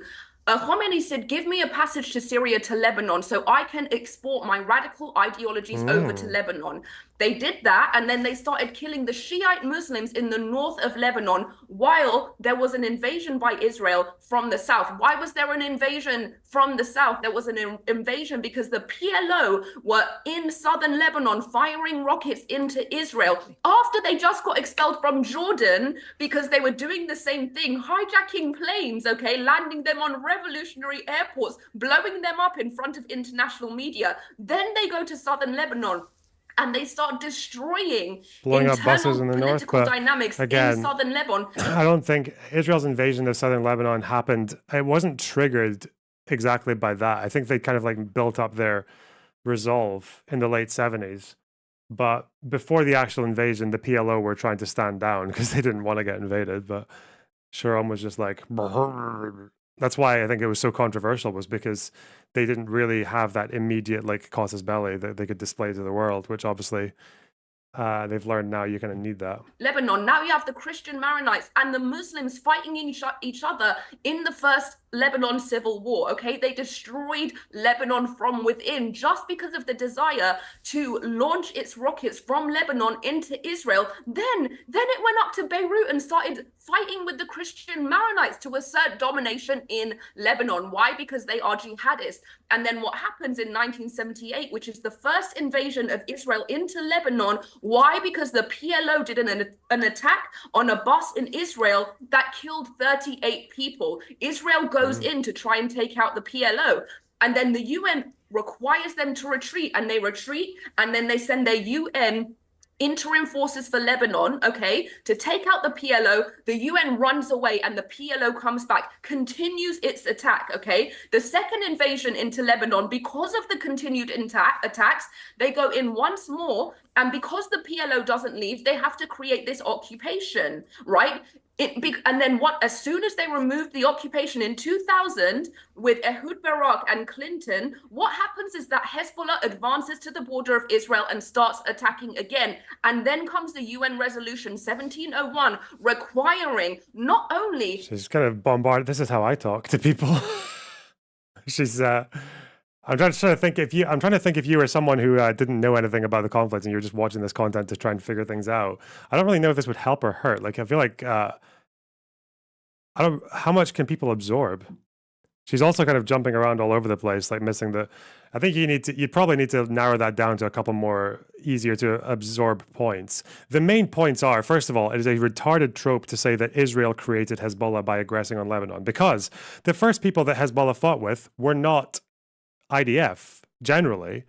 Most of the people they fought with were people like fucking United States troops and bombing the United States embassy and fighting with Shiites and fighting with Sunnis and Christians. Like, it wasn't, their main targets were not Israel. It was also very naive to just assume that Hezbollah is a product of Israeli invasion and that's it. That's where it begins and ends. No, they're a product of an abandoned Shiite population for decades in Lebanon that when the revolution happened in Iran in 1979, before Israel invaded Lebanon, Iran saw there an opportunity to expand their influence in the region. They saw a neglected Shiite population that they could influence through their connections with Syria and then in the Shiites in Lebanon.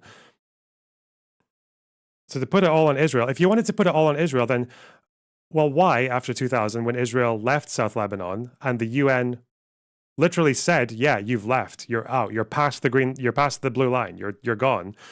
And then Hezbollah fired like 12,000 rockets in 6 years towards Israel.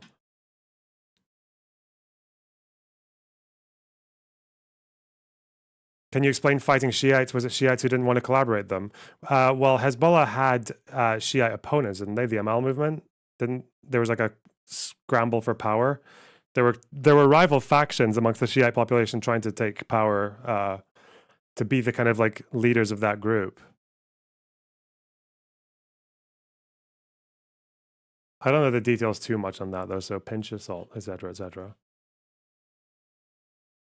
Those are the kind of points I would hammer down on though, is stop infantilizing Arabs by trying to assume that these movements are only born out of one particular thing, like just Israel. Like, it's not that simple, and insulting the audience as well.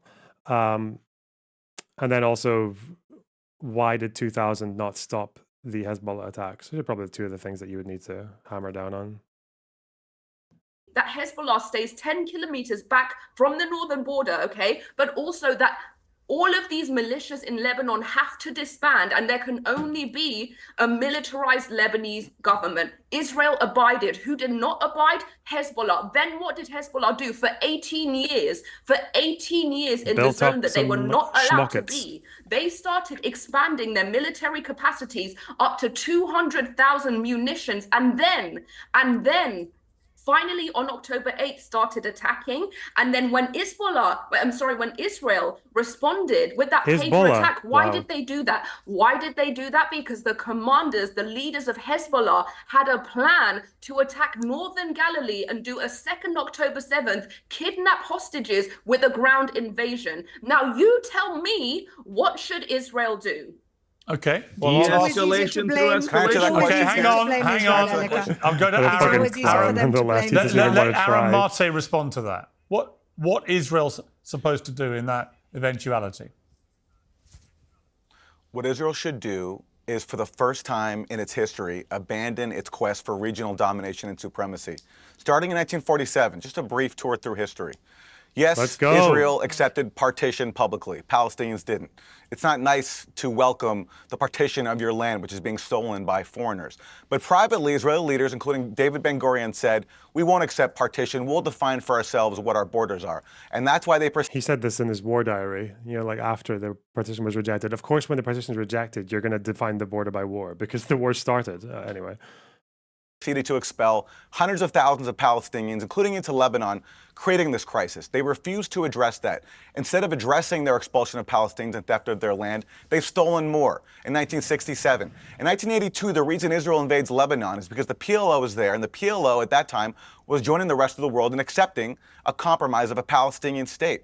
Google the Arab Peace Initiative. It's been renewed many times to Israel. Israel's been offered by all the Arab states and the PLO, with even Iran joining them and accepting this. Everybody recognizing Israel, everybody making peace in exchange for Israel ending its occupation of the West Bank and Gaza. That's a major compromise for Palestinians. Israel is so hell-bent on domination, occupation, and supremacy, it's refused even to accept a Palestinian compromise. When did Iran support the Arab Peace Initiative? Again, the Arab Peace Initiative includes Resolution 194, which kind of means no more Israel. But It depends on what the leader would interpret as a just resolution, but Iran.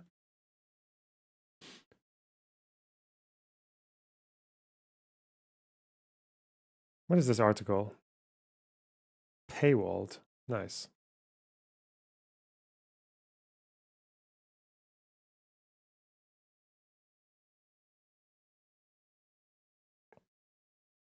There's a Times of Israel article about it. It's got a pretty interesting title as well. Why is Israel so afraid of the Arab Peace Initiative? Promises ties with the Muslim world, including Iran. Best idea ever, says ex-Likud minister. Why does the government reject it? Evacuate settlements that allow refugees to enter Israel and the bitter enmity between Jerusalem and Tehran. Not that simple. Theoretical kernel of truth to the aforementioned proposition. According to the Arab Peace Initiative, 57 Arab and Muslim country states will establish full diplomatic and normal relations with Israel in exchange for a comprehensive peace agreement with the Palestinians. The Islamic Republic of Iran is among the countries that endorse the initiative. Though not Arab, Iran is a member state of the Organization of Islamic Cooperation. Affirmed its support and adoption of the peace initiative for resolving the issue. Information leaflet posted on the Arab League official website shows the flags of all countries that endorse it, including Libya, Syria, Iran. First adopted in 2002. Jerusalem remains steadfast in rejecting the overture or just ignoring it. I do think it's probably not in their interest to ignore this, because I guarantee you, if they brought this to the table and just started negotiating, they would very quickly find out that there's no compromise on refugees that any of these states or the Palestinians would accept, and then just be like, well, we tried. I imagine that's what would happen. I imagine they would negotiate this, and then Resolution 194 would just be an endless fight with no budging, with no red lines being resolved. Why the reservations and the mistrust? Okay, the likelihood of peace with Iran may sound beyond improbable, but why doesn't Israel at least ride the initiative towards normalization with ostensibly moderate Arab states, many of which appear to be interested in teaming up with Israel against their common enemies in Tehran? Some analysts say that the Gulf states are especially willing to normalize relations with Israel. Well, they predicted that, right? I suppose. Skeptics say it's unacceptable because of certain clauses that no government can ever agree to. Why doesn't Jerusalem at least try to engage with the world by professing interest in the initiative, if only to demonstrate the will for peace and avoid being labeled as the party that prevents an agreement?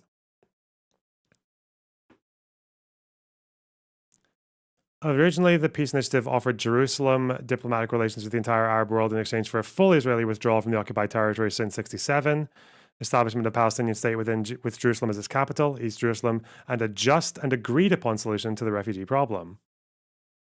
The Israeli government was curious in 2002, but perceived the initiative as a take-it-or-leave-it proposition it couldn't possibly embrace. On the surface, the proposal looked appealing, with its provision that the Arab states welcome peace with Israel, something they'd been unwilling to do since its inception. In the interim, it wasn't always like this. 6 years ago, then Prime Minister Olmert welcomed the initiative, and in a remarkable but little-known episode of Arab-Israeli interaction, a semi-official Arab League delegation came to Jerusalem and discussed the peace proposal with Olmert and then Foreign Minister Tzipi Livni. I didn't know this. Is this in Ben Ami's book? I maybe read it, but I forgot. 2007, Arab League summit held in Riyadh reaffirmed the original peace offer. Foreign Ministry in Jerusalem asserted that Israel is sincerely interested in pursuing dialogue with those Arab states, the desire of peace with Israel. Olmert at the time keenly expressed his desire to meet the Saudi king. No meeting was scheduled. Surprised by Olmert's enthusiasm, the Arab League refused an encounter lest it be seen as engaging in normalization with the Zionist regime. The only Arab officials who could meet with the Israeli government were those whose countries had already had peace treaties. There's no fucking way, man. Bro.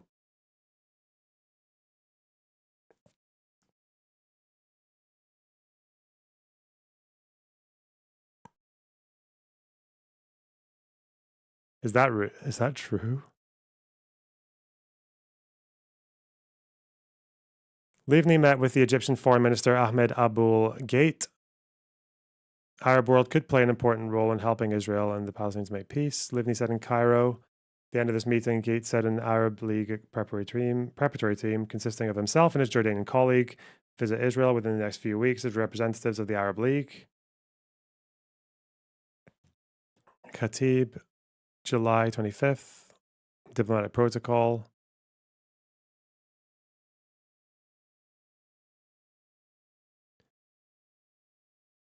They insisted on diplomatic protocol that would make it evident they're representing their countries and not the Arab League.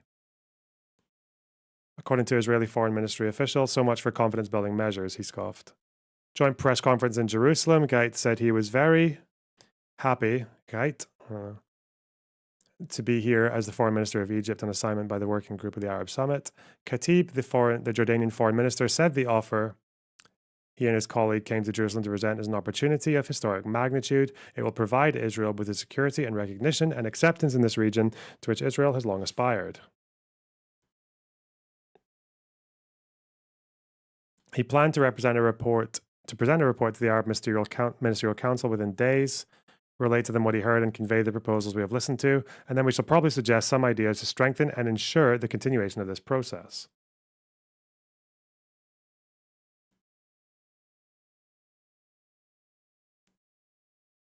There was a suicide bombing in Netanya the day after the day the initiative was. Yeah, I know that. Yeah, that took a lot of the press away from it.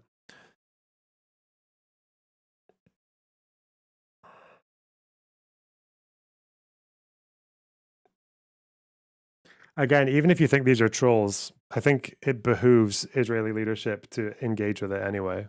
Like they have to. They just have to, because they always have to be in it. Like I think they should be in a position where they'll say, yes, we accept like these, like the concept of 242 line for peace. We do accept it. Yeah, let's talk about terms. Because at least then, even if like you don't get anywhere, you can show that you tried and you offered something concrete and they didn't. The only place I don't feel bad for. Wow. Okay.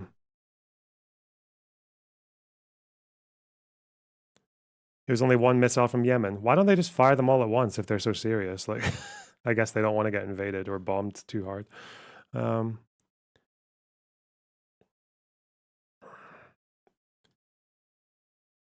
In other words, two foreign ministers said they had good and constructive talks and would take them back to the Arab League, and we never heard of again, said the Israeli official. We did try to reach out to the Arab League, but they disappeared. We did it openly and publicly, but did not help moderate Hamas, whose extremism and striving for power and violence is still there.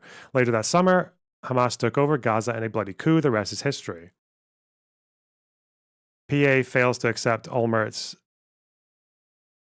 2008 offer. 2 wars with Hamas, a stalled peace process. Kerry working tirelessly, hosted an Arab League delegation in Washington, during which the Qatari Prime Minister said a comparable and mutual agreed minor swap of the land would be acceptable. He said that for the first time. Most analysts and pundits said this was nothing new. Clear to everyone their future agreement would entail land exchanges. For some Israeli lawmakers, it showed the Arab world is still interested in peace. Israel could not waste this opportunity. They forced Netanyahu to appear in the Knesset for a special session, Knesset members, dedicated to the Arab Peace Initiative. Netanyahu called on PA President Abbas to give peace a chance and enter negotiations without preconditions, yet barely addressed the Arab League's reissued peace proposal. We are attentive to any initiative and we are ready to discuss any initiative that is proposed that is not a dictate. Referring to probably 67 borders and right of return. Yeah, that's what he means by a dictate. Signaled readiness to consider the peace initiative, pointing out that he did not explicitly reject it, but his words could hardly be considered a ringing endorsement. Of course not, because he doesn't endorse it and never will.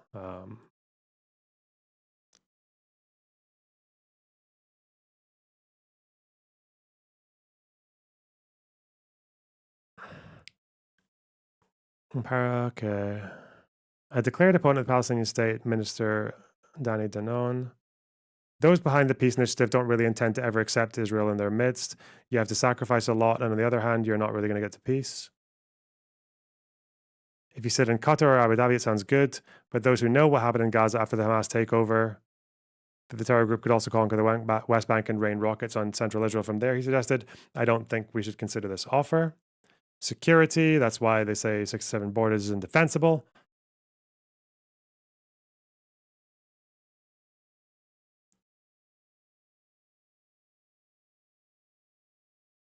I don't foresee any Israeli government willing and or capable of returning to the 67 lines.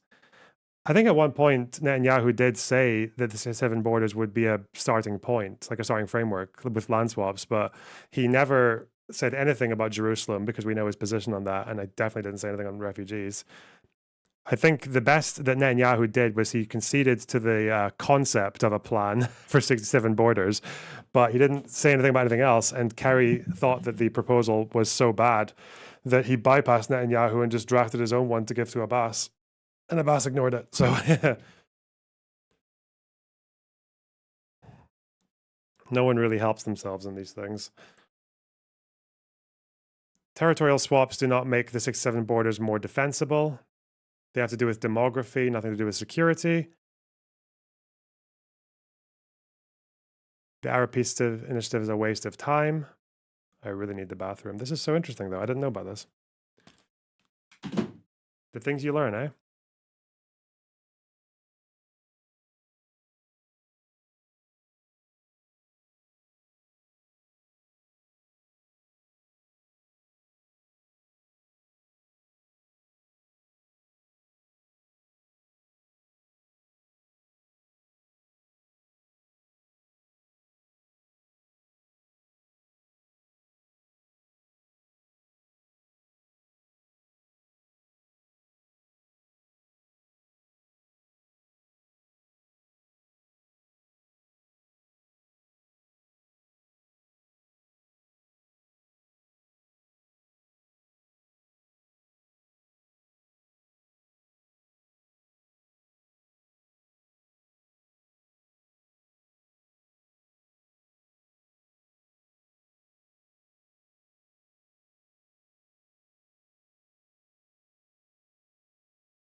Everyone agrees that Israel has legitimate security concerns, but if a reasonable peace agreement is implemented, they should be much less serious, countered Galia Golan, a professor at Herzliya's Interdisciplinary Center, who specializes in the Arab-Israeli conflict.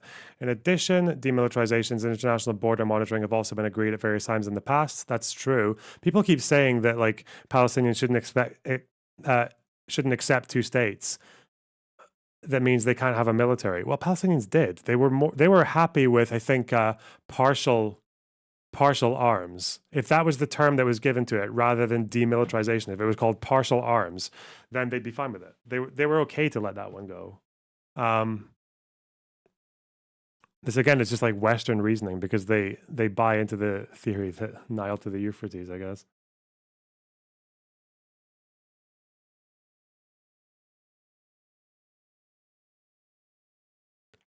Okay.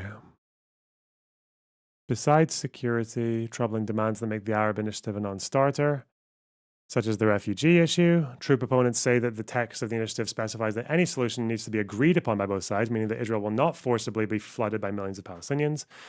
Funny way to put it. What demilitarized states exist? Which ones are there?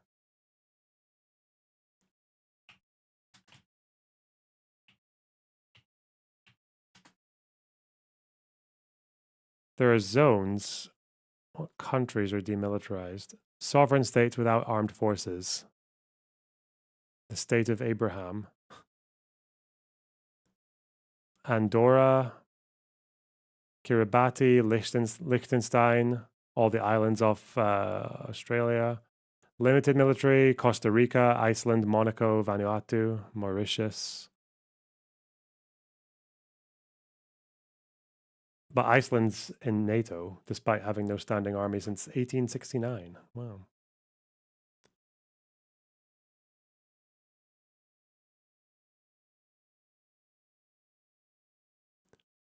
Besides security, there are troubling. However, it also says that such resolution needs to be in accordance with General Assembly Resolution 194, which resolved that refugees wishing to return to their homes and live in peace with their neighbors should be permitted to do so at the earliest practicable date.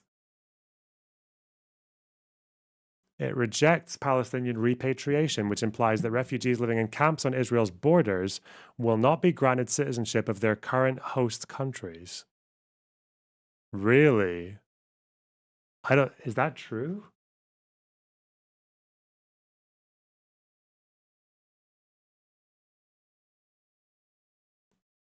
Arab Peace Initiative. Repatriation.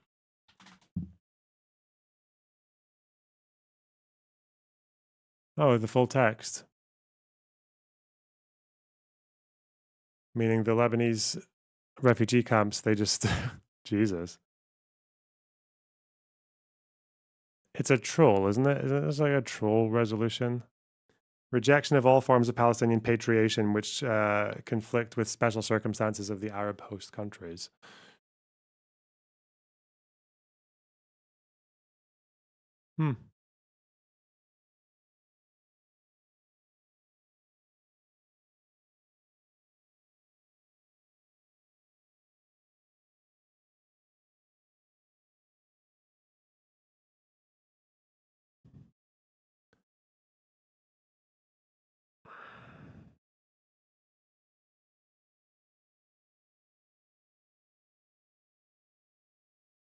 The Arab Peace Initiative was relevant from its first day in 2002 when Abdullah proposed it. Best idea has ever been heard. Over a decade later, still remains the fastest and best achievable path to peace. Comprehensive initiative bringing the 56 Islamic countries to the table. Amazing thing. 4 times in Arab League conventions since 2002. Only with us, Israelis doing nothing, no prime minister wants to hear it. For Yossi Beilin, a former justice minister and chief architect of the Oslo Accords, it is clear why Israel's right-wing governments were and are not interested in the initiative. It refutes their dogma that the Palestinian-Israeli conflict, rather than being a territorial dispute, stems from the Arab world's refusal to accept a Jewish state in the region, regardless of its borders. Suppose that's true. They don't want to believe the offer is sincere. It would destroy their entire Weltanschauung. Okay. Out of the blue, 11 years ago, came the Arab world and said, you make peace with your neighbors, we'll make peace with you. It's as simple as that, he told the Times of Israel. But rather than saying, hey, this is a revolution, say it again, we said, no, you don't really mean it. You can't mean, after all, we know you. This was Sharon's initial reaction. Every right-wing leader to date for the same reason, Beilin said. Once they accept the idea that we might be accepted by the Arab world if we make peace with the Palestinians, it puts the entire onus in the Arab-Israeli conflict on Israel. And Israel's right-wing leaders are not ready ideologically to pay territorial price for peace.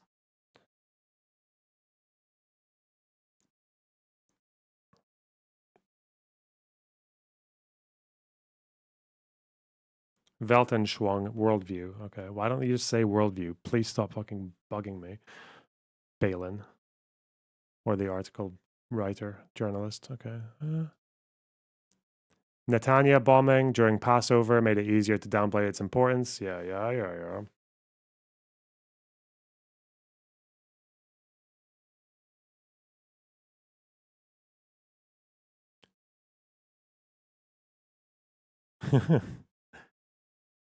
Hebrew University professor. The Arab and Muslim world in our minds are generally linked to threats and danger. When they launch a peace proposal at us, we don't know how to react. Israelis are good at reacting when rockets are launched at them, but when a peace proposal comes, they're like, what the fuck? That's quite funny.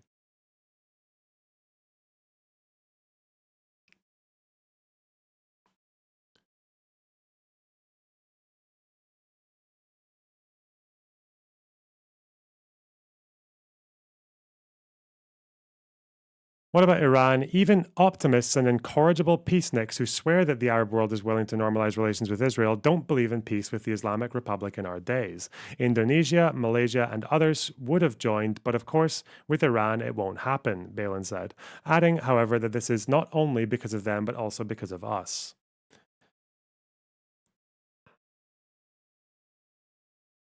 An Israeli official who preferred to stay anonymous put it even more succinctly. Peace with Iran, Afghanistan, Pakistan, very funny. Let's be clear. We will not get New Year's cards from Iran, Sudan, or Libya under any foreseeable circumstances. It is nothing but a lack of seriousness to rely on such promises. Okay.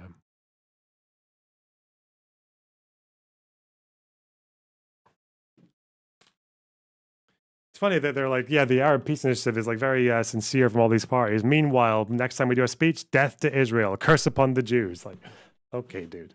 Okay. We won't change our slogans or anything like that, you know? Hamas tried to join that after 2005 when Israel withdrew. Israel still put Gaza under a complete siege, prevented any basic goods from getting in, carried out routine massacres. Even when Hamas leaders, including Ismail Haniyeh, who Israel recently killed, said, we will accept a Palestinian state, Israel will not accept it because Israel wants to dominate that region. That's the fundamental problem here. And as it was previously said, as long as Israel insists on supremacy and occupation, people are going to resist it. People will resist it. It's true. Google the Arab Peace Initiative, 2002. Google it. David Accords, 2000. What happened with the Clinton parameters, 2001? I'll tell you what happened. I'll tell you what happened. You know what? I'll tell you what happened. I'll tell you what happened. The former Israeli foreign minister, Shlomo Ben-Ami, who was there at Camp David, do you want to know what he said? He didn't say this about Clinton parameters. He's going to confuse the Clinton parameters with Camp David. That's what he's going to do. Was there at Camp David. This is the foreign minister who made the Camp David offer. He said, if I were Palestinian, I would have rejected Camp David as... That's not the Clinton parameters, you fucking retard. God, he's so stupid. Oh my God, he is such a fucking cyborg. Oh God, I hope that Assad money is good. I hope the Assad fucking Putin Axis bank account is really... splurging into this guy's fucking wallet right now. As well. You know why? Because he recognizes that Israel insisted on keeping the major West Bank settlement blocks that make a Palestinian state impossible. That's the fundamental problem here. You don't see Palestinians as equal human beings, and you reserve the right to steal their land, and that's why you're interrupting me, because you can't handle the truth. That's the problem here. Stop being a supremacist, stop stealing land, and you can have peace. Here's, just go to 2024. Can I just say one quick thing? And they can't engage with it because they don't know the details. Oh, well. They haven't done the Ben-Ami fucking... They haven't done that one. Damn. Oh, God.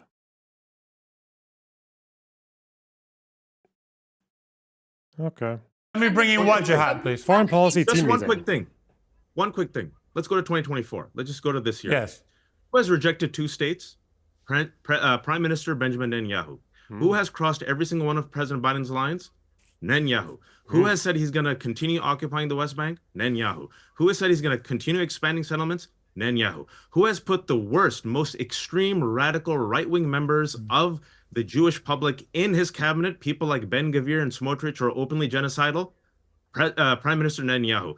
Who has continued bombing civilians, like you mentioned, Piers, right? Told these Palestinians to go to the south, it's a safe zone, and bomb that safe zone? Benjamin Netanyahu. There has been a peace deal on the table. President Biden announced it in the summer. He said it was Israel's plan. Yep. Hi.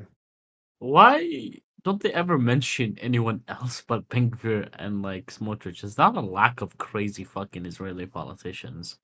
Because they're like the poster boys, right? They're the leaders of the two parties. They say the most unhinged shit generally. No, but we've heard more unhinged shit. Ben-Gvir didn't say nuke Gaza. We had these guys are like leaders of parties, right? These are like Ben-Gvir and Smotrich lead their respective parties, no?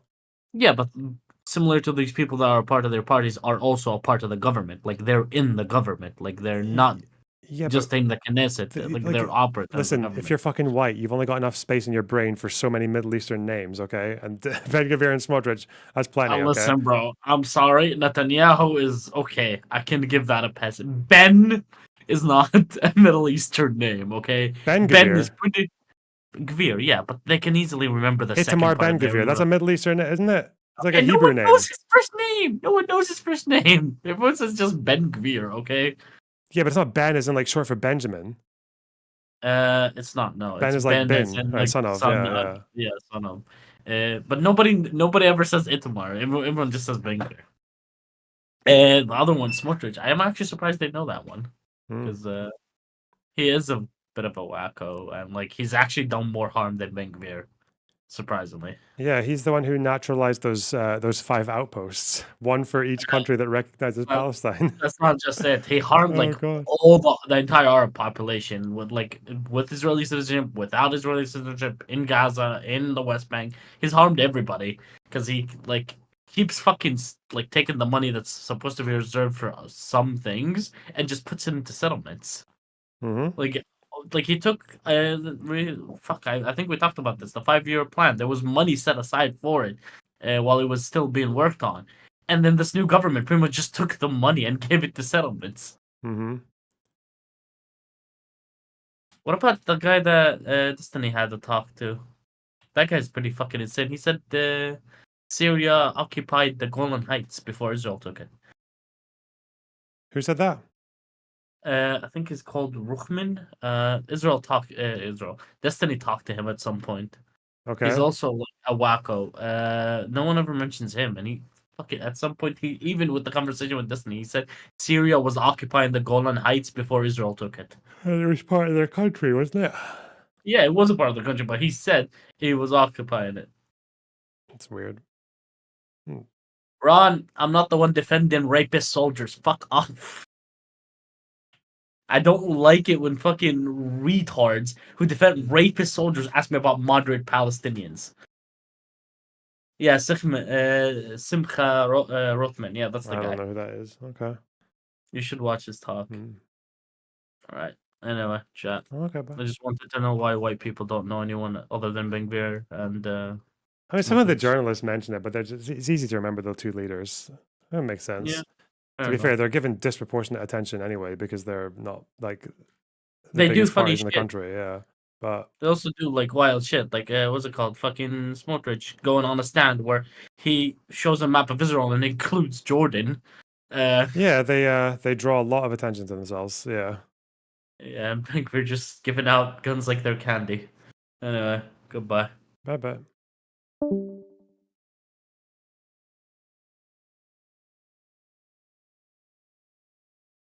He said, ceasefire, return of hostages, humanitarian aid. Who has rejected it since June? Sinwar. Netanyahu. The Who is psychopathic protesting murderous killer. Netanyahu? The family members of the hostages, because they realize he does not care. He does not care. And who is actually protesting this war in Lebanon? The family members of the hostages, because they realize if this war, God forbid, expands, it means that their family members won't come back. When there was a temporary ceasefire in November, 105 Israeli hostages came back. Since then, less than 10. And when all is said and done, Pierce, most likely Israel will have accidentally killed more of its Israeli hostages through this war than it has saved. So the buck is right now with Netanyahu. And as we have discussed on your show, he's a corrupt criminal who has 80% of the public against him, mass protest. And he realizes if the war ends, he will have to resign. The government will fall apart and he will most likely go to jail. So war we have. De-escalation through escalation. It's a recipe for genocidal Let me ask madness. you a question. I have a question for you. That's actually a very important question. You're saying that this two-state solution should be accepted, okay? We've seen through this history of the occupation of the West Bank, first of all, the occupation has foiled Thank you for admitting it. Wait. At least 500 terrorist attacks in 2022. Now, before the Second Intifada, there were actually no checkpoints, okay? There were no checkpoints. And then after the Palestinians rejected the Camp David summit, which actually offered to remove the entire occupation, the settlements offered two states, No, it okay? didn't. That's such a lie. Even Israeli leaders don't say that. Even Israeli leaders don't. You're lying through your teeth. And there were checkpoints too, by the way. I'm sorry. You don't interrupt. After that, there was a second intifada. The checkpoints were Oslo, right? There were checkpoints before Camp David. Is that what There was a second intifada that killed over 1,000 Israelis in Tel Aviv, and then the checkpoints were installed. Okay, so my question to you is that you want to end the occupation. Everyone wants to end the occupation. What is happening? In fact, one of those proposals was that the PLO would help to foil terrorist attacks going into Israel. You know why that's so important? Because of the topography of the land, where the West Bank is on a higher plane, okay, which is strategically at an advantage to throw rockets into Israel. And so Israel asked the PLO to collaborate with the Shin Bet to prevent those terrorist attacks happening. Now, you want a two-state solution. Let me ask you, from the jihadist perspectives, where is their commitment to stop the terrorism if the occupation is removed? Just like it was removed from Gaza, and then instantly Hamas started firing rockets back into Israel. Yeah, okay, you see, so let me put that to Wajahat, because I think it's a reasonable question, because even if Israel did everything that you urge them to do, you're still left with Hamas and Anakin Hezbollah, high ground. Let's go. two terror groups who are they'll chill after two states. That's what via their they love charter. it. It's explicitly stated in both cases that they are wedded to the eradication of Israel. Nothing changes just because Israel decides to say, we end the occupation, we end this, we end that, we give you everything. The change charter that this fucking dense cyborg has never read in his life. Because again, if he read the charter, he would know that their acceptance of two states is explicitly temporary. It does not compromise river to the sea. Hamas 2017 charter. Blah, blah, blah, blah. Document in full.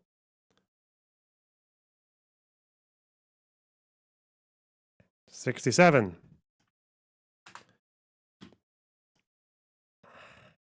The first here. Right of return. No part of Palestine shall be compromised or conceded, irrespective of the causes, da da da da.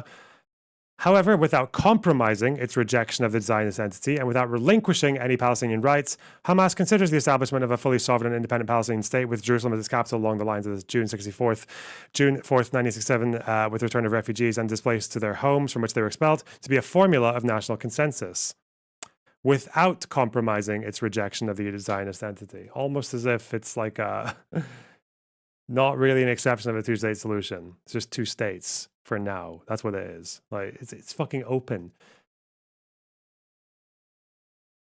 You lifeless, beady-eyed, quite very likely Russia, Syria, Assad-funded cunt. Okay. Thing you want. No, it's not going to change the ideology of people that want to destroy them, is it? Or is it?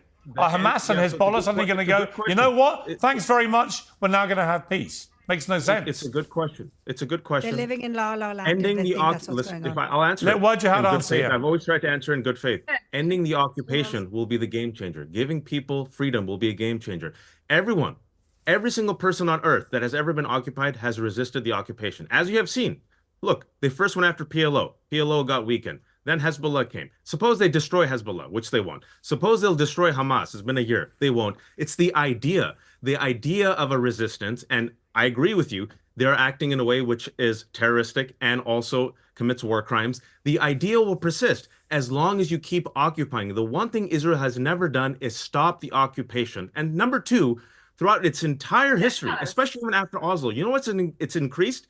Illegal settlements in the West Bank. What's the excuse? Hamas doesn't run the West Bank. It is expanding the West Bank settlements. And for those who don't know, imagine like Swiss cheese, right? There's holes in the Swiss cheese. The holes are the settlements expanding. What's left is this barely, you've seen this, Pierce, you know the map, this pathetic small piece of land that's left for the Palestinians. So no matter what happens, I'm sorry to say this, Palestinians are screwed. Yet still they say, fine, give us this pathetic moth-eaten ridden land because you have expanded the settlements. We'll still take it. Give us freedom. At the end of the day, every single group on earth wants freedom. And that's the one thing Israel refuses to do. Okay, let me bring in. Hang on. Let me bring in Fleur here. Let them be free. Let me bring in Fleur. Right. So I want to ask you this, Fleur. You can respond, but I want to ask you this: why should Palestinians not be afforded the exact same human rights as Israelis? War. They want their land, or do they want to be part of Israel? That's my question to you. No, I've asked you a question. Why should they not? You've asked. Why should they not, in principle? Do they want their own state? Why should they, my question is, Fleur, do they answer want the question. State? Why should they not be entitled to the same human rights that you have and that I have?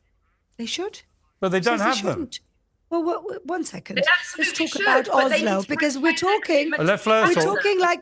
We're talking as if Israel hadn't tried 5 times already to create a state. That's how we're talking here. So what happened in Oslo? In Oslo, yes, because it's the not West true. Bank, They haven't. Judea and They never Samaria. have. Okay, one second, rape denier. In Judea and Samaria, Judea and Samaria was split into area A, B, and C. The majority of Palestinian cities, where the majority of the Palestinian population live, are in area A's and B. The areas that we're talking about, really about Swiss cheese and all these metaphors that you all like to use, is area C, where the least amount of Palestinians live. Now, if they really wanted autonomy, and Tony Blair was here for about 10 years trying to create state institutions, and he failed. Why did he fail? Because you either have murderous terrorist groups or you have corruption. Why did Hania have $4 billion? Why does Mahmoud Abbas have private jets? Why are his sons billionaires? He is king. Why? Because we trust the Abbas plan. We trust laser-eyed. We trust the man Doesn't he smoke? And he's like, how old is Abbas? I keep hearing different ages.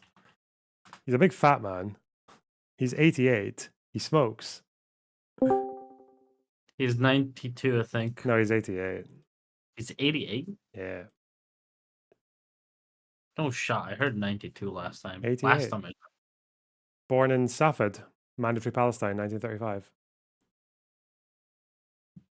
This fuck's still not dead. Bro, this guy is literally older than Israel. Damn. He once said, "It is my right to see the Israeli city of Safed, but not to live there." And then he backpedaled because the Palestinians got mad. Oh no. Bro, he's chicken shit. He'd never say anything that would get him in trouble. Like he just wants to stay low until he fucking passes away. Yeah. I just wish he wasn't so fucking corrupt. How much is he worth now? I mean, no one ever really knows how much these people are worth. I heard, was it 100 million? He's not. 100 million? Only 100 million? I thought Mahmoud Abbas would be way more. I mean, I don't know. Like, how much is Mahmoud Abbas worth? 100 million. Million down. I thought he'd be a lot more. I mean, this is like old news, though. This is from 2017. Obviously, you think it would go up. It says on 2012 here. Hmm. For the Wikipedia page. Yeah. There's an article called Money Money, and it's talking about President Mahmoud Abbas from Jerusalem Institute of Justice. Money. Okay, all right. I'm gonna go back to work. Okay. Bye. All of the money that the West has given these entities, these government entities, to create a state, to start creating state institutions, to do better for their people, to create an economy, all of that has gone into the pocket. So what do we have? We have a Palestinian leadership which is either believes in the destruction of the state of Israel, or the ones who don't, they just steal. So what are you left with? I really want a Palestinian Mandela. I really want a Palestinian Gandhi. I want to live in peace. I don't want to rule another people, and nobody in Israel does. But what do we get every time we try to give a territorial compromise? We get terror cells and murder. What happened after the 2000 Oslo deal? What happened? What happened was the Second Intifada, with thousands of people, Jews and Arabs, in the city of Jerusalem, in my city, dead on the street, terrorism in cafes and in buses. Why did that happen? If the terms weren't great, then why didn't Arafat continue negotiating? And I'll tell you this, and I'll repeat it again, because the problem of this conflict is not that a Palestinian state doesn't exist. It's that a Jewish state exists, and they've never ever ideologically accepted it. And why do I know? Because they keep telling me. Because they have charters. Because that's their constitution. Do you have Google? And that's the educational system. And that's the media. Enough with Google. Don't you read anything else? All right. Google Arab League Peace Initiative. Okay, listen. Google Arab League. That's the Arab League offering Israel full normalization Hang on, of everyone. the occupation. If you want to talk about Palestinian Mandelas, excuse me. Who's the Palestinian? Who's he going to say? Arafat or the PFLP? Or who? I want to talk about Palestinian Barghouti. Mandelas. They exist. For example, in March 2018, thousands of Palestinian Mandelas marched peacefully in Gaza in the Great March of Return, calling for their basic rights. What did Israel do? It gunned them down with snipers, maiming people, paralyzing them. That's the Palestinian Mandela. They're people of Gaza who've been besieged for decades, wanting their basic rights. Are you saying the Palestinian Mandelas in Hamas? Have you ever been to Gaza? Honestly, you people are talking like armchair Yes, I have activists. been to Gaza. Yes, I have. Okay, sure. I have been to Gaza, actually, and I've met the people there. Lucky you're not a woman, then. They've never been given the chance. Okay, can I talk now? No, they've never been given the chance. 2005 never gave them that chance. Stop infantilizing the Palestinian leadership and the people. I'm going to talk now. I'm going to speak now. You've had your time to speak your propaganda. I'll say it again. Israel has never accepted the fundamental premise that Palestinians have the right to self-determination. That's why it rejected multiple Arab League peace offers endorsed by Iran and Hamas, and members of Hamas, not all of them, but some of the leadership, including Ismail Haniyeh, calling for a Palestinian state in the West Bank and Gaza. That's a big compromise for Palestinians. That's just 22% of the land that you stole, which they're willing to accept. But Israel is so hell-bent on occupying and stealing land, it won't even accept the Palestinian surrender. You don't want a That's- Palestinian what Mandela. surrender? You What want to surrender? keep subjugating Palestinians. What and are you talking about? You're living in your own planet where Islamic fundamentalism does not exist in your planet. You're the fundamentalist who insists on stealing other Where are people's you land. living? You're the Where are you fundamentalist. living? Okay, time out. How do I, time out. I think. I want to hang on, answer your hang on. question. We've reached a point when all four of you are trying to talk at the same time. That probably seems to me a good How do moment. I get on these Pierce shows, man? God damn it. Everyone's so shit. To bring this to an end. I have Apart to from say, Pierce, we trust Pierce, the Pierce plan. I've done a lot of debates on this Pierce in the and last Abbas. year. This has been one of the best because I honestly believe that all of you are coming at this from your own perspectives. Wow. You're passionate. You're I'm so glad articulate we could about have it, the conversation. you care, and ultimately Even though we we all want the same thing, which is aggressively peace, but I disagree. appreciate you all coming together today and debating it. Thank you very much. Thank you. Great. Mate should be blacklisted. He's not even like. I always think people like propagandists like this would at least be charming or whatever, but they're just like they're so obnoxious and wrong. Imagine being those things at once. I couldn't imagine. You can be one of them. You can be snarky, but you have to be correct if you're going to be smarky. Generally. Now, what did Papadopoulos meet the Russian ambassador or no? Just read this. Sessions, precise words. To the contrary, Papadopoulos told the office that he understood the campaign to be supportive of his efforts to arrange such a meeting. Corresponded with and sought Russian contacts through Mifsud. Attempt to send Papadopoulos a text message, emails, addressing. Engage with the Russian Federation.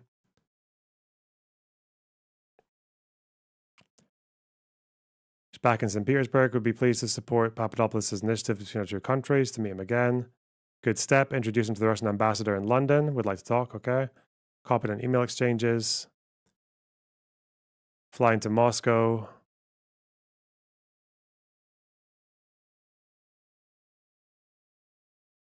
Seeing Mifsud tomorrow. Personal links.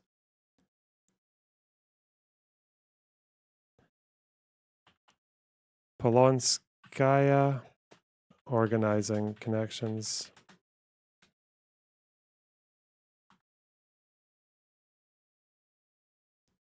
Report said she had already alerted my personal links to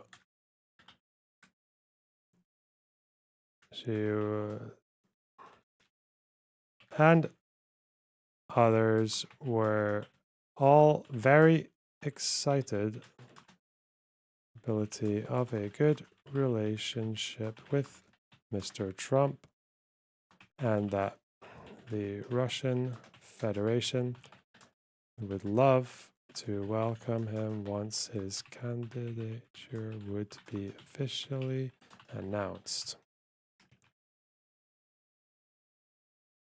Getting faster, typing.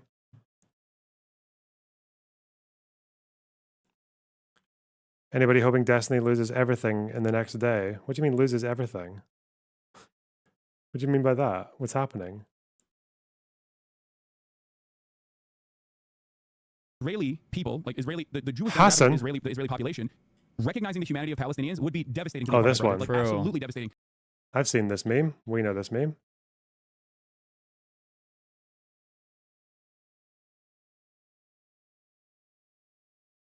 He's fucking marched through winter to Stalingrad, okay? The Jews have barely even gotten to fucking Cairo and Beirut. We're really going to compare these guys? Not even close. Not even close, no offense. Additionally crazy because like now we can see it happening Wait, in it real started time. here? Oh, it's here. Is it hate watch a clock? And let's go. It's if you were ever wondering, like in an alternative universe, what would happen if like America didn't fight the Nazis but instead like joined the side of the Nazis? Well, now you know. Okay. And it's additional. That is Nazi Germany now? Yeah.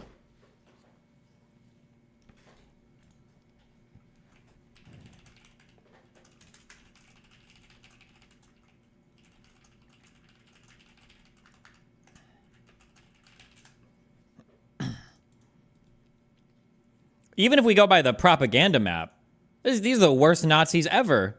They've taken over this area. That's it. In how many fucking years has this fucking country existed? Like 80 years, bro. How far did Germany get in like fucking 4 or 5? It's only because of the indomitable will of the Islamic resistance. No. Who do you think they are? The Soviet Union getting rolled over in 48 hours. Years during wartime. Look at this. They were fucking everywhere. Okay. Wait, not this. Hold on. Where's the big one? I'm assuming it's this. Be my background noise. Did they really capture parts of Norway? Is this true? Yeah, of course they did. You fucking retard. Look at that. That's it. Now that's a country. That's a goddamn country right there. Okay. My God. My God. It's only fair. I'm working here.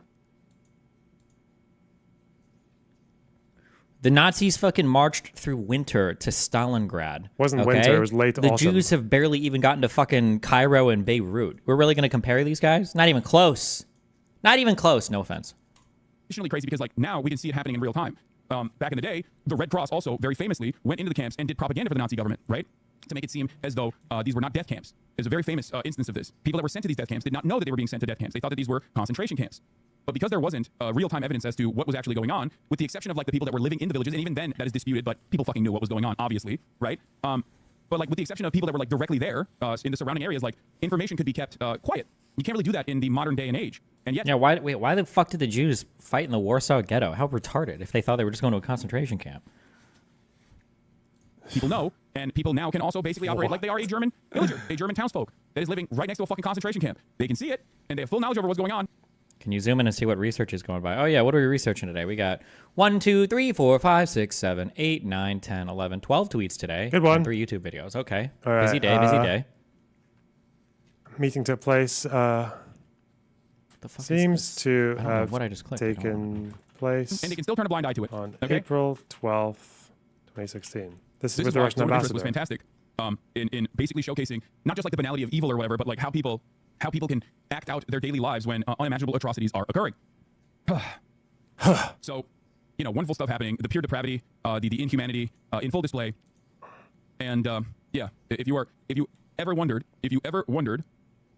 like how this could happen, if you ever wondered how people could be complicit in the face of such glaringly obvious displays of inhumanity, okay, God, in the most obvious case of an ethnic cleansing campaign being conducted in front of your eyes, if you were ever wondering like how the fucking random German baker or the random German accountant was you know, smelling the fucking ashes and having the ashes fall on them next to a goddamn concentration camp and still maintain their daily activities and still live their fucking lives as though, you know, nothing is different, and in certain instances maybe even taking joy out of it, like these tours that were offered in Israel, boat tours in Israel off the coast of Gaza to watch it get bombed and see the place they plan to build new settlements, says Surprise News. I'm not entirely certain on the accuracy of the Twitter account, but why is Hassan still talking about Israel? To be fair, I don't like the fact that people sat on that fucking hill to watch Gaza get bombed. It's really heartless.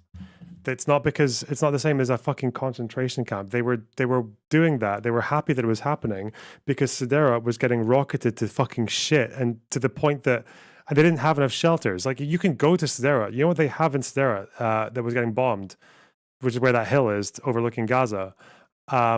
They have like rocket-proof playgrounds so that the kids could take cover within a few seconds, because that's the only amount of time that they had if rocket barrages happened. Like, that town got absolutely fucked by rockets.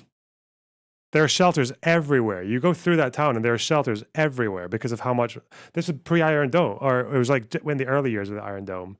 Some of it was pre-Iron Dome, actually, yeah. So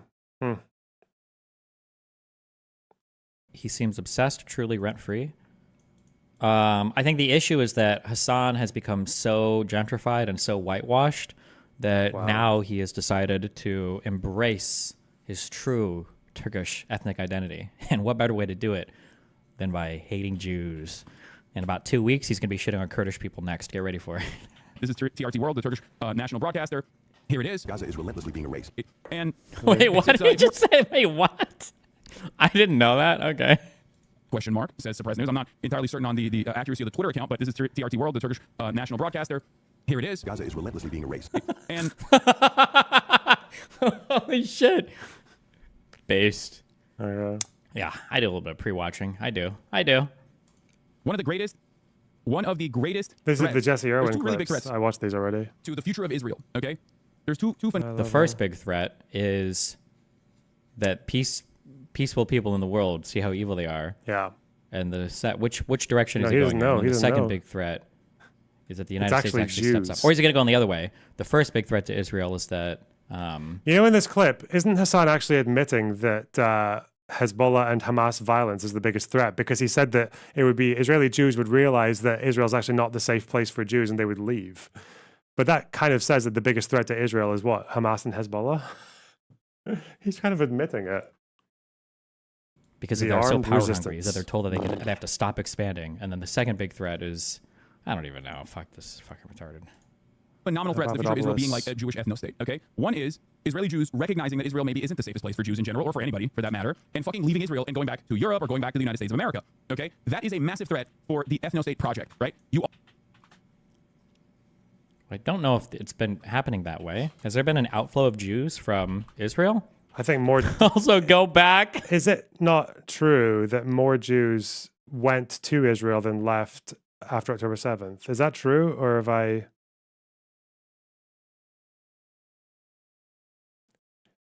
How many Jews left Israel after October 7th? About 1,200 left the country of October 7th and had not returned as of June. Departures by month, 42,000 moved to. By the way, I wouldn't give this 30,000 went to Israel since October 7th. So it's a little bit, the number of people who left is a little bit higher than the number of people who went to Israel. This is why I came in here to tell you I wouldn't give this much attention, because the majority of the people that left are already people that live abroad. Oh. 30,000 people went to Israel after October 7th. They immigrated since... Wait, immigrant? Are you sure they're not like reservists? No, they're immigrants. Have immigrated to Israel. Sharp reversal. So 29,000 people moved under law of return in the last 11 months. Oh, so they became Israeli citizens. Okay, Yeah. no, that's not. But yeah, no, for the majority of the people that left were already dual citizens that live abroad. They just come to Israel for vacation. Yeah, in October, 1,000 people went to Israel compared to 2,000 the month before, so that number's halved. I could see why, because I know Israelis from Canada, actually, who I met one who went back to Israel because of anti-Semitism, to escape the anti-Semitism on fucking campus. People calling her a colonizer and shit. And she was like, fuck this, I'm going to go and volunteer. Help the agricultural workers pick fruit. Get back on one their feet. campus where they praise Hamas to one where they shout death to Arabs. Let's go. Yeah, banger. I don't think they allow that on campuses, by the way. I think it just happens on the streets, like from people that aren't. I know part it's of the there college. in the playground. It was written on one of the fucking shelters. You'll most like the thing is you'll most likely see it in areas that are closer to like where like attacks happen more commonly. But then you'll have places like Netanya where it's not really common for attacks, but they're all really fucking racist. Yeah, cool. Anyway, yeah. She joined the IDF to troll protesters. She joined the IDF. She volunteered to help agricultural workers because she felt like Israel was in trouble. And also probably the people who helped her realize that was the fucking campus people. She was driven away from Canada by anti-Semitism. That is why I say pro-Palestinian advocacy is counterintuitive from Westerners. Really counterintuitive. Anyway, yeah, like I said, I wouldn't pay attention to this argument of Israelis leaving. Majority of the left were already living abroad. They were just here on vacation. Okay. But I know a girl who joined the IDF to troll the Hamas protesters. Well done, David. Is what it is. Sounds like people that David would be friends with. All right. Would be. All right. Go back, go home, you Jews. We're the Tel Aviv demonstration. Go home. Go back to Europe. Ashkenazis, let's be real.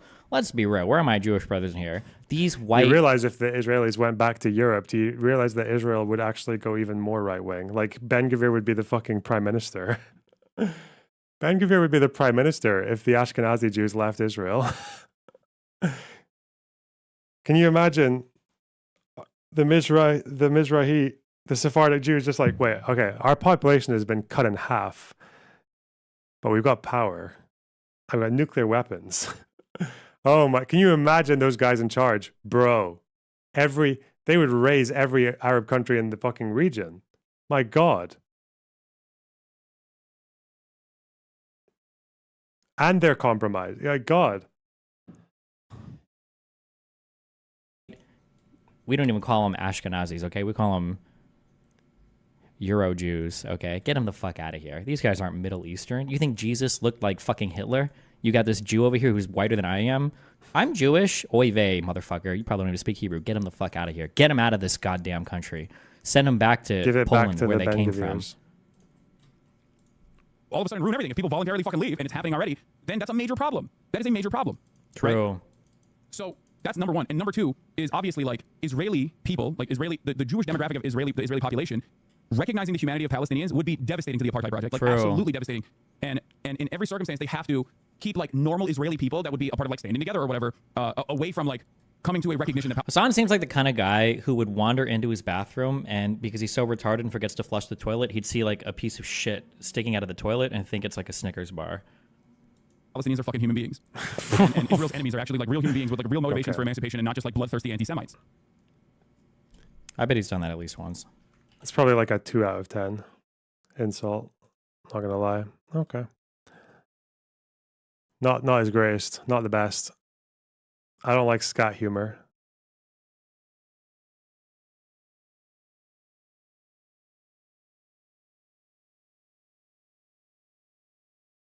All right.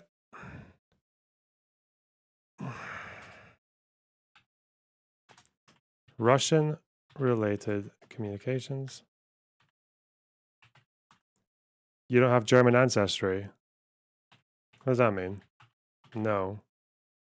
I was considering doing a 23andMe, you know, just to see how Semitic I am. Why not, eh? Just to see how anti-Semitic I can be with how much Semitic DNA I have. If I have enough, if I got like 33% Semitic DNA or more, I'm probably gonna start saying slurs.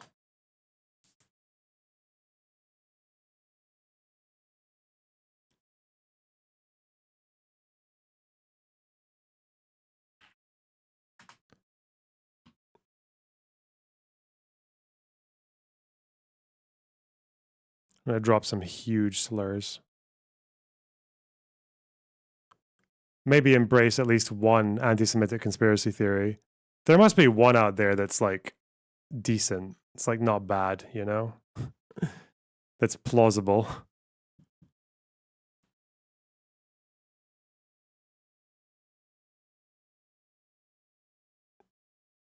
God is evil.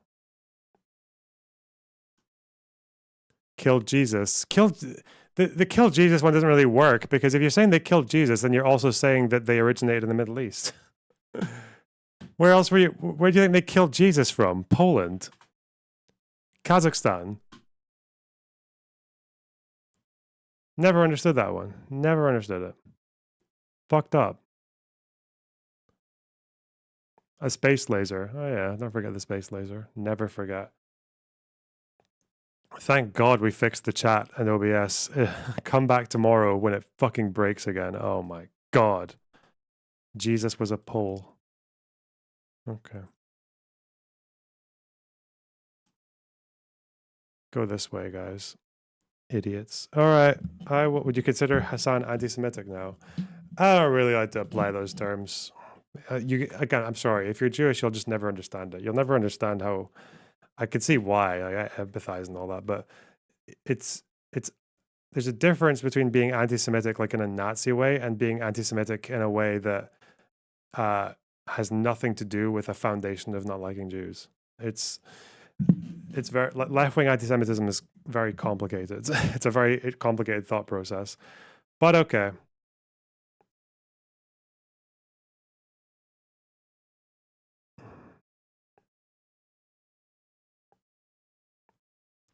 Take care, guys. Go to Dylan, okay? I'll send you Dylan's way. Bye-bye.